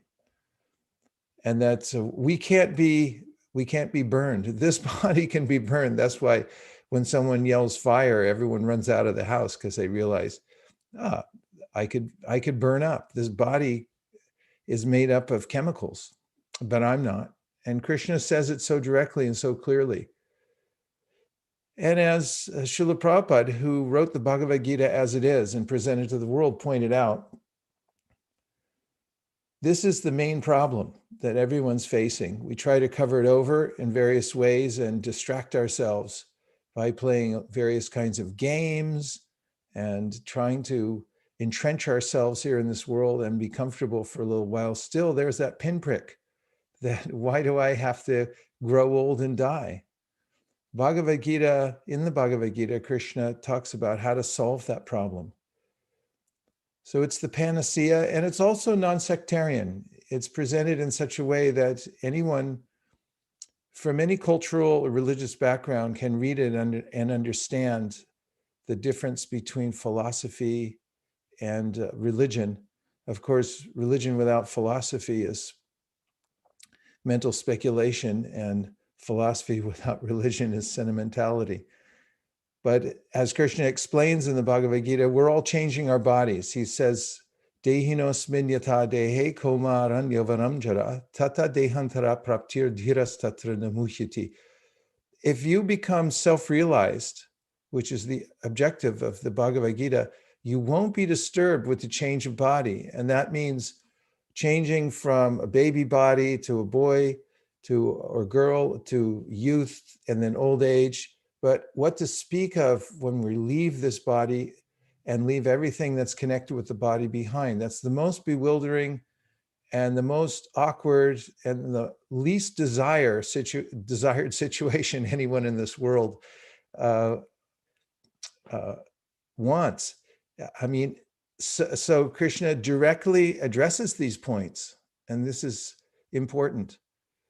I've found in my life that by reading Bhagavad Gita every day, I'm able to keep a steady mind and deal with all types of situations, complexities, and problems. I don't know about all of you out there, but I definitely run into complexities and problems. And the Bhagavad Gita systematically solves those problems one by one. For instance, what is the cause of suffering? In the Bhagavad Gita, Krishna explains the cause of our suffering is due to our association with foreign matter. In other words, we're spiritual and the material world is made of inert matter. And when I connect myself to it, I have a problem. And there's a way in which he describes, does Krishna in the Bhagavad Gita, that we can become, we can spiritualize everything in our lives. And that solves the problem, especially by using everything that we have for a higher purpose. Right? Vijay Gopi and Tarini Radha? Doesn't Krishna say that in the Gita? Yes? Yes, so, Prabhu. Just like if you take an iron rod, if you put an iron rod in fire and you leave it there long enough, it will turn into fire. So similarly, everything, Krishna says, Brahmarpanam Brahmahavir Brahmagno Brahmanuhutam Brahmaiva Tena Gantavyam Brahma Karma Samadhina. Everything that we have that we're using, if we try to use it for ourselves, it'll be a great burden. But if we engage it in the service of the Supreme, of the complete whole, then it will become spiritualized. I mean, the Bhagavad Gita is full of gems like this. So Srila Prabhupada recommended that we read at least one chapter of Bhagavad Gita a day. So a while back, we started an organization called CHAD. That stands for Chapter a Day. And you can join that organization. You can go to readchad.org, and there you'll find thousands of other people who've joined together to read at least one chapter of Bhagavad Gita a day.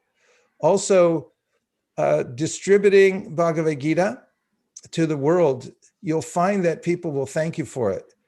Somebody gave me a Bhagavad Gita when I was in high school, and I am eternally grateful to them. So if you're thinking about giving the best gift around this time of year, at least in America, everyone's thinking what kind of gift to give. Most people give something that people want to throw away or they can't use. Give the Bhagavad Gita. We have a goal of distributing at least 2 million Bhagavad Gitas together around the world. We're going to hit our goal. I'm really happy to say we're going to hit our goal, but we need everybody to help, and everything counts. So join in the campaign. And also remember the Bhaktivedanta Book Trust, who is printing these books, uses half of their profit goes into making spiritual infrastructure. And one of the biggest projects in the world right now is in Mayapur in West Bengal, India, where one of the largest spiritual buildings, a temple, the likes of which people have never seen before, is being built. It's a grand project, and huge amounts of the profits from the sales of Bhagavad Gita go to help build that. So books are bricks, and they're going into that. So for the good of the world, it's very powerful to join in this process and to inaugurate it today. We have the yajna that's just starting off, and in Kurukshetra, representing Krishna speaking Bhagavad Gita to Arjuna and to the rest of us in the whole world. I thank everybody who's joined together, joined hands all the way from Australia to Russia to India, Japan, New Zealand, Europe, America, to work together to make the world a better place. And I thank you, Vijay Gopi Keshav and Tarini Radha, for your hosting this event today. It's really nice to have you here. Thank you, everybody, and keep up the great work. Together we will succeed. Hare Krishna. Thank you so much, Prabhu. And it was really interesting that you got your Bhagavad Gita when you were just in high school. So that's so many years that you have been reading and distributing Bhagavad Gita. So Vijay Gopi Keshav Prabhu, could you tell us more about Vaisesika Prabhu and his book distribution, how he has increased it to such a great extent? Yes, Mataji, actually, it gives me goosebumps just to sit on the same Zoom call with him. He's such a stalwart. Specifically, one thing I've noticed is that he has trained the communities far and wide on book distribution. For most of us, the book distribution is a mystery. There's some question element over how to do it. But Prabhuji has traveled even in India. He does these entire trips across the entire country, doing seminars and helping people. And when he comes to Pune, for example, he goes out with the congregation on the streets, and he shows, so because he does whatever he is speaking, whatever he's preaching, and that makes him the perfect book distributor. And one thing I noticed is that he empowers ideas in people.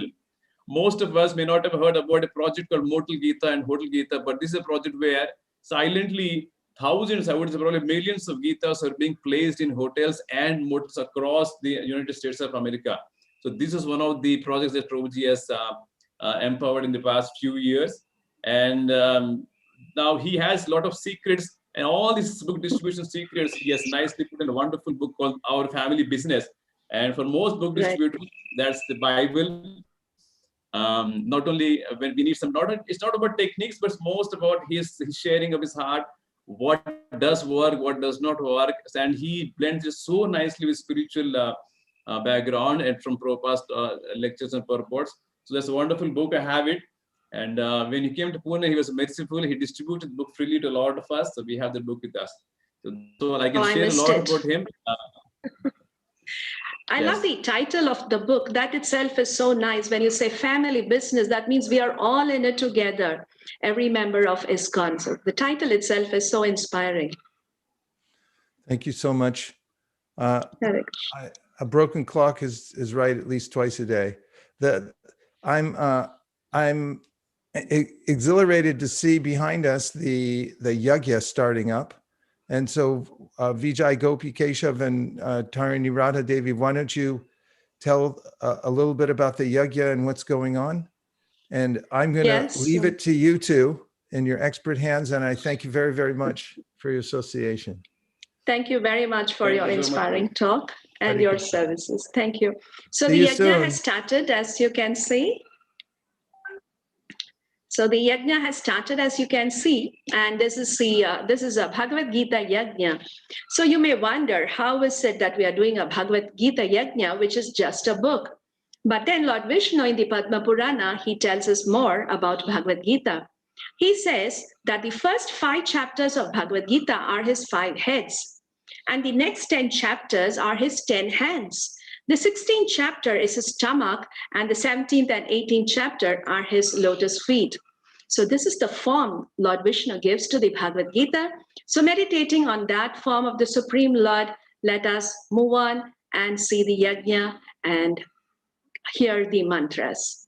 Krishna हम श्री गुरु श्री युतपकमलम श्री गुरु ने वैष्णवांच श्री रूपम साग्रजातम सहगण रघुनाथान्वितम तम सजीवम ओम स्वाहा कृष्णायदम नमः साद्वैतम सावधूतम परिजन सहितम श्री कृष्ण चैतन्य देवम श्री राधा कृष्ण पदान सहगण ललिता श्री विशाखान्वितांच ओम स्वाहा कृष्णायदम नमः हे कृष्ण करुणा सिंधु दीनबंधु जगतपते गोपेश गोपिका कांत श्री राधा कांत नमस्तुते ओम स्वाहायदम कृष्णायदम नमः तप्त कांचन गौरांगी श्री राधे वृंदावनेश्वरी वृषभानुसुते देवी प्रणमामि हरि प्रिये ओम स्वाहा कृष्णायदम नमः वंशाकल्पतरुभ्यश्च कृपा सिन्धुभ्येव च पतितानां पावनेभ्यो वैष्णवेभ्यो नमो नमः ओम कृष्णायदम नमः श्री कृष्ण चैतन्य प्रभु नित्यानंद श्री अद्वैत गदाधर श्रीवासादि गौर भक्त वृंद ओम स्वाहायदम कृष्णायदम नमः हरे कृष्णा कृष्ण कृष्ण हरे हरे हरे राम राम राम हरे हरे ओम स्वाहा कृष्णायदम नमः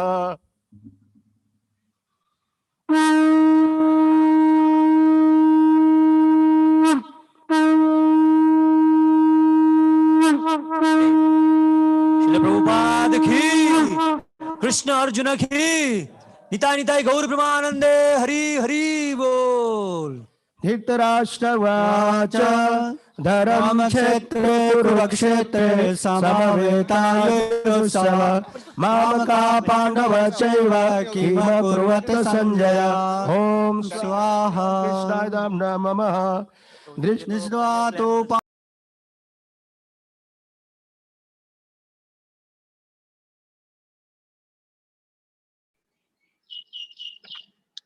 Hare Krishna. Hare Krishna. We are ready now to invite His Holiness Lokanath Maharaj to speak to us.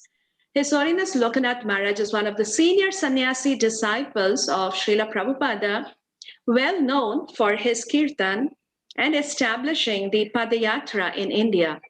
He is the ISKCON minister for Padayatra as well as for Harinam Sankirtan.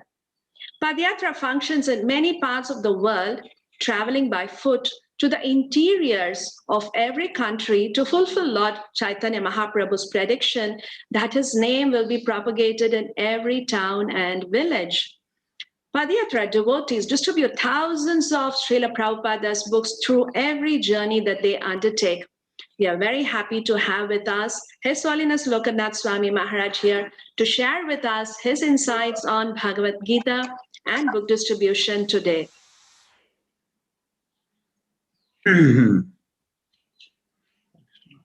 Om Ajnana Timirandhasya Jnananjana Shalakaya Akshurun Militamena Tasmai Sri Gurave Namaha.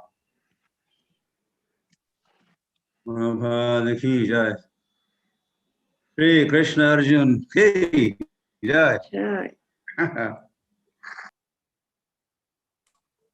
When I just heard the blowing of conch shell as part of the yajna that's happening there,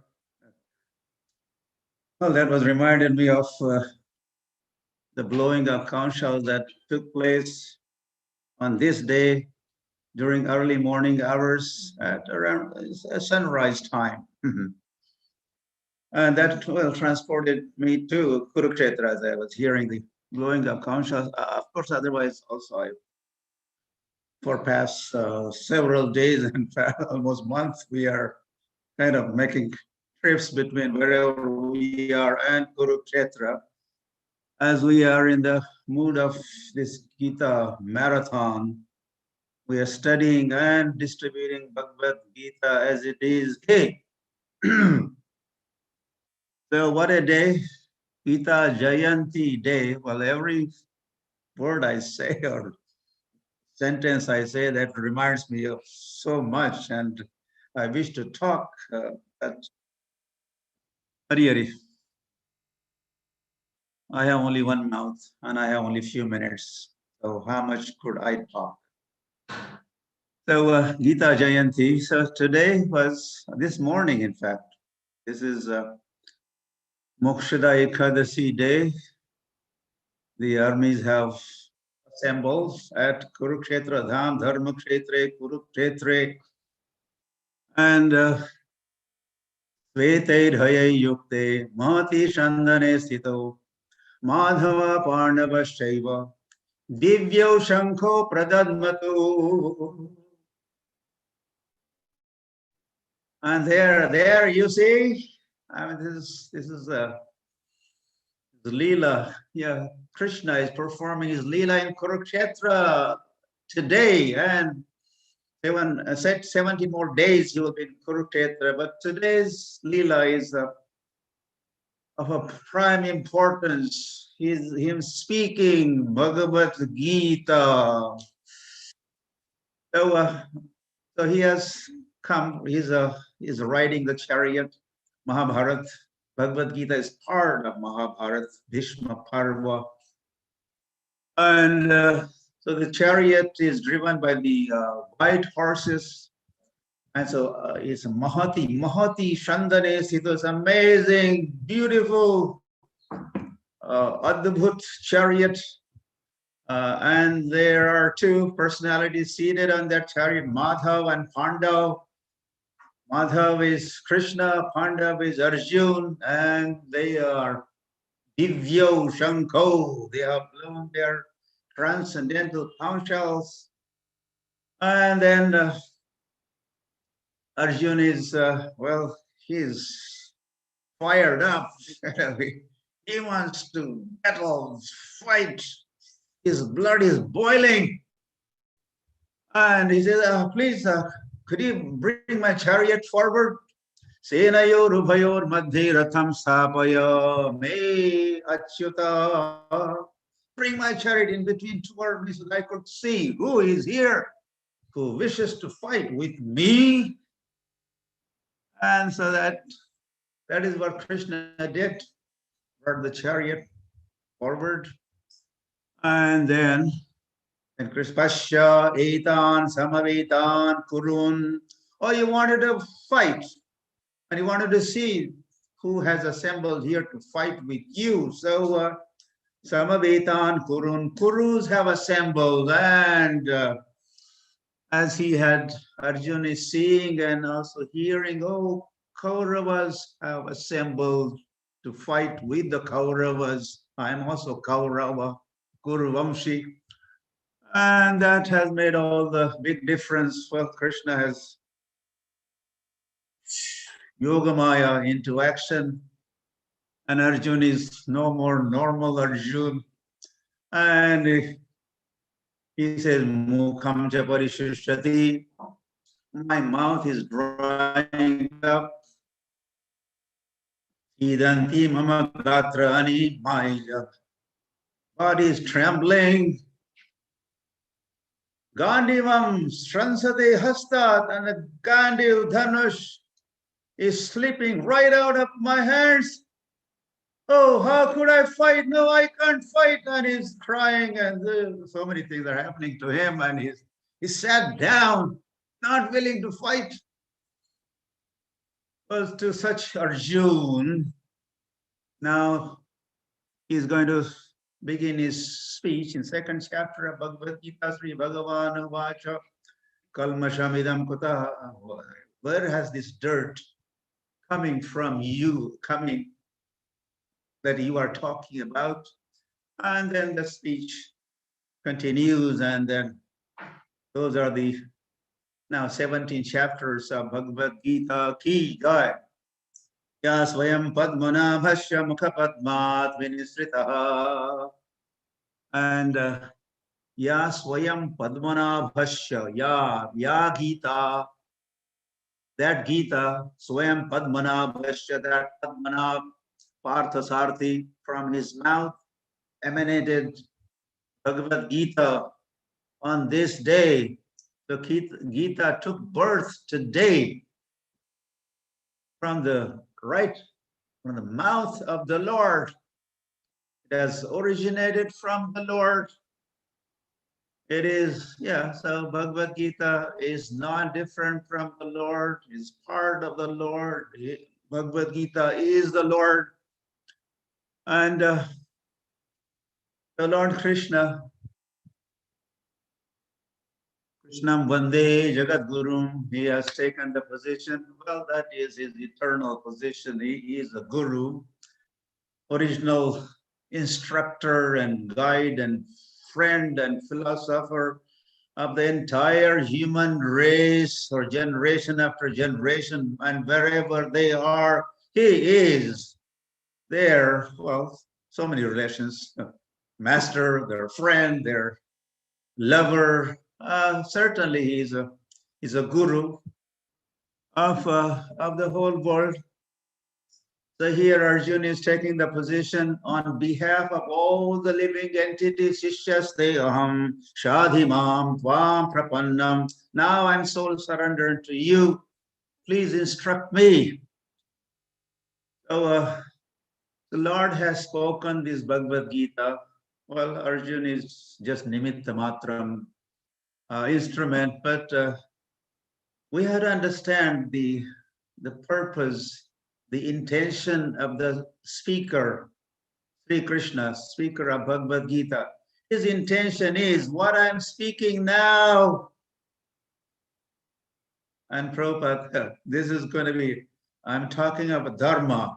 I appear, dharma samsavanarthaya, sambhavami yuge. I appear to establish principles of dharma.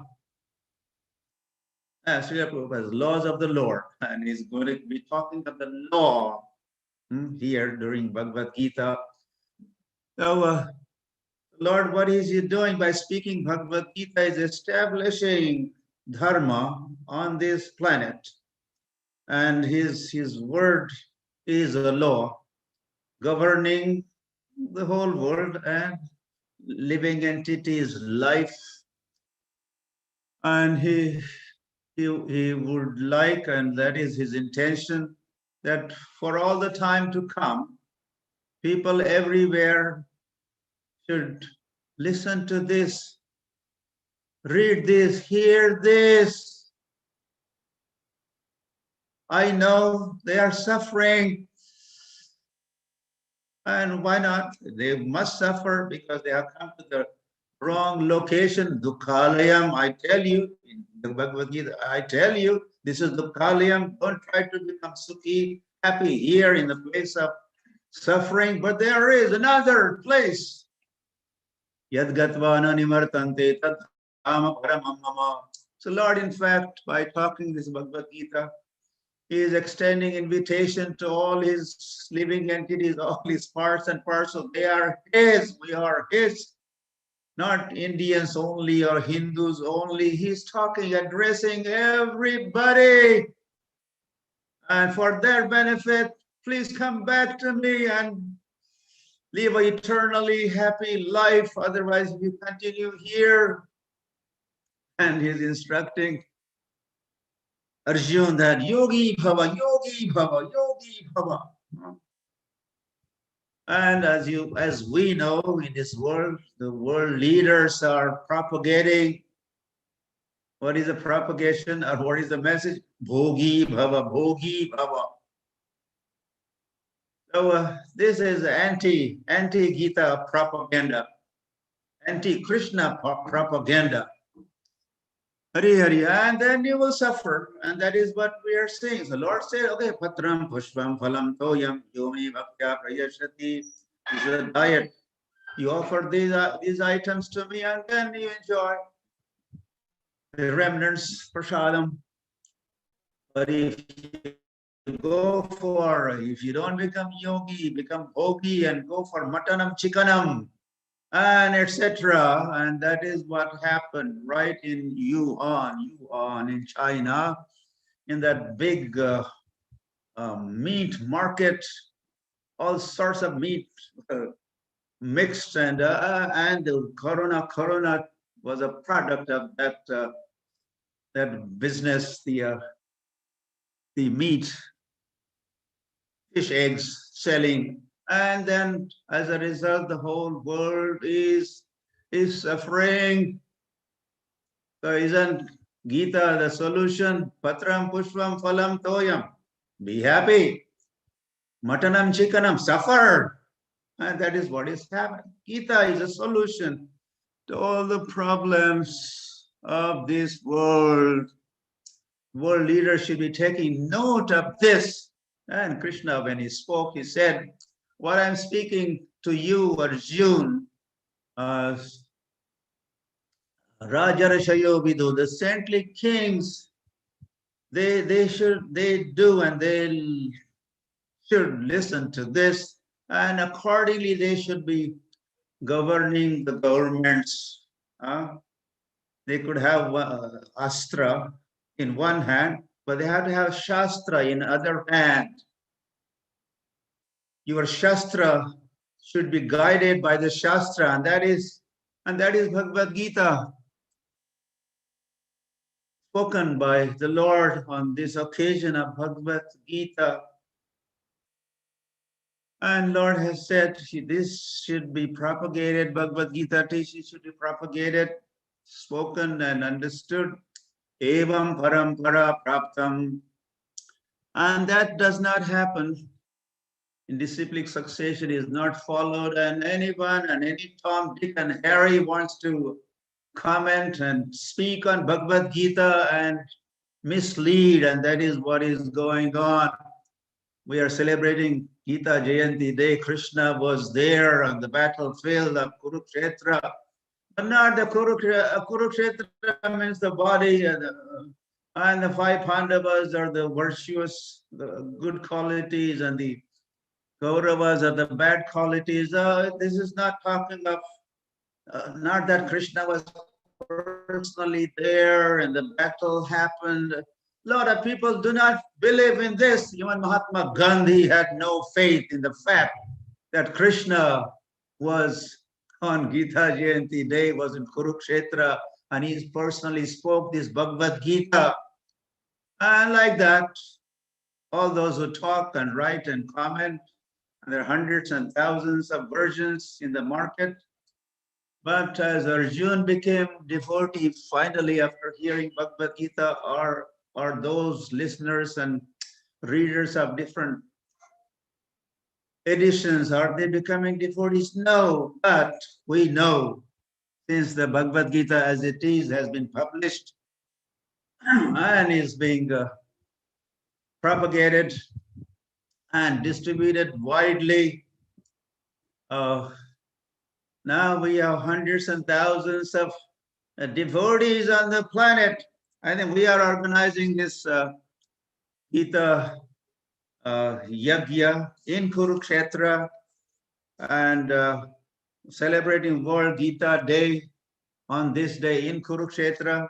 Well, I may not get time to say that, but as I had come to my mind, I think we should be celebrating this day every year in Kurukshetra Dham Ki, year after year after year. The BBT should organize this celebration in Kurukshetra, World Gita Day. This is my humble suggestion, and I wish we could celebrate every year. Why not? And that's where the Krishna Arjuna temple is also being built.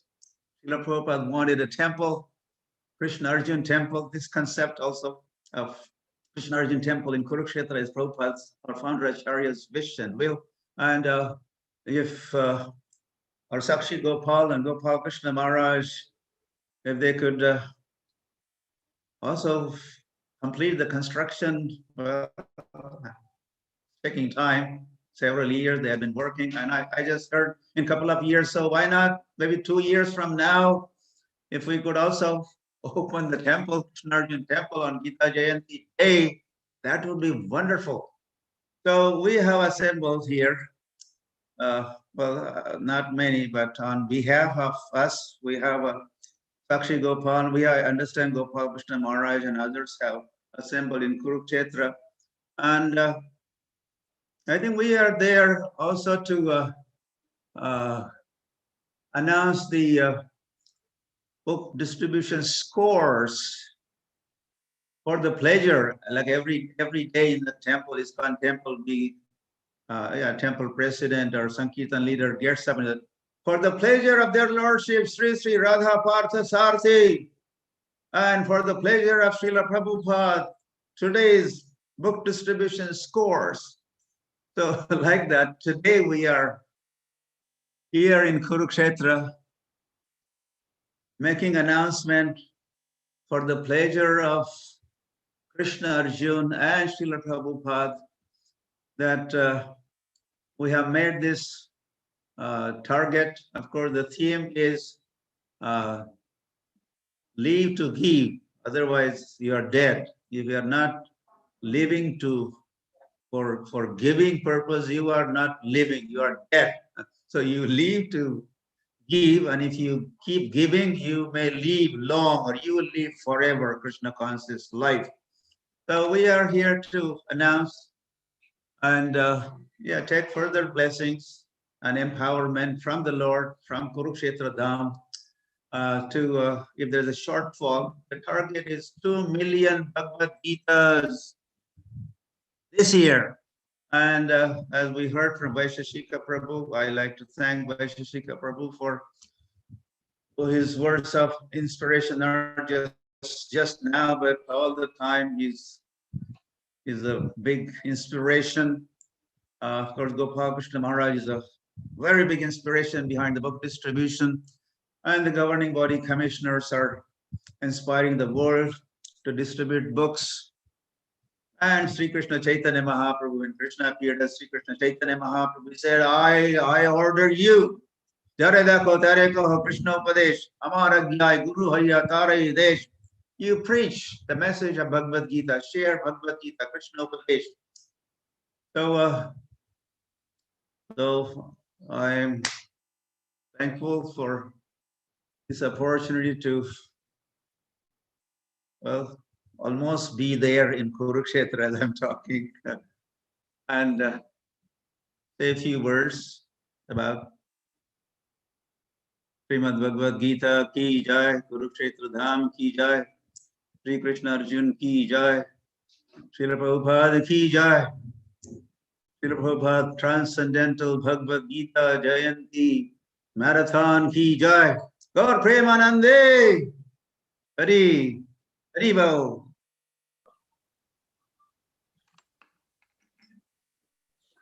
Thank you so much, Maharaj, for your wonderful words of inspiration. It's always a pleasure to hear from Maharaj, so much charged up, so much pumped up, and always enthusiastic, full of enthusiasm. Thank you so much, Maharaj. Now we'll go to the live yajna at Kurukshetra and see what is happening at the yajna study.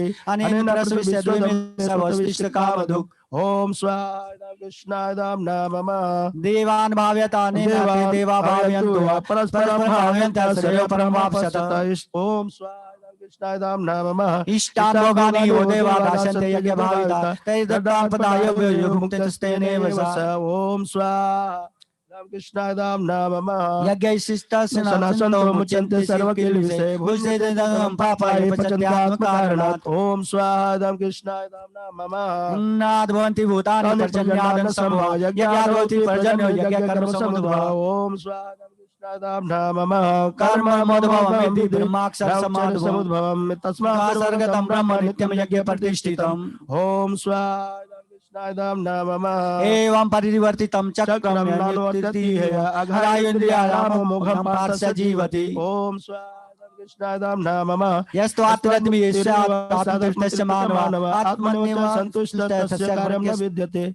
Om Swadam Krishnadam Namama, Neva Tasya Krite Nato Nakrite Neha Kachana, Nachasya Sarvute Sukasidartva Pasriya, Om Swadam Krishnadam Namama, Tasmad Sakta Satatam Karyam Karma Samachara, Sakta Acharan Karma Paramapnoti Purusha, Om Swadam Krishnadam Namama, Karmane Sansiddhi Masita Janakadya, Lok Sangrami Evapi Sampasyan Kartu Marasi, Om Swadam Krishnadam Namama, Yadadati Shreshta Tate Vitarojana, Sayat Pramanam Kurute Lokastadanu Vartate, Om Swadam Krishnadam Namama, Name Patasti Kartavyam Trisu Lokesu Kinchana, Nanaptam Aptam Vate Chakarmani, Om Swadam Krishnadam Namama, Yadi Amna Vate Am Jatu Karmana Tandrita, Mama Vatmanu Vatante Manusha Patsarasa, Om Swadam Krishnadam Namama, Utsidiyo Melo Kana Kuryam Karm Chesham Sangrasa Karta Samu Pamami Praja, Om Swadam Krishnadam Namama, Sakta Karmana Vidvaso Yata Kurvanti Bharata, Kuryad Vidvas Tata Sakta Chikar Sulaka Sangraham, Om Swadam Krishnadam Namama, Nabuti Vedam Janayet Jnanam Karma Sanginam, Jose Saru Karmani Vidwan Yukta Samacharan, Om Swadam Krishnadam Namama, Krite Kriyamana Gune Karmani Sarvasa, Ankar Mudatma Katahamiti Manyate, Om Swadam Krishnadam Namama, Tatvitu Mahabhav Karma Vibhagyo, Gunagune Suvartan Iti Matvana Sajjate, Om Swadam Krishnadam Parkirter Gun Samuda Sajante Gun Karma Sultan Sarvitu Vidamandan Krishna Vichalit, Om Swadam Krishnadam Namama, Mai Sarvani Karmani Sanyasya Adhyatma Chetasa, Nirasya Mobhutva Yugasu Vigajvara, Om Swadam Krishnadam Namama, Ye me matami daminitam tutus Shanti Manava Sadavantam Suyanto Muchante Api Karmavi, Om Swadam Krishnadam Namama, Ye Tved Suyanto Nanuti Shanti me matam Sarvagyan Mudastan Vidinastan Chetasa, Om Swadam Krishnadam Namama, Sadrisam Chesate Swasya Prakritir Gyanamanapi, Prakriti Vyanti Bhutani Nigraham Kim Karishyati, Om Swadam Krishnadam Namama, Indrisyan Desate Radesva Vivistito, Tayorisyan Ajya Pariyantino, Om Swadam Krishnadam Namama, Sriyan Swadharma Vibhuna Padmasunichita, Swadharma Nidam Brahmo Bhayava, Om Swadam Krishnadam Arjuna Vacha Atakena Parayuktoyam Papam Charati Purusha Anichanapi Vasneya Baladio Nivojita Om Swadam Krishnadam Namama Sri Bhagavanu Vacha Kamesa Krodesa Parajogun Samudhava Mahano Mahapapma Vidyanamya Varinam Om Swadam Krishnadam Namama Dume Naviriyate Vannirithatma Somalena Yatolve Navirito Garbhas Tatate Nidamavritam Om Swadam Krishnadam Namama Avritam Gyanme Tena Gyanino Nityavarina Kamrupena Konteya Duspena Nalenecha Om Swadam Krishnadam Namama Indriyani Manabodhi Rasastana Muchate Etarimo Vajesa Gyama Vidyadeinam Om Swadam Krishnadam Namama Tasmatam Indriyani Adoniyamya Bhartar Sabha Papa Manam Gyana Om Swadam Krishnadam Namama Indriyani Prana Indriya Paramana Mansastu Parabuddhi Yobuddhi Partastu Sa Om Swadam Krishnadam Namama Evam Buddhe Param Buddha Santabhyatmanam Atmana Jai Satum Mahabhav Pandurasadam Om Swadam Krishnadam Namama Hare Krishna Krishna Krishna Hare Hare Hare Rama Rama Rama Hare Hare Om Swa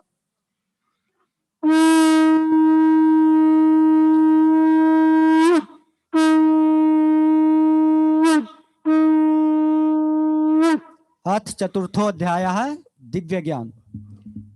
Shri भगवान उवाच इमं विश्वते योगं प्रोक्तवान् विश्वान्मनेत्राः मनुरीक्ष्वाब्रवीत् ओम स्वाय नमः एवं परम्परा प्राप्तम् इमं राजस्य विदु सकालेन महता योगो नष्टः परं तप ओम स्वाय कृष्णाय नमः सायवायमयते योग प्रोक्त पुरातन भक्तोऽसि मे सखाते शमेत उत्तमम् ओम स्वाय कृष्णाय नमः अर्जुन उवाच अपरं भवजन् परं जन्म विवस्वत कथमेतद् विजानीयां त्वमादौ प्रोक्तवान् इति ओम कृष्णाय नमः श्री भगवान उवाच बहूनि मे व्यतीतानि जन्मानि तव च अर्जुन तन्न वेद सर्वाणि न त्वं वेद परं तप ओम स्वाय कृष्णाय नमः अजोऽपि सन्व्यात्मा भूतानामसुरोऽपि सन् प्रकृतिं स्वामदेशाय सम्भवात्ममायया ओम स्वाय नमः यदा यदा हि धर्मस्य ग्लानिर्भवति भारत अभ्युत्थानं धर्मस्य तदात्मानं सृजाम्यहम् ओम स्वाय नमः परित्राणाय साधूनां विनाशाय दुष्कृतां धर्म संस्थापनार्थाय सम्भवामि युगे युगे ओम कृष्णाय नमः जन्म कर्म च दिव्यमेवमिति तत्त्वतः त्यक्त्वा देहं पुनर्जन्म नैति मामेति सो अर्जुन ओम कृष्णाय नमः वीतरागः क्रोधः मन्मया मामुपाश्रिता वैरो ज्ञान तपसा पूता मद्भावमागता ओम कृष्णाय नमः ये यामां प्रपद्यन्ते तांस्तैव भजाम्यहम् मम वर्तन्ते मनुष्याः पार्थ सर्वशः ओम कृष्णाय नमः कांक्षन्तः कर्मणां सिद्धिं यजन्ते ये देवता क्षिप्रमेवानुषो लोके सिद्धिर्भवति कर्मजा ओम स्वाय नमः चातुर्वर्णमया सृष्टं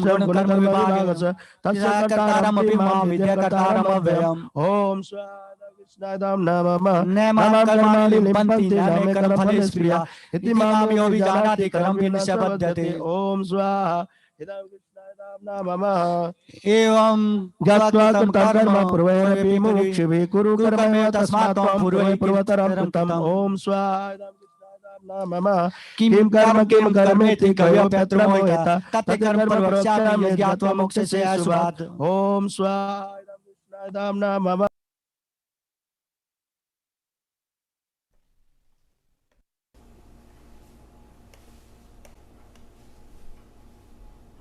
Hare Krishna.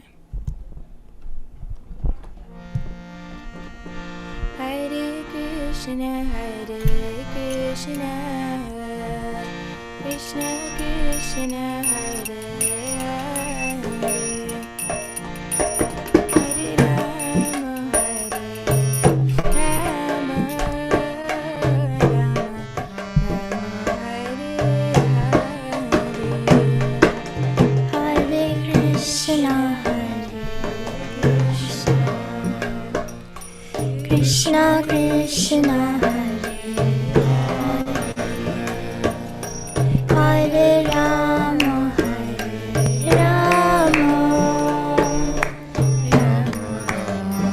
Hare Hare, Hare Bol, Hare Bol.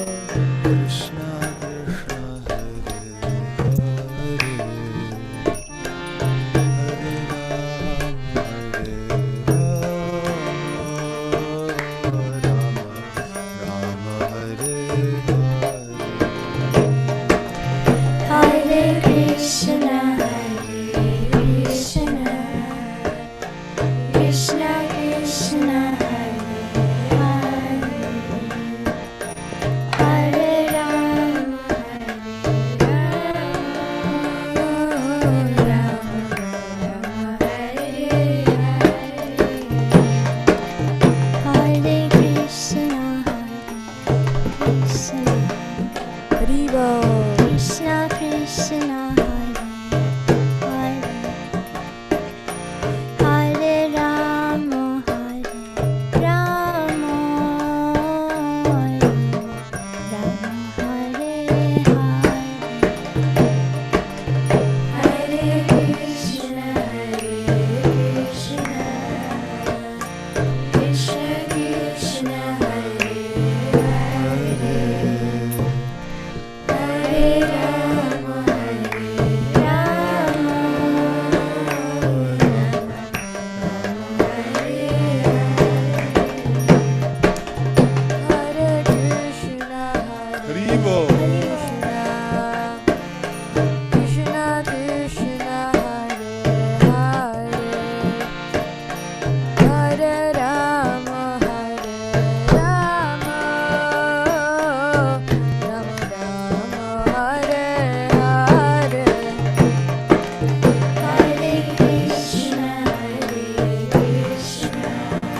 Haribol, that was a lovely kirtan. we had Lokanath Maharaj talking about Bhagavad Gita establishing dharma, that Krishna comes to establish dharma. And we know the Kali Yuga dharma is Harinam Sankirtan. And it was lovely to see the Yajna, the Bhagavad Gita Yajna, and have the lovely Kirtan. And what we have on next is children from the Bhaktivedanta Gurukul in Vrindavan recite the 12th chapter of the Bhagavad Gita. Bhagavad Gita, every verse is considered so important. There's a very interesting story in the Gita Mahatmya section of Padma Purana, especially the story of the 8th chapter, where it is said that there were two Brahma Rakshasas, the Brahma Rakshasi and the Brahma Rakshasa. And the Brahma Rakshasi, that's the human eating monstrous. So she asked this question, Kim Tat Brahma, Kim Adhyatma, Kim Karma Purushottama? And immediately they got liberated because what she asked as just a question to her husband happened to be the first line of the 8th chapter of Bhagavad Gita. Such power is there in the verses of the Bhagavad Gita, and to recite them is great auspiciousness. So here we have the children of the Bhaktivedanta Gurukula in Vrindavana recite the 12th chapter for us. Om Namo Bhagavate Vasudevaya. Om Namo Bhagavate Vasudevaya. Om Namo Bhagavate Vasudevaya. Om Shri Paramatmane Namaha. Atha Dvadasodhyaya. Arjuna Vacha. Evam Satata Yukta Ye Bhakta Swam Paryupasate. Ye Chapyaksharam Avyaktam Tesham Ke Yoga Vittama.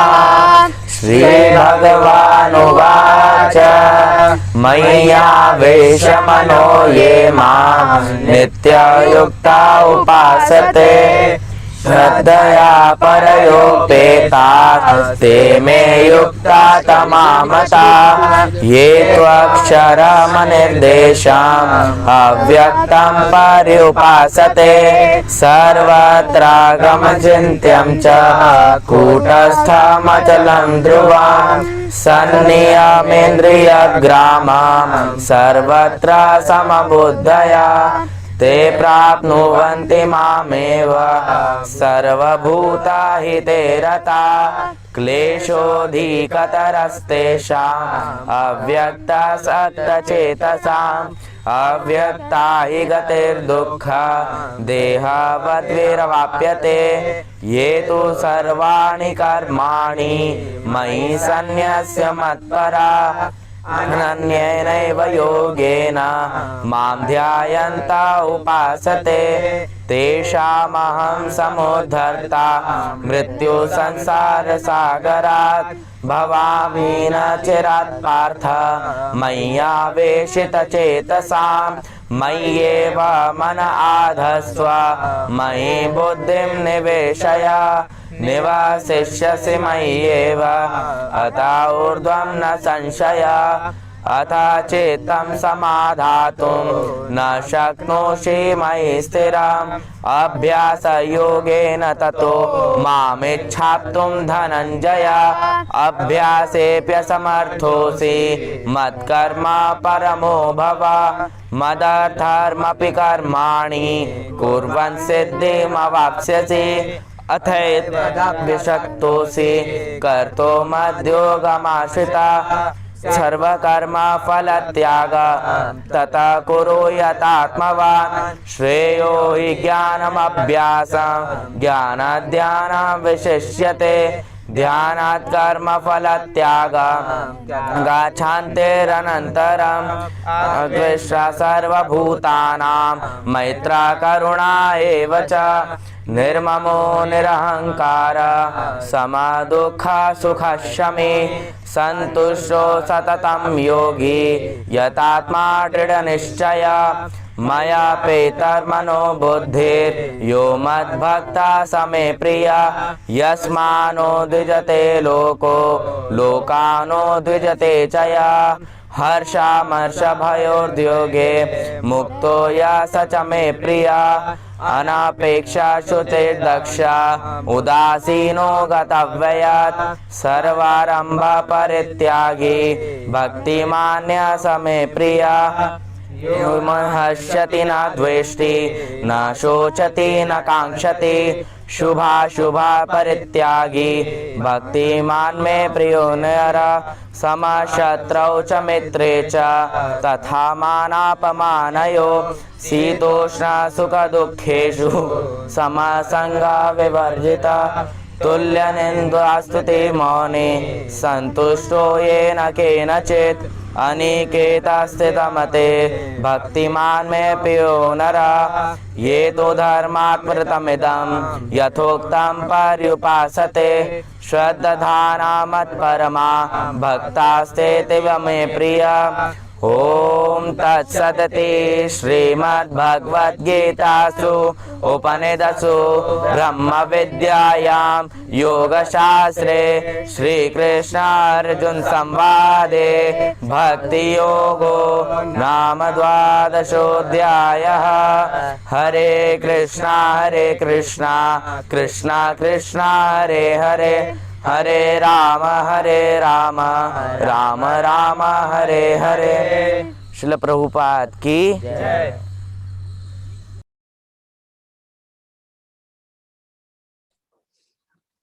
Oh, thank you so much. It was so nice. It's always wonderful. It's always a good. It's wonderful to listen to slokas and verses, and specifically when children from our Gurukulas recite the verses. It's so wonderful. So we'll next move on to the next speaker. We have Gaurang Darshan Prabhu. He is going to speak on a wonderful topic. It is basically on mental health, Gita on mental health. Most people would probably say, okay, what does the Gita have to do with the mind or mental health? But in one place in the Bhagavad Gita, Krishna tells that earth, water, fire, air, ether, and the mind is also my energy. So basically, the root or the solution to mind and mental control actually is mentioned in the Bhagavad Gita. So Gaurang Darshan Prabhu, he will speak on the aspect of how specific on the aspect of mental health. So Gaurang Darshan Prabhu, he is the Dean of the Bhaktivedanta Vidyapitha in Govardhan Eco Village near Mumbai. He has written so many wonderful books. Specifically, he has written wonderful study guides for the Bhagavad Gita and the Bhagavatam and the Chaitanya Charitamrita. And he's an amazing speaker, and he has written some nice small books on verse recitation memorization also.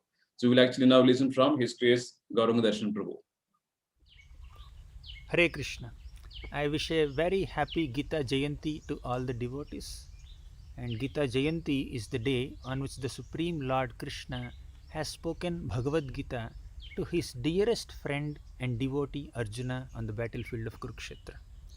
Today, I am going to talk a little bit about mind and mental health based on the teachings of the Supreme Lord Krishna in Bhagavad Gita. I'll begin with an example. One day, I went to our deity room to wash the paraphernalia, Arati paraphernalia of our deities. So, the pujari who went before me, he has immersed all these copper cups, achaman cups and spoons within tamarind water. And when these copper cups are immersed in tamarind water, they shine. They become very reddish and they shine a lot. So I went and picked up all the cups. But I found one cup which is not completely immersed in tamarind water. I found it floating on the tamarind water. And half of the cup is within the water and half of the cup is outside the water. When I picked up that cup, I saw that half of the cup is shining, very clean, and the other side which is not within the tamarind water is very black and dark, it's not clean. So I decided to immerse that cup again within the tamarind water so that it can become completely clean. And I had learnt a lesson from this small incident. So when we absorb our minds completely in one activity, we get the best results. But when we are distracted in doing our activities, when we are not absorbing our mind completely in our activity, we will not attain the goal. Just like this copper cup is not immersed completely within the water, but it is only half immersed. So Krishna says about the mind in Bhagavad Gita that if the mind is not focused on the goal, one will not attain the goal. So pure attention is needed. So mental attention is needed to achieve the goal. So this body is made of various elements. So Krishna says in Bhagavad Gita, Bhumirapo nalo vayuh khammano buddhirevacha ahankara iti yamme bhinna prakritir ashtada. So earth, water, fire, air, ether, these are the 5 gross elements with which this material gross body is made of. And there is a subtle body behind this gross body that is made of mind, intelligence and ego. So this mind is a part of subtle body. This mind is a storehouse of so many material impressions gathered through senses. So I have 5 senses. So for example, with my eyes I see a beautiful object that creates a very pleasant impression within my mind.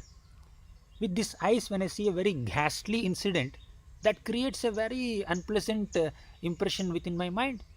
So similarly, when I hear some pleasant music, so there is a positive impression created within the mind. And when I hear some very irritating sound, that also creates another impression, negative impression within my mind.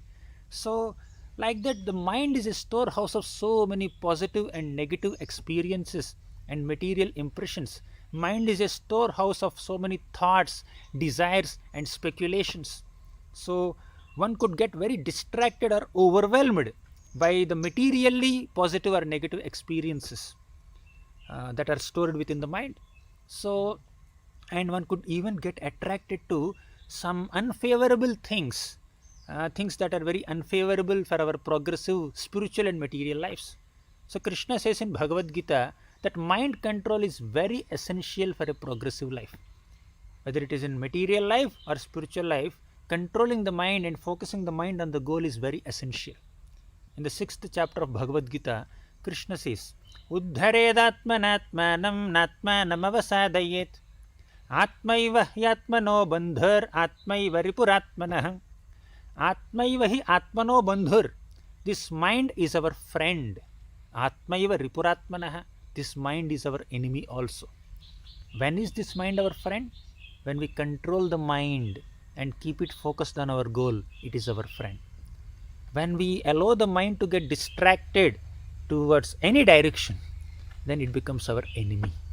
Because once we allow the mind to go towards some object which is not favorable for us, mind will not later allow us to come back and focus on our goal. So that's why Krishna says in the next shloka, Bandhuratmatmanastasya yenatmaivatmana jitah anatmanastu shatrutve varte tatmaiva shatruvat. That uncontrolled mind is our enemy and controlled mind is our friend. In the same chapter, the 6th chapter, which is entitled Dhyana Yoga, Krishna further teaches how to control the mind. Yato yato nischalati manas chanchalamassthiram tato tato niyam yaitat atmanyeva vasham nayet. Yato yato nischalati. For example, you are sitting and reading a book and the mind is going somewhere else. Maybe a student is reading a book and the mind is thinking about some movie or some serial in the TV or some new phone model that has come in the market. So the mind is getting distracted. So yato yato nischalati manas chanchalam sthiram. Whenever the mind is going chanchalam, means very fickle, and asthiram means very unsteady, then tato tato niyam yaitat, you should bring back the mind. Atmanyeva vasham nayat, you should keep that mind within your control and focus on your goal. Mind's nature is like a small child. A small child, a baby, has a tendency to go here and there and explore new things. Similarly, mind also keeps going here and there. So we need to try to bring back that mind and we need to focus on our current activity, our goal. So this is what Krishna suggests. But Arjuna finds that it's very difficult to control this mind. It's extremely difficult to control the mind. Arjuna even says that, oh Krishna, I can control wind, but I cannot control mind. W-I-N-D, wind is easier to control than M-I-N-D, mind. Because as a warrior, Arjuna has so many weapons. One weapon is wind weapon.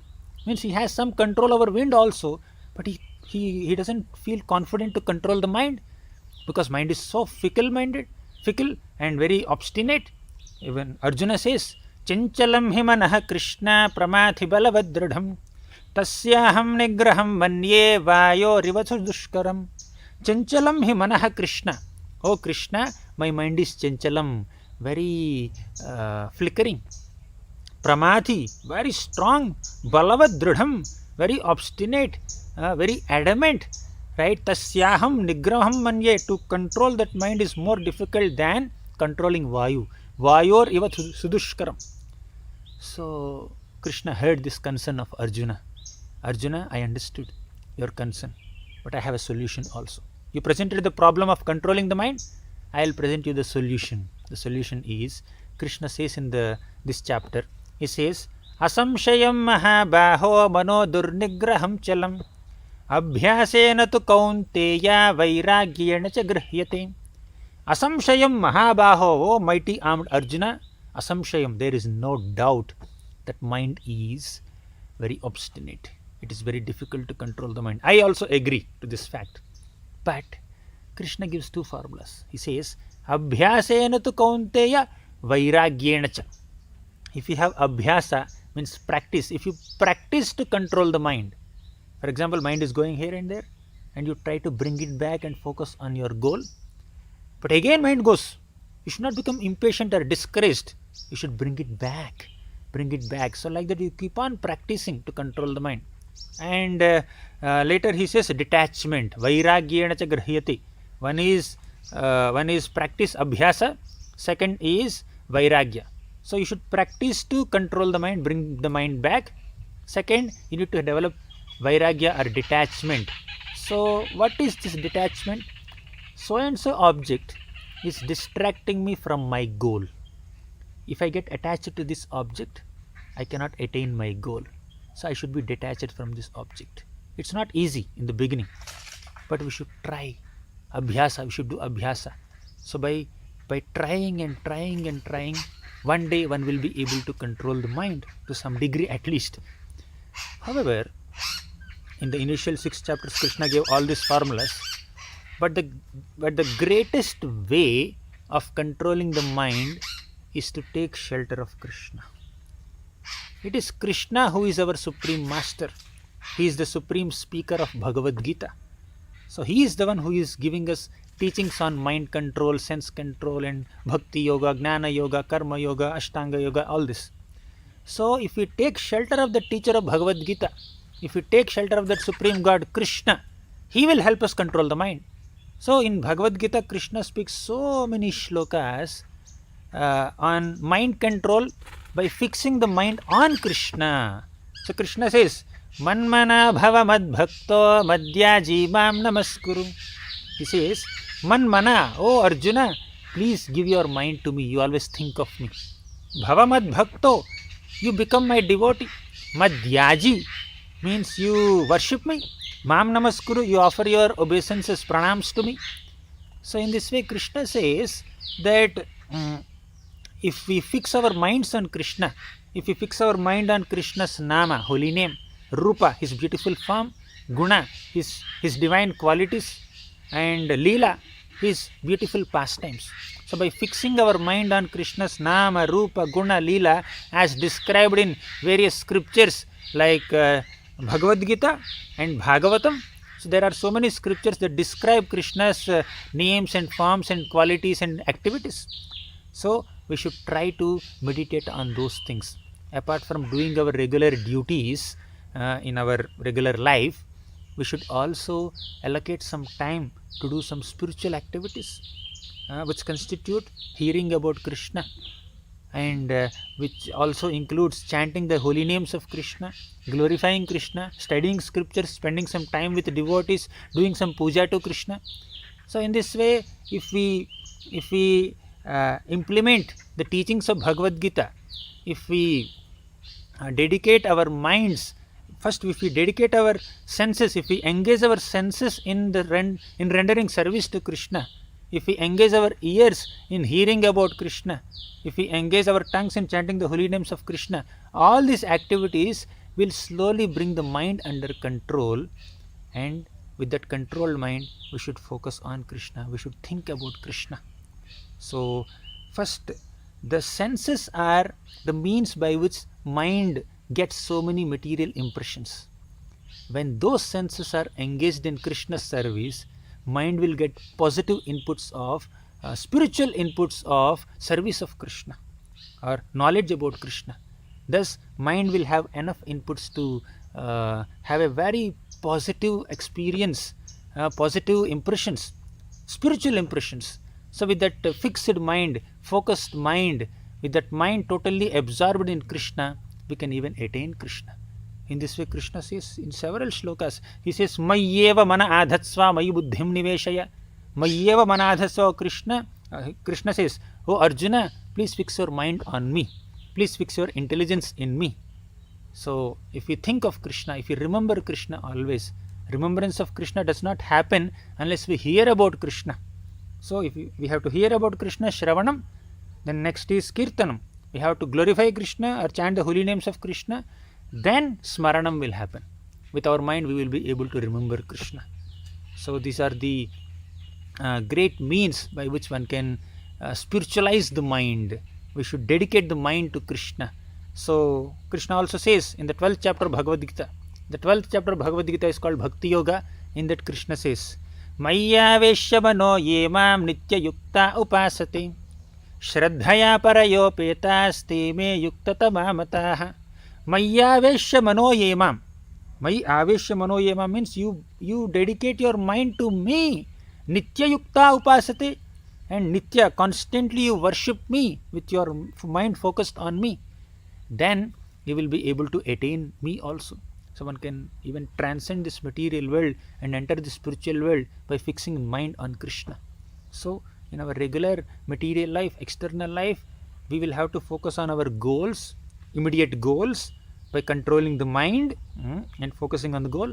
Secondly, we need to also engage ourselves in spiritual activities, engage our senses in spiritual activities and give positive inputs to the mind, so that mind also thinks of Krishna and we can transcend this material world and attain the lotus feet of Krishna in the spiritual world also. These are a few thoughts about mind based on the teachings of Bhagavad Gita. Thank you. Hare Krishna.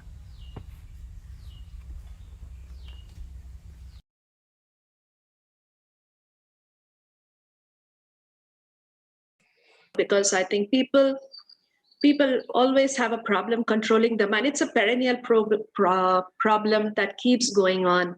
So what do you think about this? How does Bhagavad Gita help us? Yeah. So the Bhagavad Gita, specifically like Gauranga Darshan Prabhu was mentioning that the mind can be a friend and the mind can be an enemy also. So in this way, the Gita is clearly talking about mind in specific. So I think now we can go on and listen from the next eminent speaker, Mataji. You can introduce our grace Daivi Shakti Mataji. Yes, it's my great honor and pleasure to introduce Daivi Shakti Mataji. She's a very senior disciple of Srila Prabhupada, and she has been associated with book distribution since the early 1970s, and she's still distributing books to this day in Vrindavan, which is amazing. It's like 50 years of book distribution, and it's no wonder, therefore, that many senior leaders in our movement came into Krishna consciousness through her book distribution. And not only that, she has also made these books available in many languages. So I'm really eager to hear from her how she keeps inspired to do book distribution. Thank you, Mataji, for being with us here today.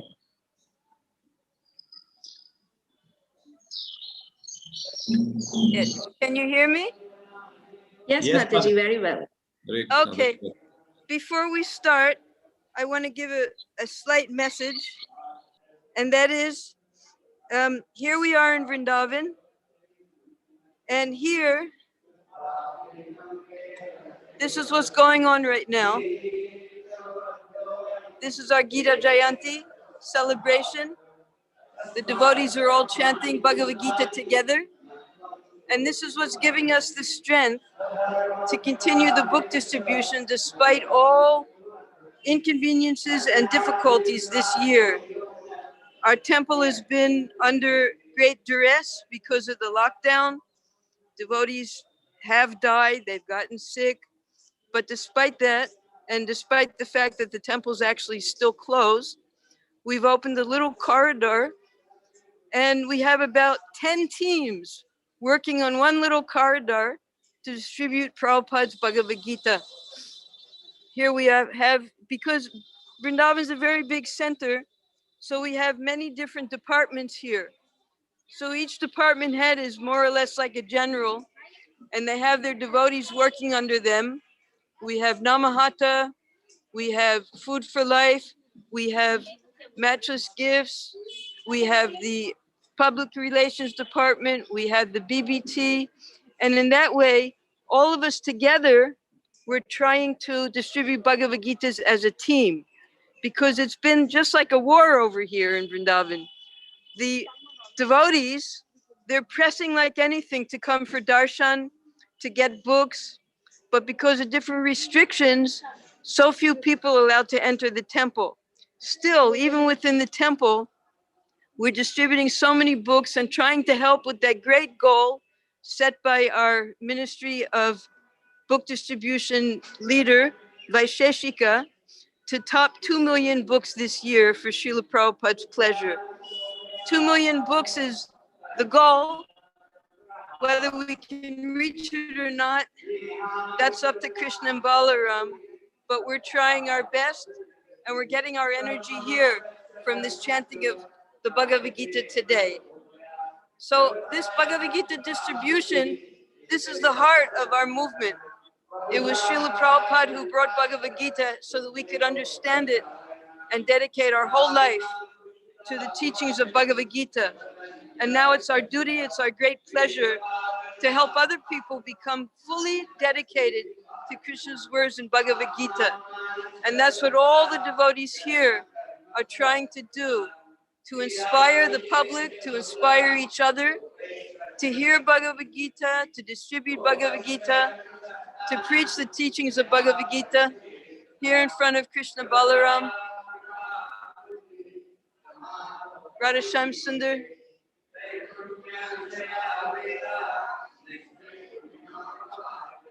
So Vrindavan has more or less become like the battlefield of Kurukshetra on this day, and the whole month it's been like that, because we're fighting the forces of Maya to try to distribute the books, despite all the restrictions, despite all the inconveniences. And that way we get inspired, we inspire each other to continue no matter what the odds are. Normally we send out 3 buses during the marathon.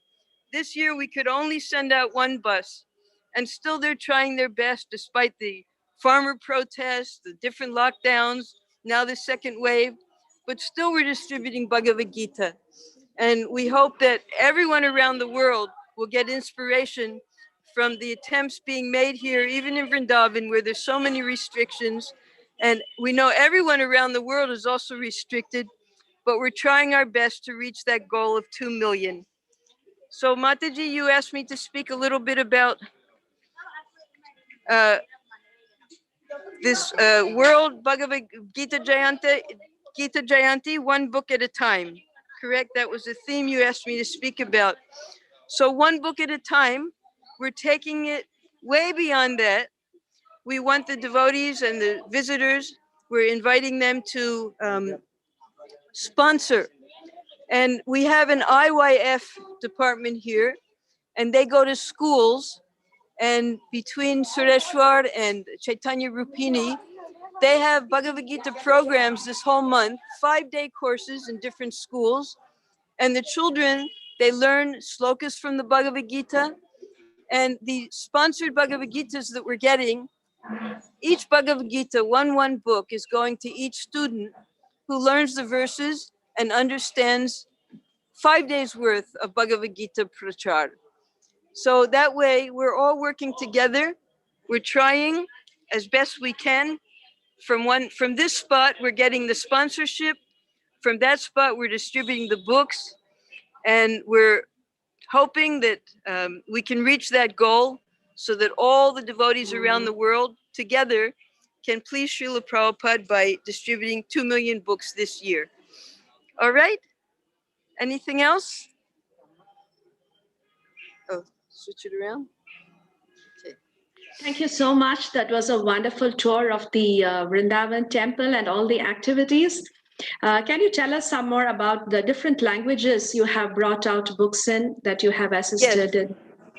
I'll take you there. You know, the border has been shut here ever since April. So we're not getting any visitors other than the Indian visitors. That's restricted our book distribution down to 50%. But these Indian devotees, because they have so much enthusiasm, they're making up for it. Now, normally we would have visitors, especially this time of year, because this is the vacation season. We would have visitors from all over the world coming, and we would be able to distribute the books that we have. Today, our BBT trustee, Satyanarayan Prabhu, he's in charge of Middle East and Far East, he offered to Srila Prabhupada a new edition of the Japanese Bhagavad Gita. So we're still continuing. We're waiting until the world clears up and we can begin distributing worldwide Bhagavad Gitas again. And then in the meantime, the Indian visitors, the Indian devotees are making up for it by sponsoring thousands and thousands of Bhagavad Gita this year in Vrindavan. All right, thank you very much. Anything else? Thank you so much, Mataji. That was very, very interesting. Very happy to see you. And thank you so much for this tour of Vrindavan. So thank you so much. So we Hare were Krishna. noticing here, Hare Krishna. Hare Krishna. So it's really amazing how the devotees of Prabhupada, they start so early in life, their book distribution, and still going on. Don't you think that's really very inspiring, Vijay Prabhu? Yes, Mataji, and we have seen it consistently that meaning all the disciples of Prabhupada, in spite of such an advanced age, they are probably far more enthusiastic than most of us are. At that age, we probably will not do much. Like we just saw Lokanath Maharaj, just so much energy is carrying and is rallying his troops. And during this marathon, we got support from so many Prabhupada disciples for all the Sankirtan calls across the continent.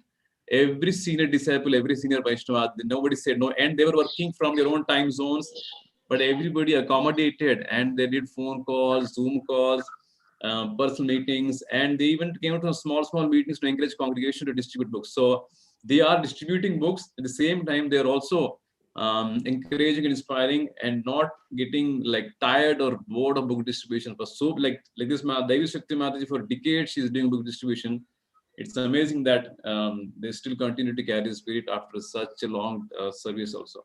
Yes, Madhu, that is true. In fact, I was thinking when Lokanath Maharaj was speaking that he was saying how Arjuna is fired up for fighting. And we could see how Maharaj was so much fired up talking about Bhagavad Gita, and he was feeling so inspired and ecstatic to meditate on Kurukshetra, though he was not there personally. Still just remembering Kurukshetra, he was feeling so ecstatic. And it is also interesting how these books of Prabhupada, especially Bhagavad Gita, is available in so many languages. I think it's almost 80 languages. Isn't that really amazing? Yes, yes, Madhu. So I think there are even languages that we wouldn't know, places that we don't know about till we see some devotee coming from that place. And it's really so amazing. And I remember reading once that one devotee went all the way to Antarctica on a ship, and he made sure that he left a Bhagavad Gita there. So that was really very inspiring to read. The devotees didn't want to leave any place untouched by Srila Prabhupada's books. So we will move on now to a rendition of the Bhagavad Gita 15th chapter by the students of Bhaktivedanta Gurukul from Vrindavan again. And this reminds me of one incident. One visitor told Prabhupada that he could chant the entire Bhagavad Gita in 70 minutes. And Prabhupada asked him, have you lived the Bhagavad Gita for 7 minutes? So that is a big time gap. The Prabhupada gave him 7 minutes, such a small time. Have you been able to live Bhagavad Gita? So it is very important that we read, learn Bhagavad Gita, and also live according to its instructions. And that is what we see happening in the Gurukulas of ISKCON. So we will hear now the children recite the 15th chapter. ॐ नमो भगवते वासुदेवाय ॐ नमो भगवते वासुदेवाय ॐ नमो भगवते वासुदेवाय ॐ श्री परमात्मने नमः अथ पञ्चदशोऽध्यायः श्रीभगवानुवाच ऊर्ध्वमूलमधशाखम् अश्वत्थं प्राहुरव्ययम् छन्दांसि यस्य पर्णानि यस्तं वेद स वेदवेत् अधश्चोर्ध्वं प्रसृतस्तशाखा गुणा प्रविद्या विषया प्रबाला अधश्च मूलान्यनुसन्ततानि कर्मानुबन्धेन मनुष्यलोके न रूपमस्य तथोपलभ्यते नान्तो न चादिर्न च सम्पतिष्ठा अश्वत्थमेनं सुविरूढमूलम् असङ्गशास्त्रेण दृढेन चित्वा तथा पदं तत्परिमार्गितव्यम् यस्मिन् गतानां निवर्तन्ति भूया तमेव चाद्यां पुरुषं प्रपद्ये यथा प्रवृत्ते प्रसृता पुराणे निर्माणमोहाजितसङ्गदोषा अध्यात्मनित्या विनवेतकामा द्वन्द्वैर्विमुक्ता सुखदुःखसङ्गे गच्छन्त्यमूढा पदमाव्ययं तत् न तद्भासयते सूर्यो न शशाङ्को न पावका यद्गत्वा न निवर्तन्ते तद्धाम परमं मम ममैवांशो जीवलोके जीवभूता सनातना मनजस्त्राणीन्द्रियाणि प्रकृतिस्थानि काश्यते शरीरं यदवाप्नोति यच्चाप्युत्क्रामतीश्वरा गृहातानि संयान्ते वायुर्गन्धानि वाशया श्रोत्रं चक्षुस्पर्शनं च रसनं घ्राणमेव च अधिष्ठाय मनश्चाय विषयानुपसेवते उत्क्रामन्तं स्थितं वापे भुञ्जानं वा गुणान्विता विमूढानानुपश्यन्ते पश्यन्ति ज्ञानचक्षुषा यदन्तो योगिनश्चैनं पश्यन्त्यात्मन्यवस्थितां यदन्तो व्यकृतात्मानो नैनं पश्यन्त्यचेतसा यदादित्यगतं तेजो जगद्भासयतेरखिलं यच्चन्द्रमसि यच्चाग्नोर्तत्तेजो विधिमामकम् गामाविर्यत भूतानि धारयाम्यामोजसा पुष्णामि च सदि सर्वा सोमो भूत्वा रसात्मका अहं वैश्वानरो भूत्वा प्राणिनां देहमाश्रिता प्राणापानसमायो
Oh, that was wonderful again. Again, listening to mantras from children specifically is so mystical and magical.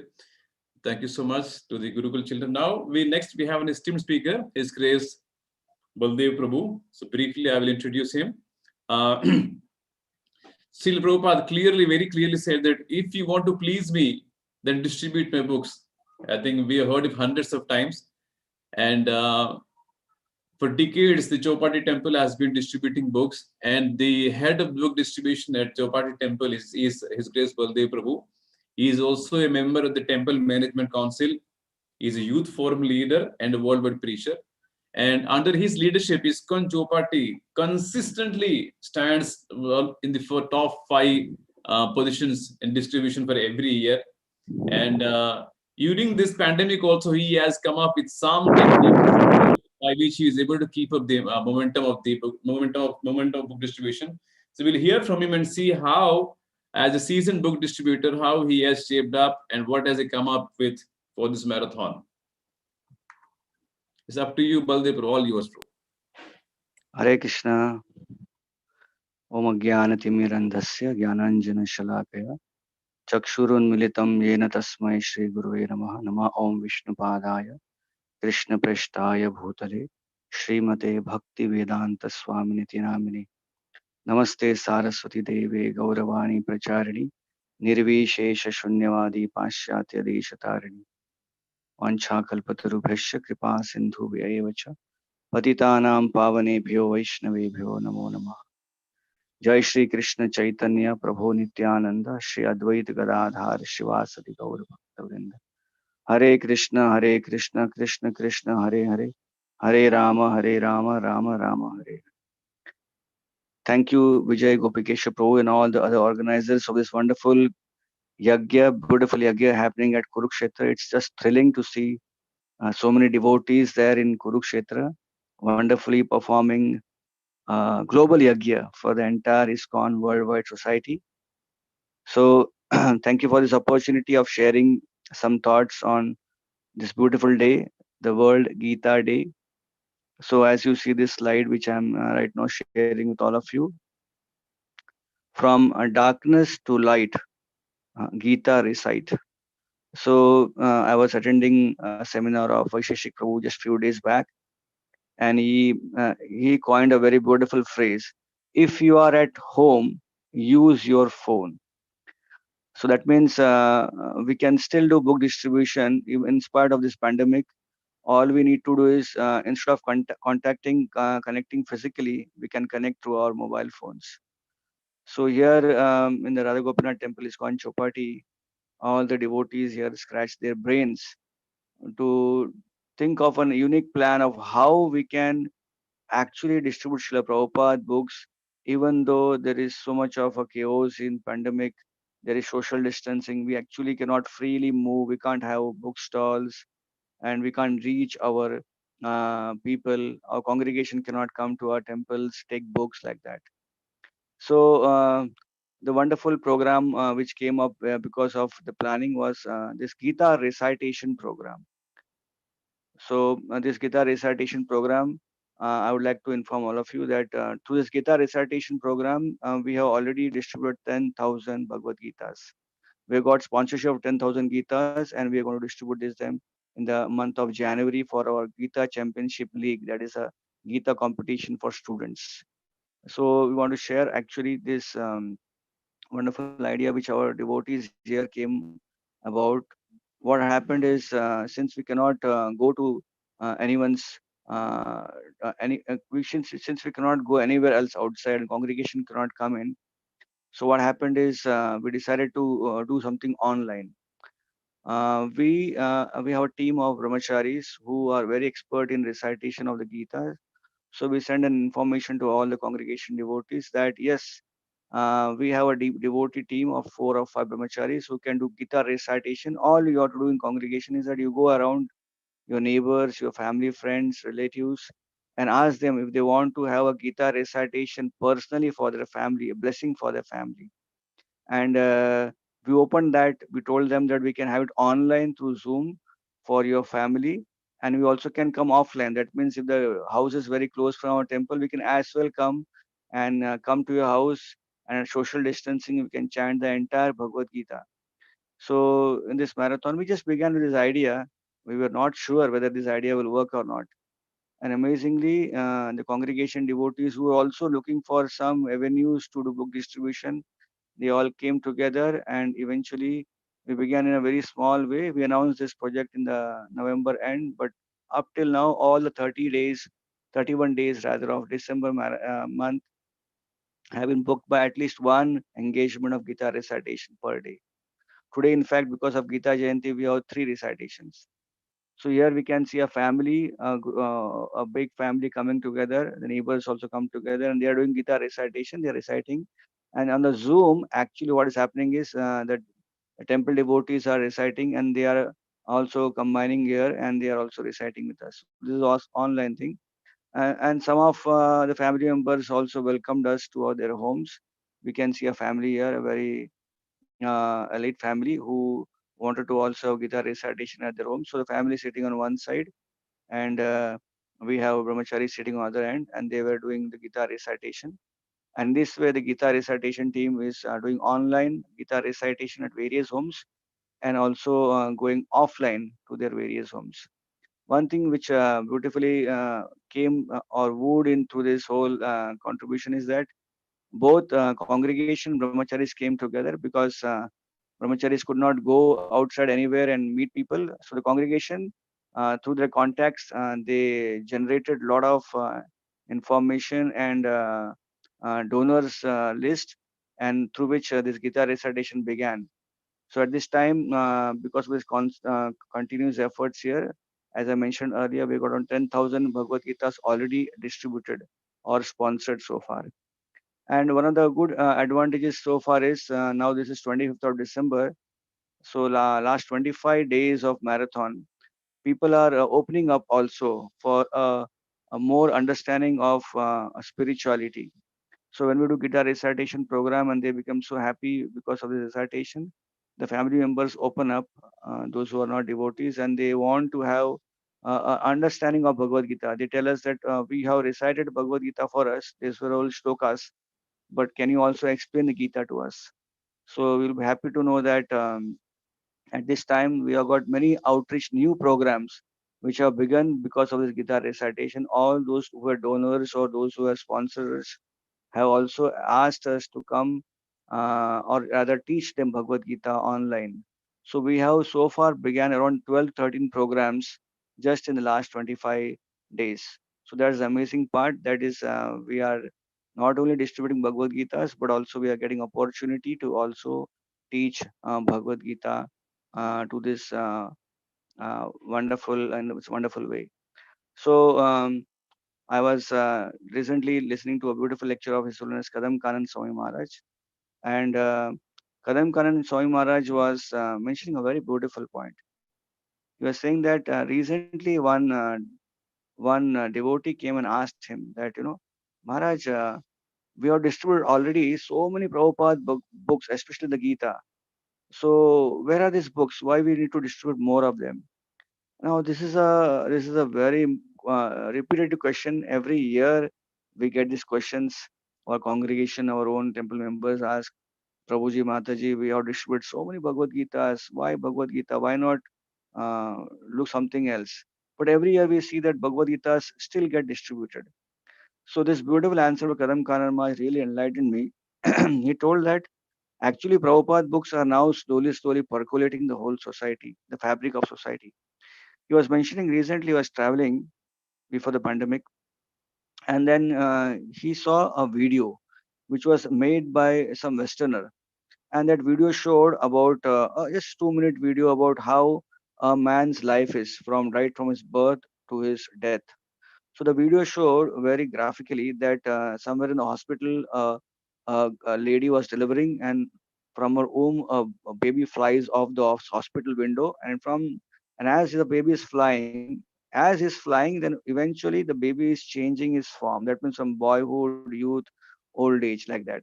As we learn from Bhagavad Gita, Dehi knows me Yathadi, something like that, very graphically shown by picture. So just flying, and during his flight, the baby is changing the form, becoming bigger and bigger, and younger, and then finally old. And as soon as the wrinkles on the face, and finally the whole body of that wrinkled old person just lands inside a burial place, and the graveyard closes. And it all mentions from womb to tomb. So basically, they're advertising that they cover everyone in this world. So Maharaj is mentioning this brilliant idea of this womb to tomb, how they must have come across in this Western world. Definitely, it has to come from Srila Prabhupada's Bhagavad Gita. And Bhagavad Gita, if you see, Srila Prabhupada's Bhagavad Gita has been distributed so many places all over the world. People have used Bhagavad Gita. People have read Bhagavad Gita, maybe one line or one page, and that has actually given an effect. In fact, Maharaj was also mentioning that once he went to some Western yoga place where one Baba whose books and whose yoga studio was very famous. So he went there and he opened the Bhagavad Gita by that particular Baba. And he opened and saw, amazing, that that Baba's Bhagavad Gita had literally the commentaries which he had written for every text of Bhagavad Gita. Many of those commentaries had, as it is, taken book words, or rather sentences from Srila Prabhupada's Bhagavad Gita as it is, and pasted on it. So Maharaj was very surprised that that even a popular Baba with a yoga studio in the Western world has the idea of he has read Prabhupada books, therefore he has picked up something from Prabhupada and added in his own commentary. So Maharaj was mentioning in this way that previously people would people are actually were using Krishna's word, but now Srila Prabhupada has become so famous through his books and his book distribution that even now also people are started using Prabhupada's words for their own purposes. And he was mentioning Prabhupada always did not mind that, because Prabhupada said, anyways they come in touch with my books, they will get benefit and they will get purified. In fact, emphatically, we all know that book distribution is an event where even though person may read or may not read, but at least by touching Srila Prabhupada's Bhagavad Gita or book, what will happen, that person's human life, the next birth is guaranteed. So we can just see that it's a beautiful process of kind of sharing Prabhupada's compassion to the entire world. And what best time in the whole decade or whole century than this time when people are so fearful, people are so unaware of what's happening, what's going to be in the future. And that is the time we are getting this beautiful message of Bhagavad Gita to the entire world. So even though we have a lot of restrictions in going out, as Daivi Shakti Mataji was mentioning, that there's so much restriction, but in spite of the restriction, the devotees are trying their best. And because this is the time this message has to go across, has to go through, and people should know about the message of Bhagavad Gita, the peace message, and the message of loving devotion. So it's indeed a great opportunity, and I'm thankful to all the organizers, especially His Holiness Gopal Krishna Goswami Maharaj, who is our great book distributor for centuries, decades, and also His Grace Vaisesika Prabhu, who is arranging this amazing event. I could not believe that we could have, while sitting in temple or at home, we can actually come together globally and glorify Bhagavad Gita on this Gita day in this unique way of Gita Yajna and sharing our thoughts. So thank you very much to all the devotees for this wonderful program, and we hope and pray that we can do well in our book distribution, and if possible, we can even beat our records of millions of books. We can go beyond that. Thank you so much. Hare Krishna, Srila Prabhupada, book distribution marathon ki jai. Yeah. That was really wonderful hearing how Baldev Prabhu could organize this recitation in the homes of devotees and distribute almost 10,000 books. That was really very cool. What are other ideas people have come up with during this pandemic to distribute Bhagavad Gita? I think you also have a very good system going on, Vijay Prabhu. Yeah, yes, Mataji. So, the one thing Baldev Prabhu mentioned was, if you are at home, use your phone. I think a lot of devotees caught on to that particular tip. They said, now that is, here is a veteran distributor giving out a secret. So devotees started basically calling up their contacts. Devotees started looking for their own Excel sheets where some contacts were there. There are contacts in the email, in the phone. some of them actually start purchasing lists from outside. Like there are these companies who can sell you data. You can ask them, give me the list of all IT professionals in the Pune region who are earning, let's say, 5 lakhs and up. So they give you a list. So these lists were also purchased, and devotees started calling them. Plus temples always have a database of visiting visitors, somebody who purchased something from the gift stall, somebody who purchased from Govinda, somebody who gave a donation. So all this data was lying there from so many places, and devotees now said, let us bring that data. Devotees started cold calling, hot calling, warm calling, whatever you call it. And slowly but steadily, devotees realized that this is working actually. Whatever probably success rate is a little bit more than what we do on the street. So we just have to consistently work on the phone. And one of the biggest things that came up is that ISKCON is such a global brand today. Like when we talk to people, 8 out of 10 people are warm. And the moment we say we're ISKCON, they say, yeah, we know ISKCON. Yeah, I can speak to you for 5 minutes. So that is something that gives us more conviction and faith. Yes, people already know about ISKCON. We just have to approach them. Yes. Yes, Mataji. That was really wonderful. And what is your goal, Prabhuji, for this year? Yeah, so Pune has an overall target of 4 lakh Mahabig books. And personally, my personal goal is to distribute at least 1 lakh Mahabig books from that 4 lakh. We are trying our best. Yes, Mataji. So I think now we should move on to the Yajna Kunda. Last time we were there, they were just finishing the 3rd chapter. So I wonder which chapter they are on now. And one interesting thing about the Yajna is how all those fumes coming out of the fire, they are doing so much purification, cleansing of the environment, which is very much required now. Not only the physical cleansing, but also a cleansing of the subtle energies. That is what these yajnas do for us. So the body is cleansed by smelling, fuming. Now we do a lot of steaming to protect ourselves from infection.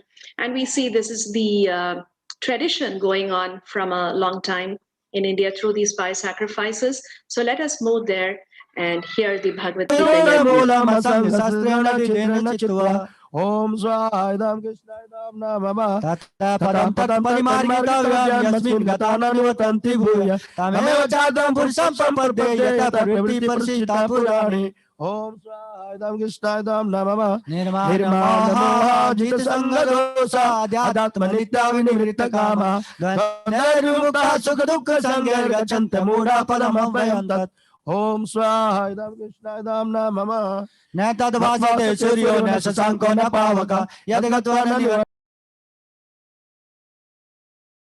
Krishna Damna Mama Maivansa Jivaloke Jivabhuta Sanatana Manasastani Indriyani Parkajistani Karsati Om Swaha Krishna Damna Mama Shri Rangya Prati Yachatul Kamti Sura Itedani Sanyati Vayuganda Nivasayat.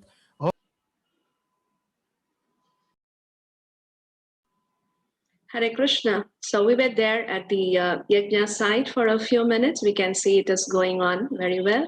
So we will just take a break for some kirtan, sing along, clap along, and get into a transcendental mood.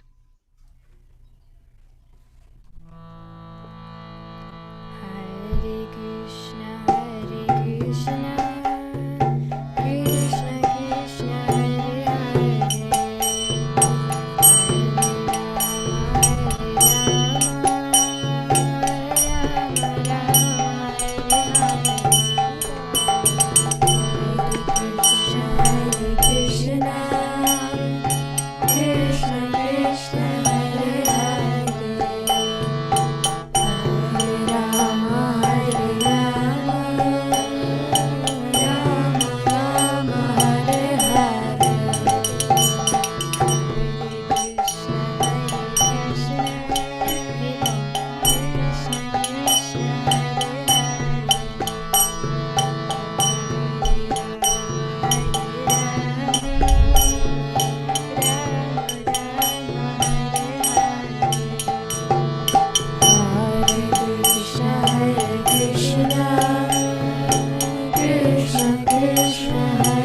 Ki Jai.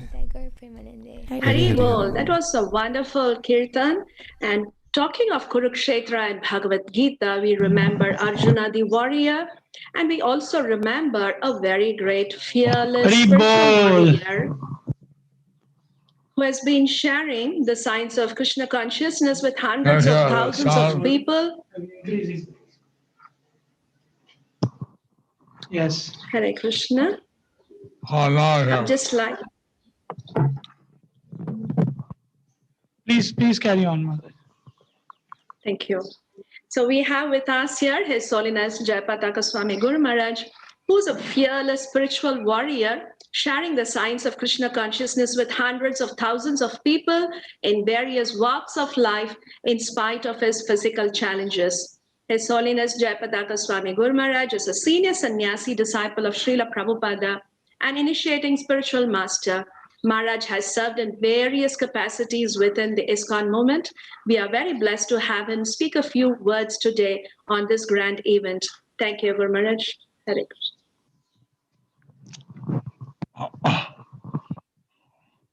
Namo Krishna Prasthaya Bhutale Srimate Bhakti Vedanta Swami Namane Namaste Saraswati Devi Olavani Pratharane Nirvisesa Sundavadi Pastatya Satane Makakarati Vachalam Pangalang Ayate Garam Yatithasa Mahan Vande Sri Guram Vidadhanam Paramananda Madhavam Sri Chaitanya Islam Hare Om Tat Sat.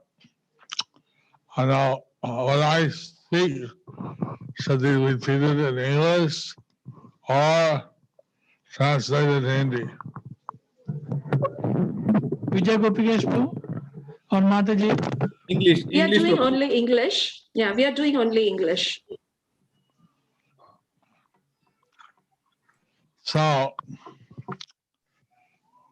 Krishna explained in the 4th chapter of Bhagavad Gita. So Krishna explained in the 4th chapter of Bhagavad Gita that originally he gave this instruction to Vivaswan, the sun god. So originally he gave this knowledge to Vivaswan, the sun god. And then Vivaswan gave it to Manu. Then Vivaswan gave it to Manu. And Manu gave it to Ikshvaku. And Manu gave it to Ikshvaku. And this way it was handed down by Guru Parampara. In this way it came down through Guru Parampara. But the knowledge had been lost. But the knowledge had been lost. And therefore Krishna was giving it again. Therefore Krishna was giving it again. And why did he give Arjuna? So why did he give Arjuna? He told Arjuna, you're my friend, you're my devotee. He told Arjuna that you are my friend and a devotee.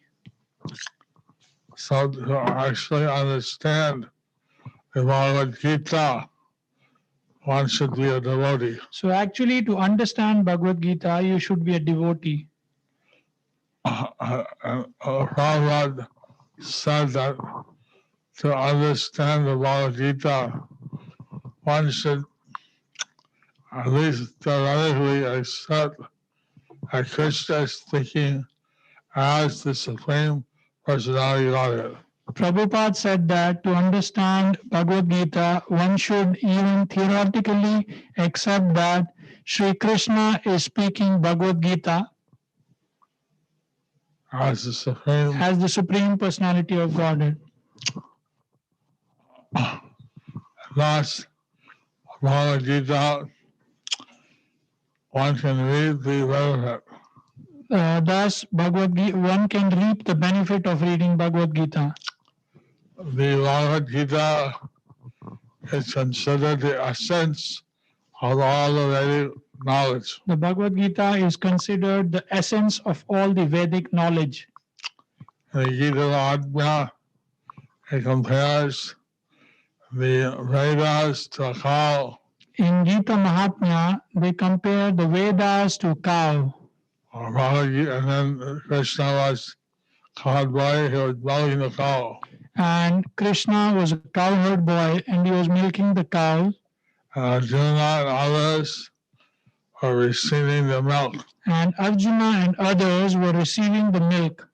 So, in this way, Krishna, he was giving the essence of the Vedas. So in this way, Krishna was giving the essence of the Vedas. So we are very happy so that this Gita Jayanti day is being observed here in Kurukshetra. So we are very happy to know that Gita Jayanti day is being observed here in Kurukshetra.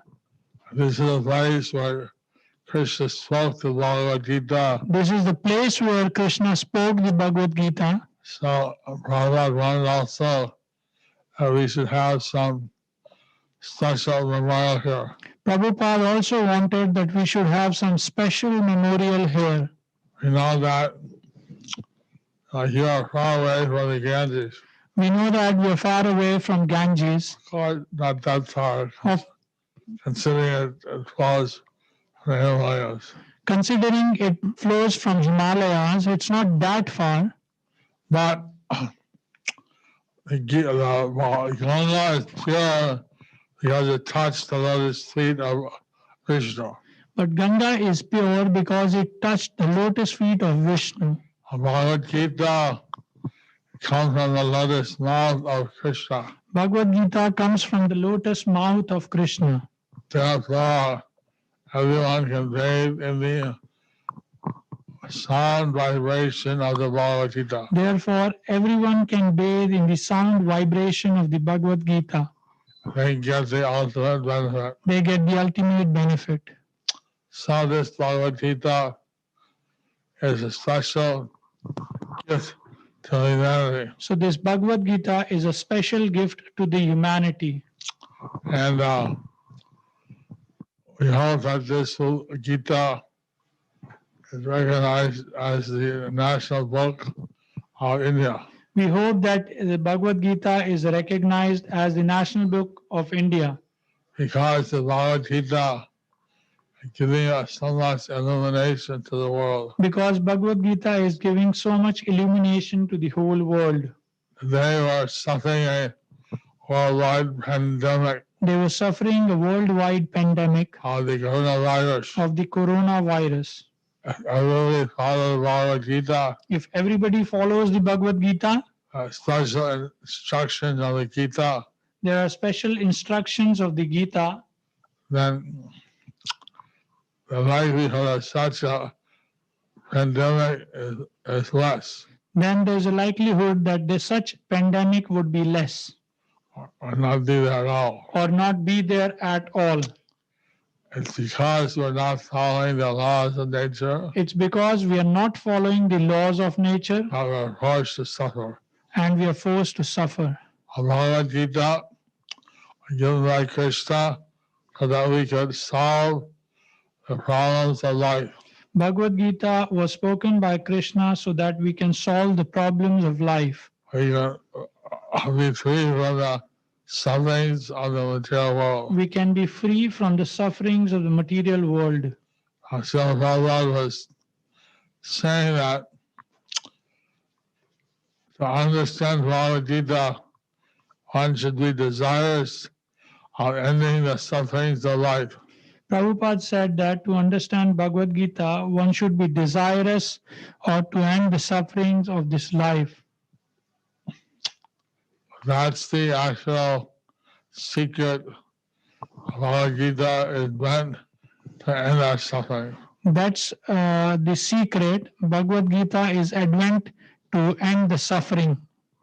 So, I'm very happy that you're having a special sacrifice. We are very happy that you are having a very special sacrifice for Bhagavad Gita. For Bhagavad Gita. It's a good day to chant the Bhagavad Gita. It's a good day to chant the Bhagavad Gita. Read the Bhagavad Gita. Read the Bhagavad Gita. Be fully absorbed in the Bhagavad Gita. Be fully absorbed in Bhagavad Gita. And apparently, at least one chapter you can offer Havan to. Apparently, every one chapter you can offer a Havan to. At least one chapter. At least one chapter. Because each verse being pronounced by Lord Krishna is pure. Because each verse pronounced by Krishna is very pure. So this Bhagavad Gita, also known as the Gita Upanishad. So this Bhagavad Gita is also known as Gita Upanishad. Now, the Bhagavad Gita as it is being distributed all over the world. Now this Bhagavad Gita as it is being distributed all over the world. And said the World Gita Day. As in World Gita Day. So Gita Jayanti Day. It's a Gita Jayanti Day. And this day fell on the second day of the appearance of Lord Jesus. This day fell on the auspicious day of the appearance day of Lord Jesus. So here we have a double celebration. So we have double celebration. So Bhagavad Gita is how that everybody gives, reads the Bhagavad Gita, gives the Bhagavad Gita, distributes the Bhagavad Gita. We hope that everybody keeps the Bhagavad Gita, reads the Bhagavad Gita, distribute the Bhagavad Gita. And gives the Bhagavad Gita to those who need it. And give the Bhagavad Gitas to those who need it. Everybody should have a copy of the Bhagavad Gita. Everybody should have a copy of Bhagavad Gita. That's our goal. That's our goal. So, also like Gita Maha said, everybody wants there should be one book, one mantra, one God. In Gita Mahatmya, it is mentioned that people want that there should be one book, one God, one mantra. So, a book, Bhagavad Gita. So the book is Bhagavad Gita. Mantra is Hare Krishna, Krishna Krishna, Hare Hare, Hare Ram, Ram Ram, Hare. A seva is one seva to the Supreme Person of Godhead, Sri Krishna. And the seva is seva to the Supreme Personality of Godhead, Krishna. And the God is the Supreme Godhead, Sri Krishna. And the God is the Supreme Personality of Godhead, Sri Krishna. You see, Arjuna was asked, what was the attitude of Arjuna to Krishna? And it was asked that what was the attitude of Arjuna to Krishna. He said that the Krishna, he was accepted not only as the Brahma, Param Dham.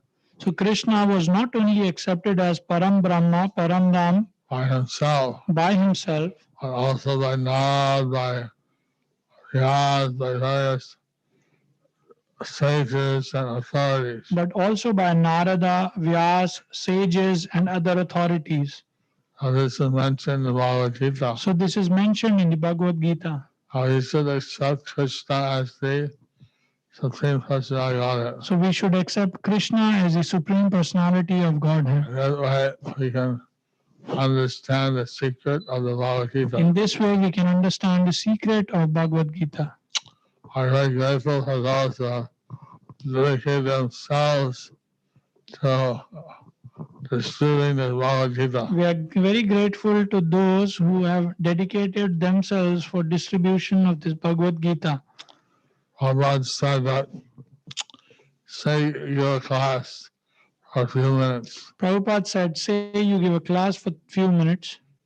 But if the people take a copy of the Bhagavad Gita and read, but if people take a copy of Bhagavad Gita and read, even one page, maybe it will change their life. Maybe it will change their life. I'm very anxious that people read Bhagavad Gita and change their life. So we are very anxious that people read Bhagavad Gita and change their life. You're having this program in Kurukshetra, So we are having this program in Kurukshetra, which is the place where Krishna spoke Bhagavad Gita. which is the place where Krishna spoke Bhagavad Gita. So, very auspicious. So it's very auspicious. I'm very glad that I could be here. I'm very glad that I could be here. And thank you very much for organizing such a nice program. And thank you very much for organizing such a nice program. Hare Krishna. Hare Krishna. Hare Krishna. Hare Krishna. Krishna Krishna Hare Hare. Krishna Krishna. Hare Hare Ram, Hare Ram, Ram Ram, Hare Hare. Hare Bol. Thank you so much, Maharaj, for taking your valuable time and giving us your association. Thank you so much. Hare Krishna.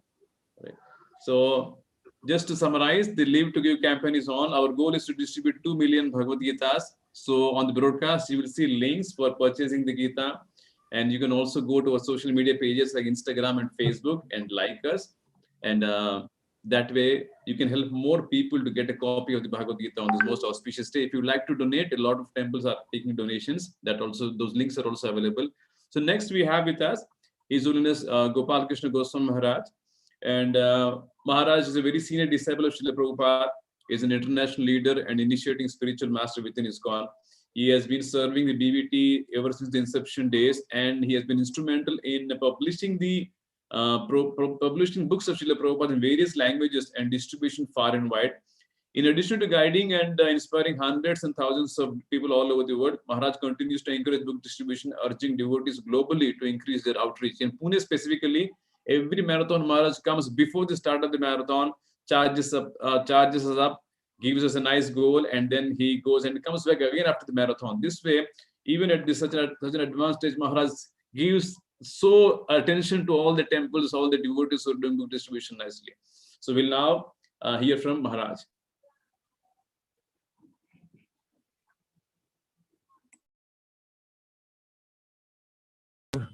कृपा है कि हमारे बीच हमारे गुरुदेव his Gopal Krishna Goswami महाराज हमारे बीच में हैं। 3 बार हम हरि बोल बोलकर महाराज का स्वागत करेंगे। हरि बोल, जोर से, कम ऑन हरि बोल, एवरीबॉडी हरि बोल। सो अभी महाराज जितने हमारे इंटरनेशनल डिवोटीज जो अभी प्रोग्राम चल रहा है ऑनलाइन, महाराज उनको संबोधन करेंगे। ये लेक्चर अंग्रेजी भाषा में रहेगा। तत्पश्चात अभी पूर्ण होती नहीं हुई है, कृपया सुने। महाराज का पहले प्रवचन होगा अंग्रेजी भाषा में, तत्पश्चात पूर्ण होती हम महाराज के साथ करेंगे। तत्पश्चात हम सबके लिए हिंदी भाषा में महाराज पुनः प्रवचन करेंगे। तत्पश्चात यज्ञ की समापन होगी। तो कृपया बैठिए। जो भक्त उठे हुए हैं प्लीज सिट डाउन, कोई ना खड़ा हो, please sit down and focus. अभी महाराज अपना लेक्चर प्रारंभ कर रहे हैं और इसके बाद हिंदी भाषा में। Hare Krishna, please remain silent and thank you for your cooperation. Hare Krishna. Hare Krishna. ओम ज्ञानतिमिरन्धस्य ज्ञानाञ्जनशलाकया चक्षुर्मिलितेन तस्मै श्रीगुरवे नमः। श्रीचैतन्यमनोभीष्टं स्थापितं येन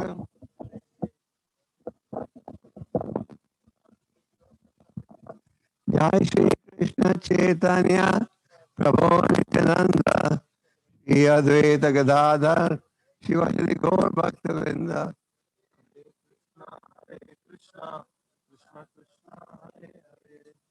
हरे Ram Ram Ram Hare Hare.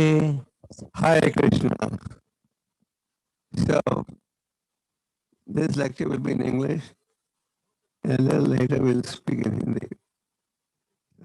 Program is being done to thank the devotees all over the world who took part in the Live and To Give campaign. The Live and To Give campaign was inspired by Vaisesika Prabhu and other leaders, and the purpose is to increase book distribution and to inspire all of you to dedicate your lives to book distribution. This year, for the marathon, devotees all over the world had pledged 2.3 million books. This comes to nearly 23 lakhs. So the devotees all over the world had pledged that they will distribute 2.3 million books. And from India, the pledge was about 2 million books. Now, the marathon is not over as yet. It's going to go on till January 15th. So far, about 75% of the pledges have been realized. It was quite a challenging job this year. People were scared of going out. But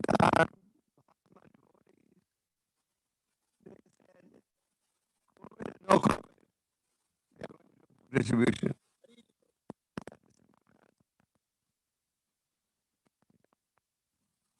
To Gita Jayanti. Every year in this month.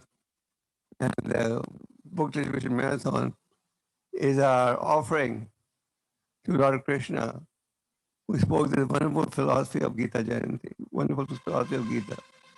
So the message of the Bhagavad Gita is meant for the entire world. Prabhupada says that Bhagavad Gita is not a sectarian document. Bhagavad Gita is meant for the entire humanity. Krishna explained in the Bhagavad Gita, Aham bija pradapita. I am the seed-giving living Father. So Prabhupada presented Gita in its original form without any distortion and published it under the heading Bhagavad Gita as it is. And you'll be pleased to know that this Bhagavad Gita has been translated in almost every major language of the world. And people all over the world are reading the Bhagavad Gita. 1 year ago, even in Pakistan, the government ordered 1,000 copies of Urdu and Sindhi Gita that was distributed in Pakistan. So Bhagavad Gita has a universal message. What are some of the main points of the Bhagavad Gita? One of the points of the Bhagavad Gita is it establishes the position of Ishvara. Ishvara means the Supreme Lord. There is a Supreme Lord who is the cause of all causes. And in almost every page of the Bhagavad Gita it is written, Shri Bhagwan Uvacha. What does this mean? It means the Supreme Lord is speaking. What is he speaking? Eternal wisdom, eternal philosophy. For whom? For the benefit of entire humanity. So, one of the topics discussed in the Bhagavad Gita is the topic of the position of Ishvara, the Supreme Lord. We often speculate and we think that all gods are one. Take any path, the result is going to be the same. But the Bhagavad Gita establishes that Krishna is the Supreme Personality of Godhead. Arjuna declares that, and that is the conclusion of the Vedas. Then the Bhagavad Gita also establishes the position of the Jiva. That means it establishes who are we? What's my real identity? And that is explained in the second chapter. Bhaktivinoda Thakur, a great Acharya, commented that this second chapter of the Bhagavad Gita is most important of the 18 chapters because it gives you knowledge about who you are. The Jayate Medeva Kadachit, it says, for the soul, there's no birth, nor death. The soul is eternal. And the soul is transmigrating from one body to another body. And whatever body will you get, that is dependent upon your actions. Then the Bhagavad Gita establishes the position of Prakriti, which means material nature. Material nature works under whose direction? Krishna says, Maya Dakshina Prakriti. This material nature is working under my direction. For example, you want rain. Because without rain and water, no one can survive. But if you are sinless, if you perform sinful activities, then you won't get cooperation from material nature. Krishna says, material nature works in my direction. In the Bhagavad Gita, rainfall is achieved.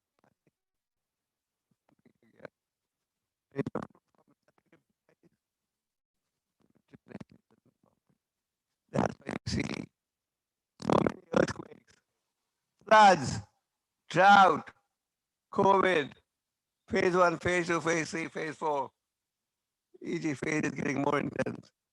This is because material nature is punishing us, breaking the laws. One of the biggest obstacles or more sinful activities today is the killing of innocent cows. The cow is one of our mothers, and when the cow is not protected, then there's very adverse reaction. Then Bhagavad Gita also talks about kala, time. Krishna says in the Bhagavad Gita, time I am, the destroyer of everything. So time destroys everything. Is that a fact? Yeah. You have a handsome body today. Are you going to remain handsome throughout? No. You have a beautiful body today. Are you going to be beautiful tomorrow? No. So time is of the essence. And the great sage Chanakya Pandit said, minute loss cannot be made up with the wealth of the entire world. So we should use our time very cautiously, not waste a second, and use our time in productive activities.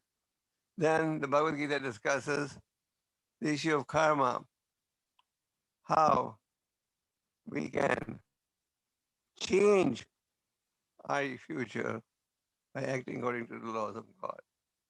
So these are important subject matters explained in the Bhagavad Gita. And the Bhagavad Gita is a very ancient book of knowledge. It is also known as Gita Parishad. And it summarizes the entire Vedic literature. If you were to read the Vedas, if you were to make a goal, I'm going to read all the Vedic scriptures.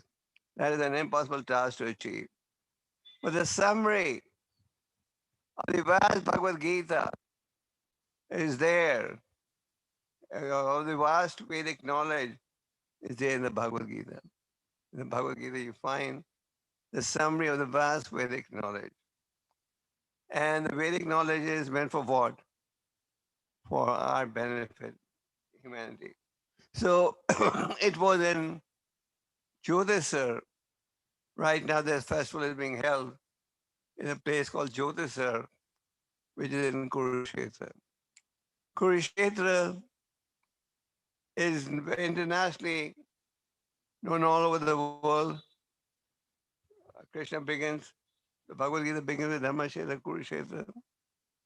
And in the Vedic scriptures, we read about the special significance of Kurukshetra. The Bhagavad Gita was spoken over here. The Jagannath Rath Yatra also originated from here.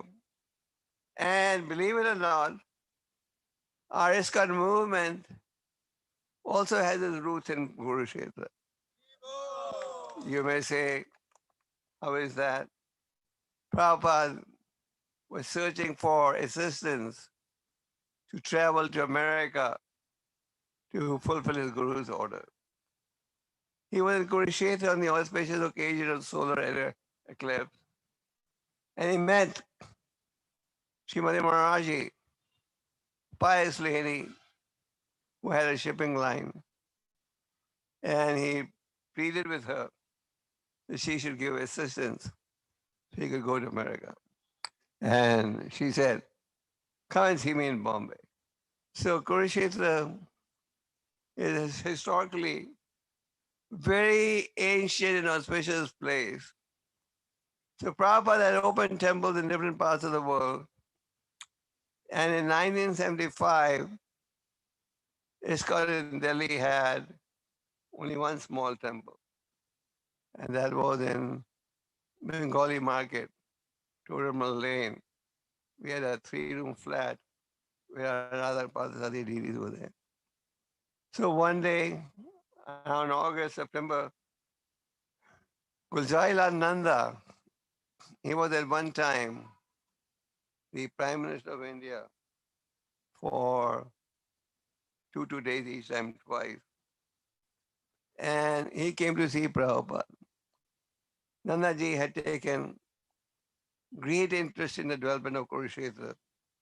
And he told Prabhupada, you have built temples all over the world. Why don't you do something in Kurukshetra? So Prabhupada said, okay. So on November 30th, 1975, before many of you were born, we came to Kurukshetra with Prabhupada. Prabhupada came in a rented taxi, and there was Amrish Prabhu, Alfred Ford, myself, and a few other devotees. So we came to we came to Kurukshetra. Prabhupada took a dip in the holy Brahmsrovar. And then I believe Prabhupada had a program in Kurukshetra University in the Vice Chancellor's house. And then Prabhupada learned that Jyotisar is a place where the Bhagavad Gita was actually spoken. So Prabhupada said, I want to build a temple in Jyotisar. This is one of my dream projects. And in Jyotisar, this is all part of Jyotisar area. We had earlier obtained land which was adjacent to the tree where Krishna spoke the Bhagavad Gita. But due to too many complications and politics, we gave up that destination and we got this destination, six acres.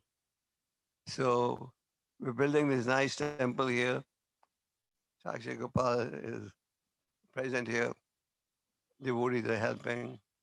And our goal is to have, Prabhupada's goal was to have a Krishna Arjuna temple in Kurukshetra. So what you see in the background is the Krishna Arjuna temple that is being built. So Bhagavad Gita is the book of knowledge. Raja Vidya Raja Goyam. This knowledge is the king of education. Today in society, people lack spiritual education. People are by and large too engrossed in material activities. Krishna explains in the Gita that there's another characteristic of material existence is dukhanayama shashvatam. There's misery, and everything is temporary. So Bhagavad Gita is a book of knowledge. And it is the oldest book of knowledge on the planet.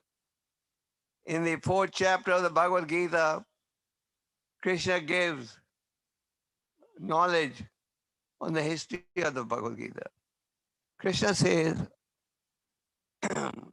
I imparted this knowledge to the sun god Vivaswan. And this knowledge was gradually lost. And now I'm giving it to you. Why? Why did Krishna accept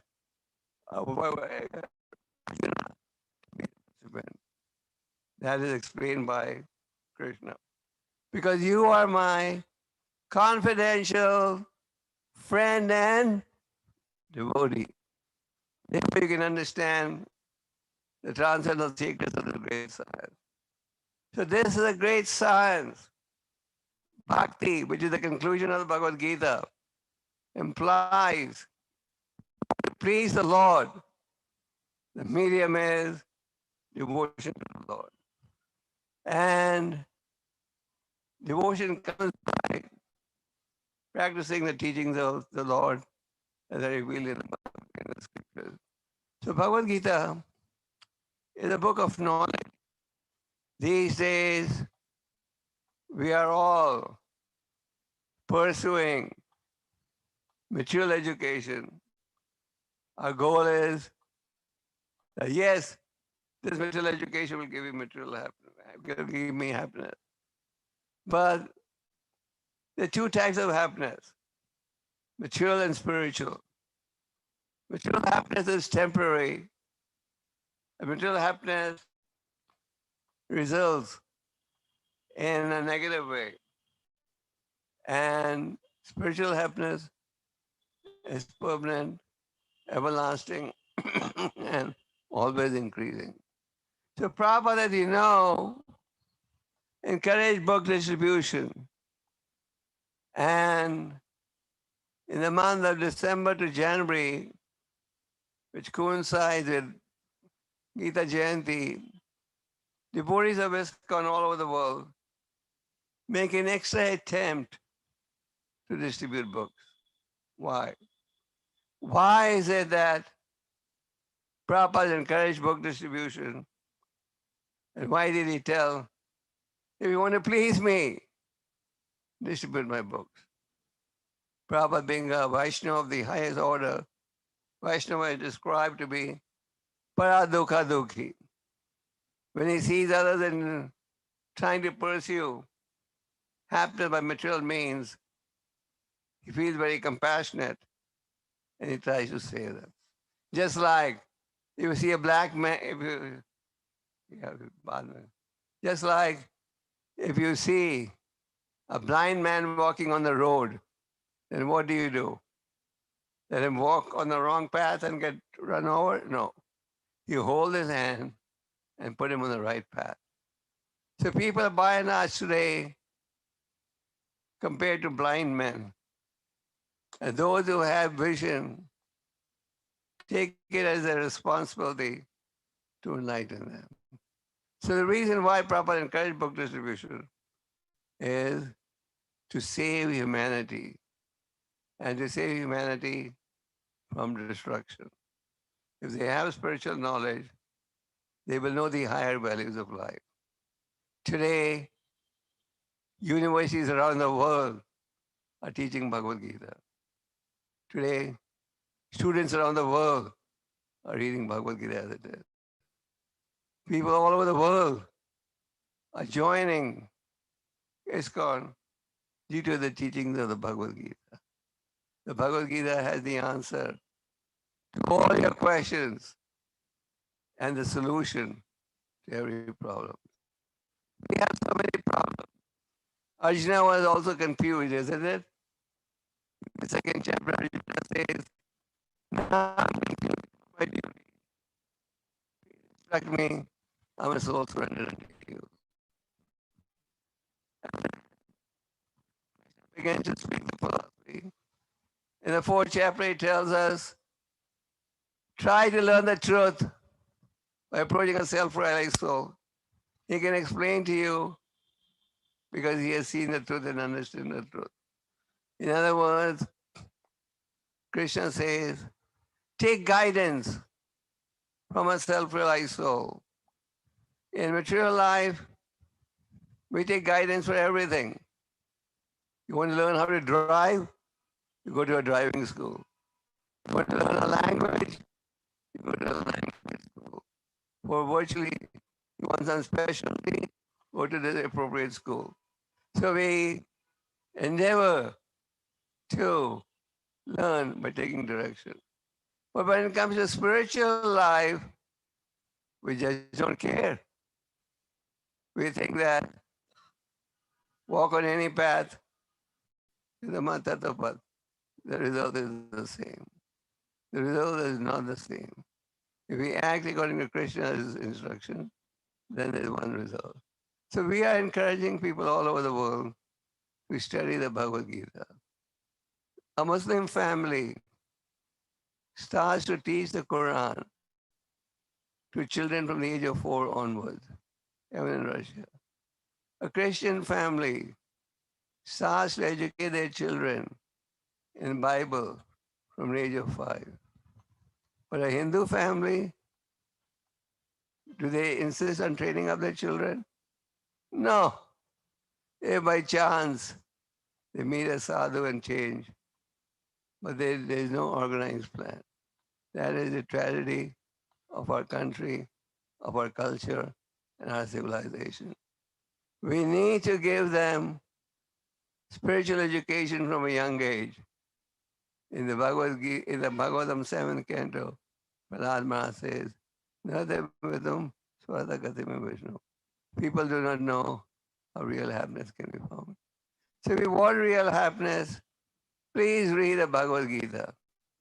Over the last 45 years, millions of copies of Bhagavad Gita have been distributed all over the world. And people are experiencing peace. Read the Gita every day. They say in English, and athletic. You heard it before. When you were in school, athletic gives the doctor away. So reading the Gita every day keeps Maya away. In the Chaitanya Charitamrita, you read a story. Lord Chaitanya was on the tour of southern India. He came to a historical temple in Sri Rangam. There he saw there was one Brahmin who everybody knew was uneducated. He could not read Sanskrit. But every day he would sit down in one pillar, chant the 18 verses, 18 chapters of the Bhagavad Gita. And as he would be chanting, tears would come from his eyes. And it would feel like he's crying. And people would gather around him because they knew that this man's uneducated, but he was making a show of reading the Gita, a show of being a Pandit. So Lord Chaitanya could see these tears that are coming from the Brahman's eyes are genuine. So he said, "Oh Brahman, what is it in the Gita that's making you cry?" He says, "When I read the Gita and when I see how humble the Supreme Lord is, he agrees to become his devotees Parthasarthi, driver, ride the chariot." Arjuna said, "Please may I place my chariot in the midst of the two armies so I can see the assembled soldiers." He agrees to become his driver. So when I see the Lord's humility, my eyes cry, tears come from my eyes. So Lord Chaitanya embraced him and said, "You have really understood the Gita." Then Lord Chaitanya kept him with him for 4 months and every day explained to him the Bhagavad Gita. And Prabhupada says, because this Brahman took his guru's instruction to heart and read the Bhagavad Gita every day, 18 chapters he would recite. He eventually had darshan of the Lord. So we are not saying read 18 chapters a day. We realize that most of you have professional duties, families to take care, and studies to do, and you have a busy life. But please make it a point to read at least 1 or 2 or 3 verses of Bhagavad Gita as it is. And read it along with the purports. The purports are the realization of the acharyas. Prabhupada's Bhagavad Gita as it is based on Vasudev Vidya Bhusan's presentation of the Bhagavad Gita. Prabhupada took the essence of the commentaries of the acharyas and presented to us in the form of purport. So when you want to read the Gita, please read the purports along with it. That will give you proper understanding of the Bhagavad Gita. If you read the Gita every day, what will happen? Your mind will become peaceful. You want a peaceful mind or an unpeaceful mind? Peaceful. You think you'll get it by going to the movies or watching cricket matches? No. If you read the Bhagavad Gita, you will be peaceful. You will recognize that this body is temporary. The soul is covered by the body. The body goes through 6 stages of transformation and eventually changes. Birth, growth, maintenance, producing byproduct, dwindling, and finally vanishing. So whether you are a millionaire or a pauper, we have to go through these 6 stages. Prabhupada was talking once in Bombay. He said, who says Bhagavad Gita is only for Hindus? Prabhupada said, the message of the Bhagavad Gita applies to everyone. Just like Krishna says, for the soul there is no birth or death, not having once lived as it ceased to be. This is true for everyone. Even Christians don't go through 6 stages of transformation. They do. So Bhagavad Gita's knowledge is universal. Once I was traveling from New York to Moscow, and there was a Russian professor of philosophy sitting next to me. So as we were talking, we discovered that he was a professor of philosophy. He said, in my course of philosophy, I teach the Bhagavad Gita. This man was not an Hare Krishna devotee. He didn't even know ISKCON. So we asked him, why do you teach the Bhagavad Gita? He said, the Bhagavad Gita has an answer to every question and it has a message of peace. So Bhagavad Gita is universal, also known as Gita Parishad, or the Song of God, and is spoken by the Supreme Lord for our benefit. So ISKCON is dedicated to preaching. In the 18th chapter of the Bhagavad Gita, Krishna says, I imparted this knowledge to the sun god. I'm sorry. Krishna says, for all my devotees, who is dearest to me? One who preaches my glories. And there will never be one more dear. So if you want to become dear to Krishna, there's a shortcut. What is a shortcut? Preach. When you preach, sometimes you're honored, sometimes you're dishonored. But a devotee doesn't get disturbed. So this year, devotees had made a pledge all over the world that they were going to distribute 2.3 million books or 23 lakh books. Not bad, no? Not bad. Not bad in the present environment of COVID because people are so scared. So the marathon is still going on, but they have fulfilled 75% of their commitment. The devotees are still taking part. Many devotees didn't come here because they're still doing their book distribution. And this is done for the pleasure of the Lord and His devotees. After all, what is in the Bhagavad Gita? Glorification of Krishna. Prabhupada said, one God, Krishna, one scripture, Bhagavad Gita, one mantra, which one?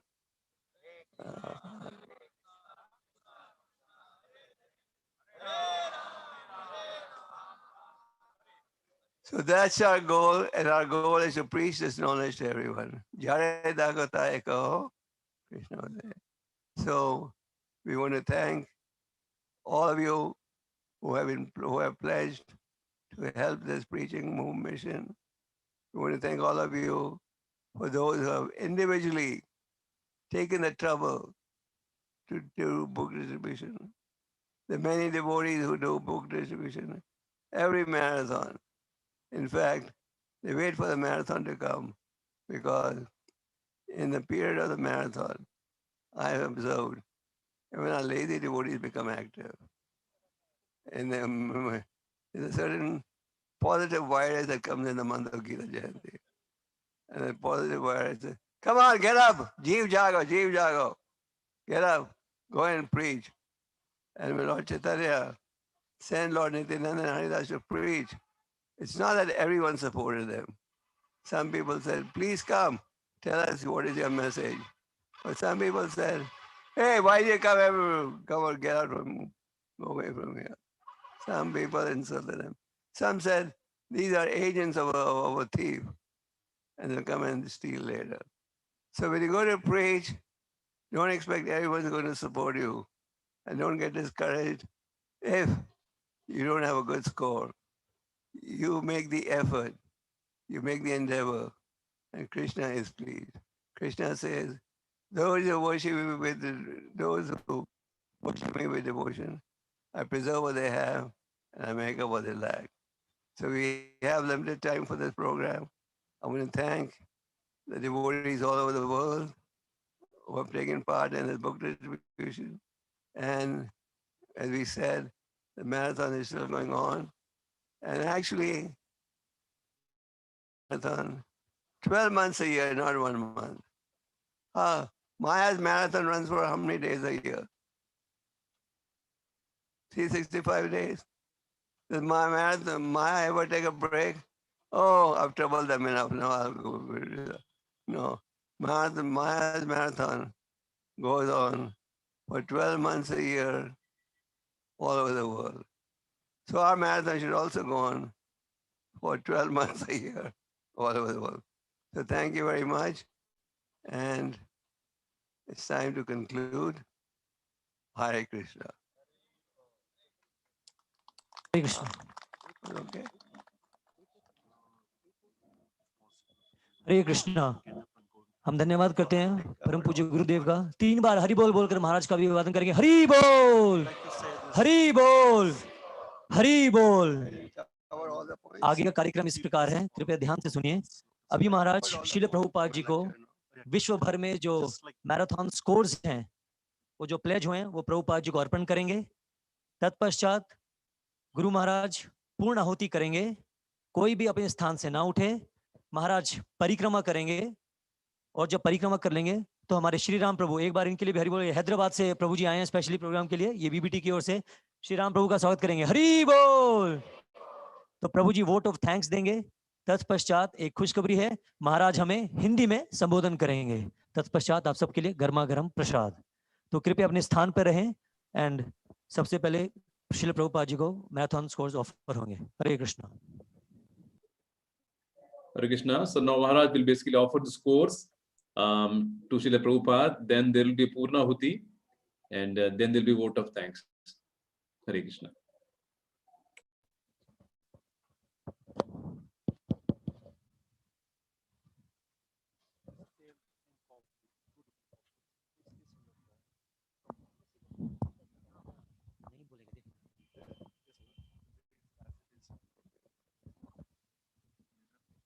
This year the annual marathon is being...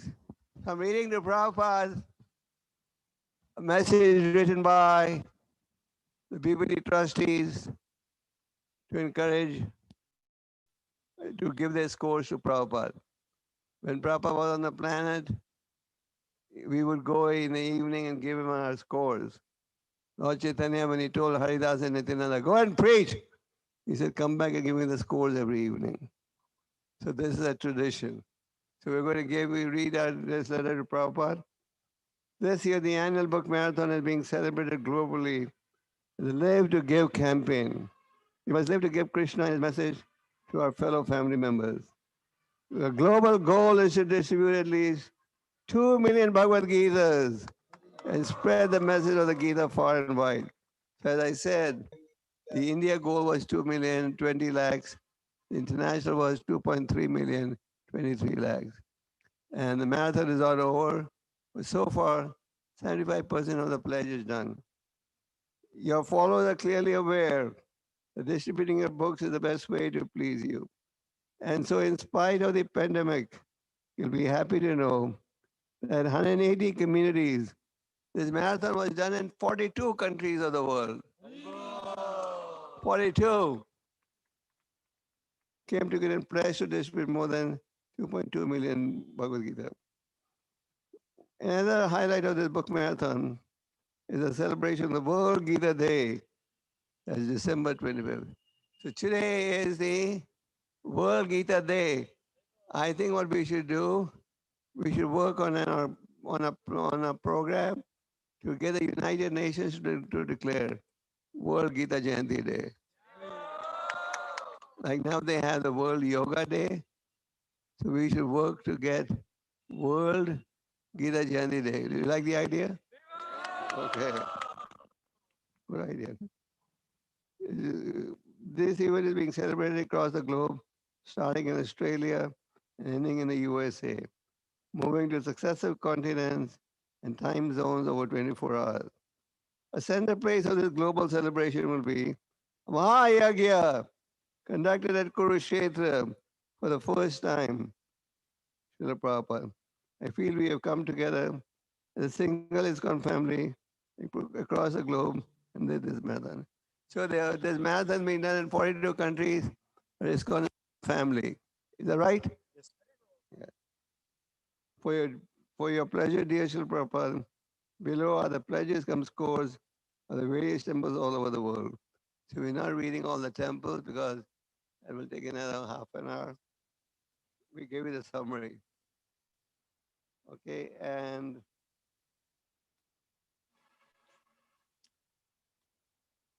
dear Srila Prabhupada, please bless all the devotees in these temples. Try hard to meet their pledges and become dear to you by preaching your glories. Thank you very much, Srila Prabhupada. Srila Prabhupada ki, Transcendental Book Distribution ki, Gaur Premananda. This book distribution is not a part-time activity. It's not just for 1 year or 2 years. We should make this as our life's goal. What do you think? So all here you keep getting the mercy. Hare Krishna. Now we go where?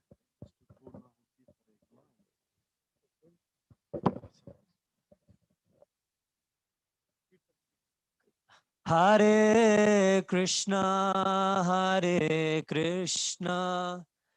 Krishna Krishna, Hare Hare, Hare Rama, Rama Rama, Hare Hare.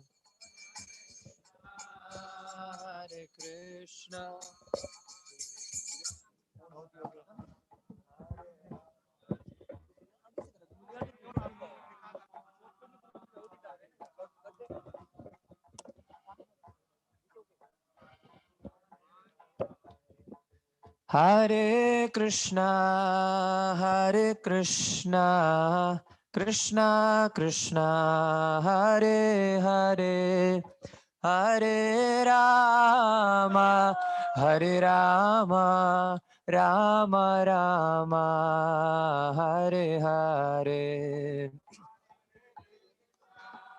Hare Krishna, Krishna Krishna. Om Purnamada Purnamidam Purnat Purnadamuchyate Purnasya Purnamadaya Purnamevavasishyate. Om Purnamada Purnamidam Purnamidat Purnadamuchyate Purnasya Purnamadaya Purnamevavasishyate. Om Purnamada Purnamidam Purnat Purnadamuchyate Purnasya Purnamadaya Purnamevavasishyate. बैठिए बैठिए अभी अपने स्थानों पर बैठे रहिए. अभी पूर्ण आहुति चल रही है, कृपया अपने स्थानों पर बैठे रहिएगा. Hare Krishna, Krishna Krishna, Hare Hare, Hare Ram, Ram Ram, Hare Hare, Hare Krishna, Krishna.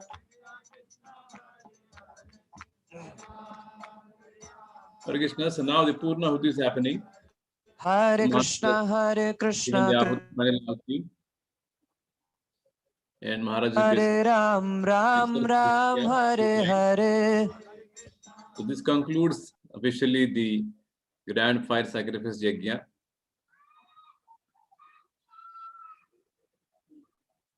So what started in the morning at around 8:30, 8:45, the complete elaborate arrangement of Yajna.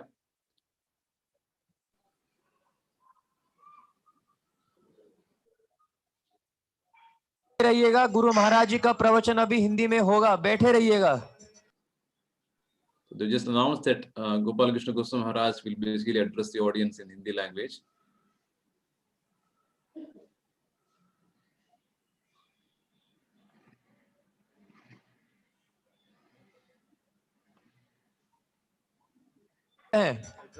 Hare Krishna.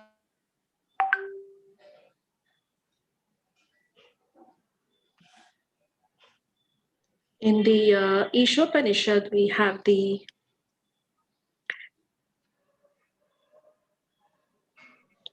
Yes, Mother, go ahead. in the Ishopanishad, we have the invocation mantra, which Prabhupada translates as the personality of Godhead is perfect and complete. And because he is completely perfect, all emanations from him, such as this phenomenal world, are perfectly equipped as complete wholes. Whatever is produced of the complete whole is also complete in itself. Because he is the complete whole, even though so many complete units emanate from him, he remains the complete balance. So we saw now the Purna Ahuti, where we meditate on Lord Krishna as a complete, perfect person. And at this time, let us pray to the Supreme Lord and all its beings for peace and love, friendship and good health, devotion and brotherhood. So with our body, we offer the oblations. With our words, we chant the mantras. And with our mind, we meditate on the Supreme Lord Krishna, who's the seed-giving Father and ultimate benefactor of all beings. It has been wonderful to be here.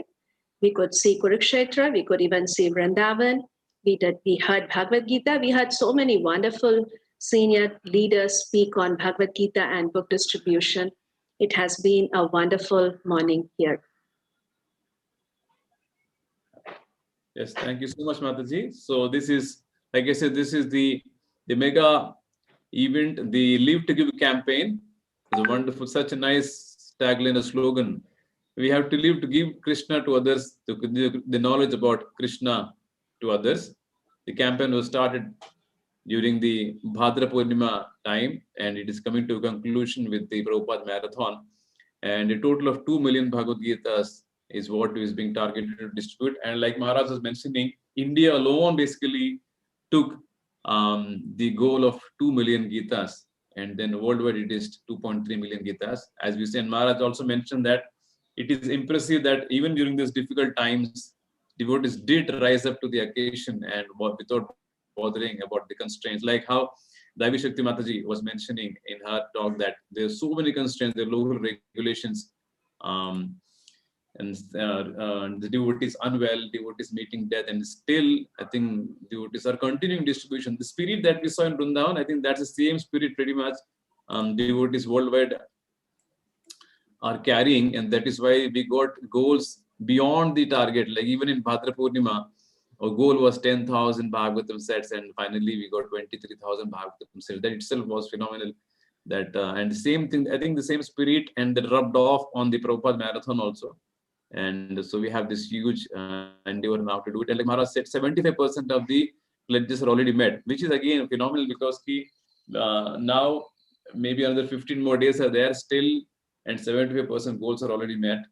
So you can please follow us on the broadcast. We have listed our Facebook and Instagram channels. Please, you can like us. Yeah. Now Srila Prabhu is giving the vote of thanks. We can go to Shaka Mataji. All these exalted Vaishnavas who gave so much time and lot of their ideas.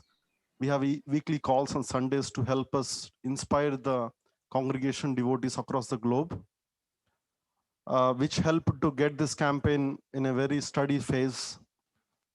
Like to thank our national coordinators across the countries. We have total 42 countries participated in this global campaign. We will also like to thank especially few coordinators in India.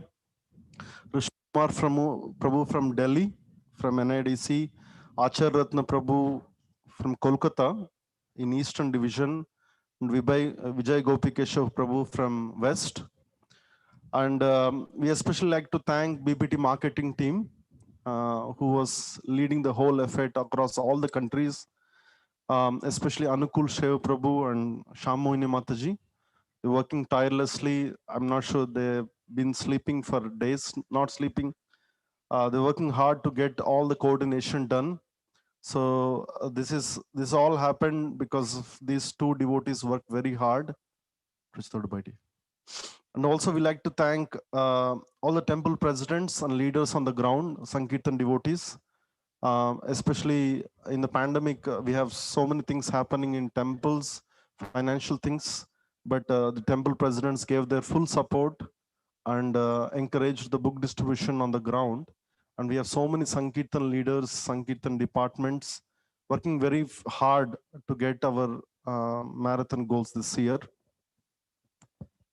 And we especially like to thank BBT, whole across the globe, all the BBT managers, and who was actually supplying the books. They actually became like Amazon. They're, with a small email, you'll get books to your temples. This is very hard work in supply chain and delivering the books on time. And in India, especially, like we like to thank His Grace Anant Tirtha Prabhu, who is tirelessly working, getting our books on time to temples. This has been very hard to get all the Bhagavatams. Even we did Bhadra campaign. We could get all the sets on time. And also Bhagavad Gita's more than 2 million. So we especially thank Anant Tirtha Prabhu for it. And we especially thank our ISKCON Kurukshetra leaders, His Grace Sakshi Gopal Prabhu, temple president, and his two sons, dynamic sons, Atul Krishna Prabhu, Govind Krishna Prabhu. We thank them from our core of our heart. Without their hard work, it's a very cold, last 3 days, it's very cold for me at least. They're working very hard. All the pujaris, cook department, decoration, stage, mic, so many devotees worked hard. Without Sakshi Gopal Prabhu's kind-hearted, welcoming for this event, would have not come here. And we especially thank Gopal Krishna Maharaj for actually encouraging to have an event here. So without Maharaj, strong support, we are not here. We will thank Maharaj especially for hosting this event with the help of local team, Sakshi Gopal Prabhuji and all the devotees. And my special thanks to Atul Krishna Prabhu. He's here. Very special devotee, and he's been really helpful, very kind, even very small detail. He kept us very comfortable here. We're all here with a small detail right from the banner. He worked hard from last few weeks for this program. And I will give special thanks to ISV team, ISKCON Silicon Valley, headed by Vaisesika Prabhu. From last, I think, 5 months, it's marathon for us. We did Bhadra Marathon, Bhadra campaign, and followed by this Live to Give campaign. Vaisesika Prabhu gave so much time, energy. He's on emails, he's on calls, he's fully plugged 24 hours. He's been guiding in every step to get this campaign right and making sure we get our scores right. So I would especially thank His Grace Vaisesika Prabhu and his team from Silicon Valley to get this energy, whatever the energy Prabhu is giving, it's been circulated all over the world and all over countries, and especially India is given so much time to get us going. So we'd like to thank His Grace Vaisesika Prabhu for it. And so many devotees involved, big, small. I'm sure we missed some devotees due to time factor here. I would like to seek forgiveness if anybody we missed. And let's thank all the devotees who have been working for this marathon, all the book distributors. And we have donated, we have given, we did an offering of all the names on the Yajna Kunda. You can see that. We have offered all the names of donors here. So let's also thank ISKCON Desire Tree, Vaishnava Seva Prabhu, Hare Krishna television team, media team. It's been worked very hard to get us broadcasting live, and also Prasanna Prabhu from Bangalore to helping us in the camera. You can see him, Prasanna Prabhuji, Hare Krishna. So let's thank all the devotees once again. We like to especially give a last final, our heartfelt thanks to His Holiness Gopal Krishna Maharaj, a big book distributor warrior for decades and decades. He's been serving Srila Prabhupada for many decades on book distribution line. Let's thank Maharaj for loudly chanting Hare Krishna. Hare Krishna, Hare Krishna, Krishna Krishna, Hare Hare, Hare Rama, Rama Rama, Hare Hare. Srila Prabhupada Book Distribution Marathon 2020 ki, Live to Go campaign ki. Hare Krishna. All goes to Srila Prabhupada. Krishna. So that concludes the phenomenal event from India. Basically, we thank everybody who joined from India. And again, this is not over yet. We are just half there. And we'll continue in 7 hours from Russia, Africa, Europe, Brazil, and finally it will conclude in North America tomorrow. One more full day of exciting events tomorrow. All the details, complete details are available on World Gita Day. So I would like to take this opportunity to thank the broadcast team working locally and remotely. Just make this happen. It's phenomenal that what we have broadcasted, even big companies, mega companies would probably spend millions of dollars, and still the same kind of expertise, the same kind of thorough professionalism we have done. The broadcasting, particularly with so many technical details, cameras, videos, Zoom, still it came out so smooth. We're grateful to the broadcast team. Last but not the least, Srila Prabhu has been he has been the anchor person to actually pull it all together. He pulled out the Bhadra Yajna spectacularly, and now he's used to pulling these big things, and he has done this second time again with the Yajna at Kurukshetra. My special gratitude to His Grace Anukula Seva Prabhu, Shyam Mohini Mataji. I just came in touch with him 3 months ago, and I cannot believe how much they put their hearts into it. Anukula Seva Prabhu puts a phenomenal, wonderful, pixel perfect graphics, posters, videos. And Shyam Mohini Mataji, she's always available, working so much on this coordination and always on. I just can't even believe that one person can do so much.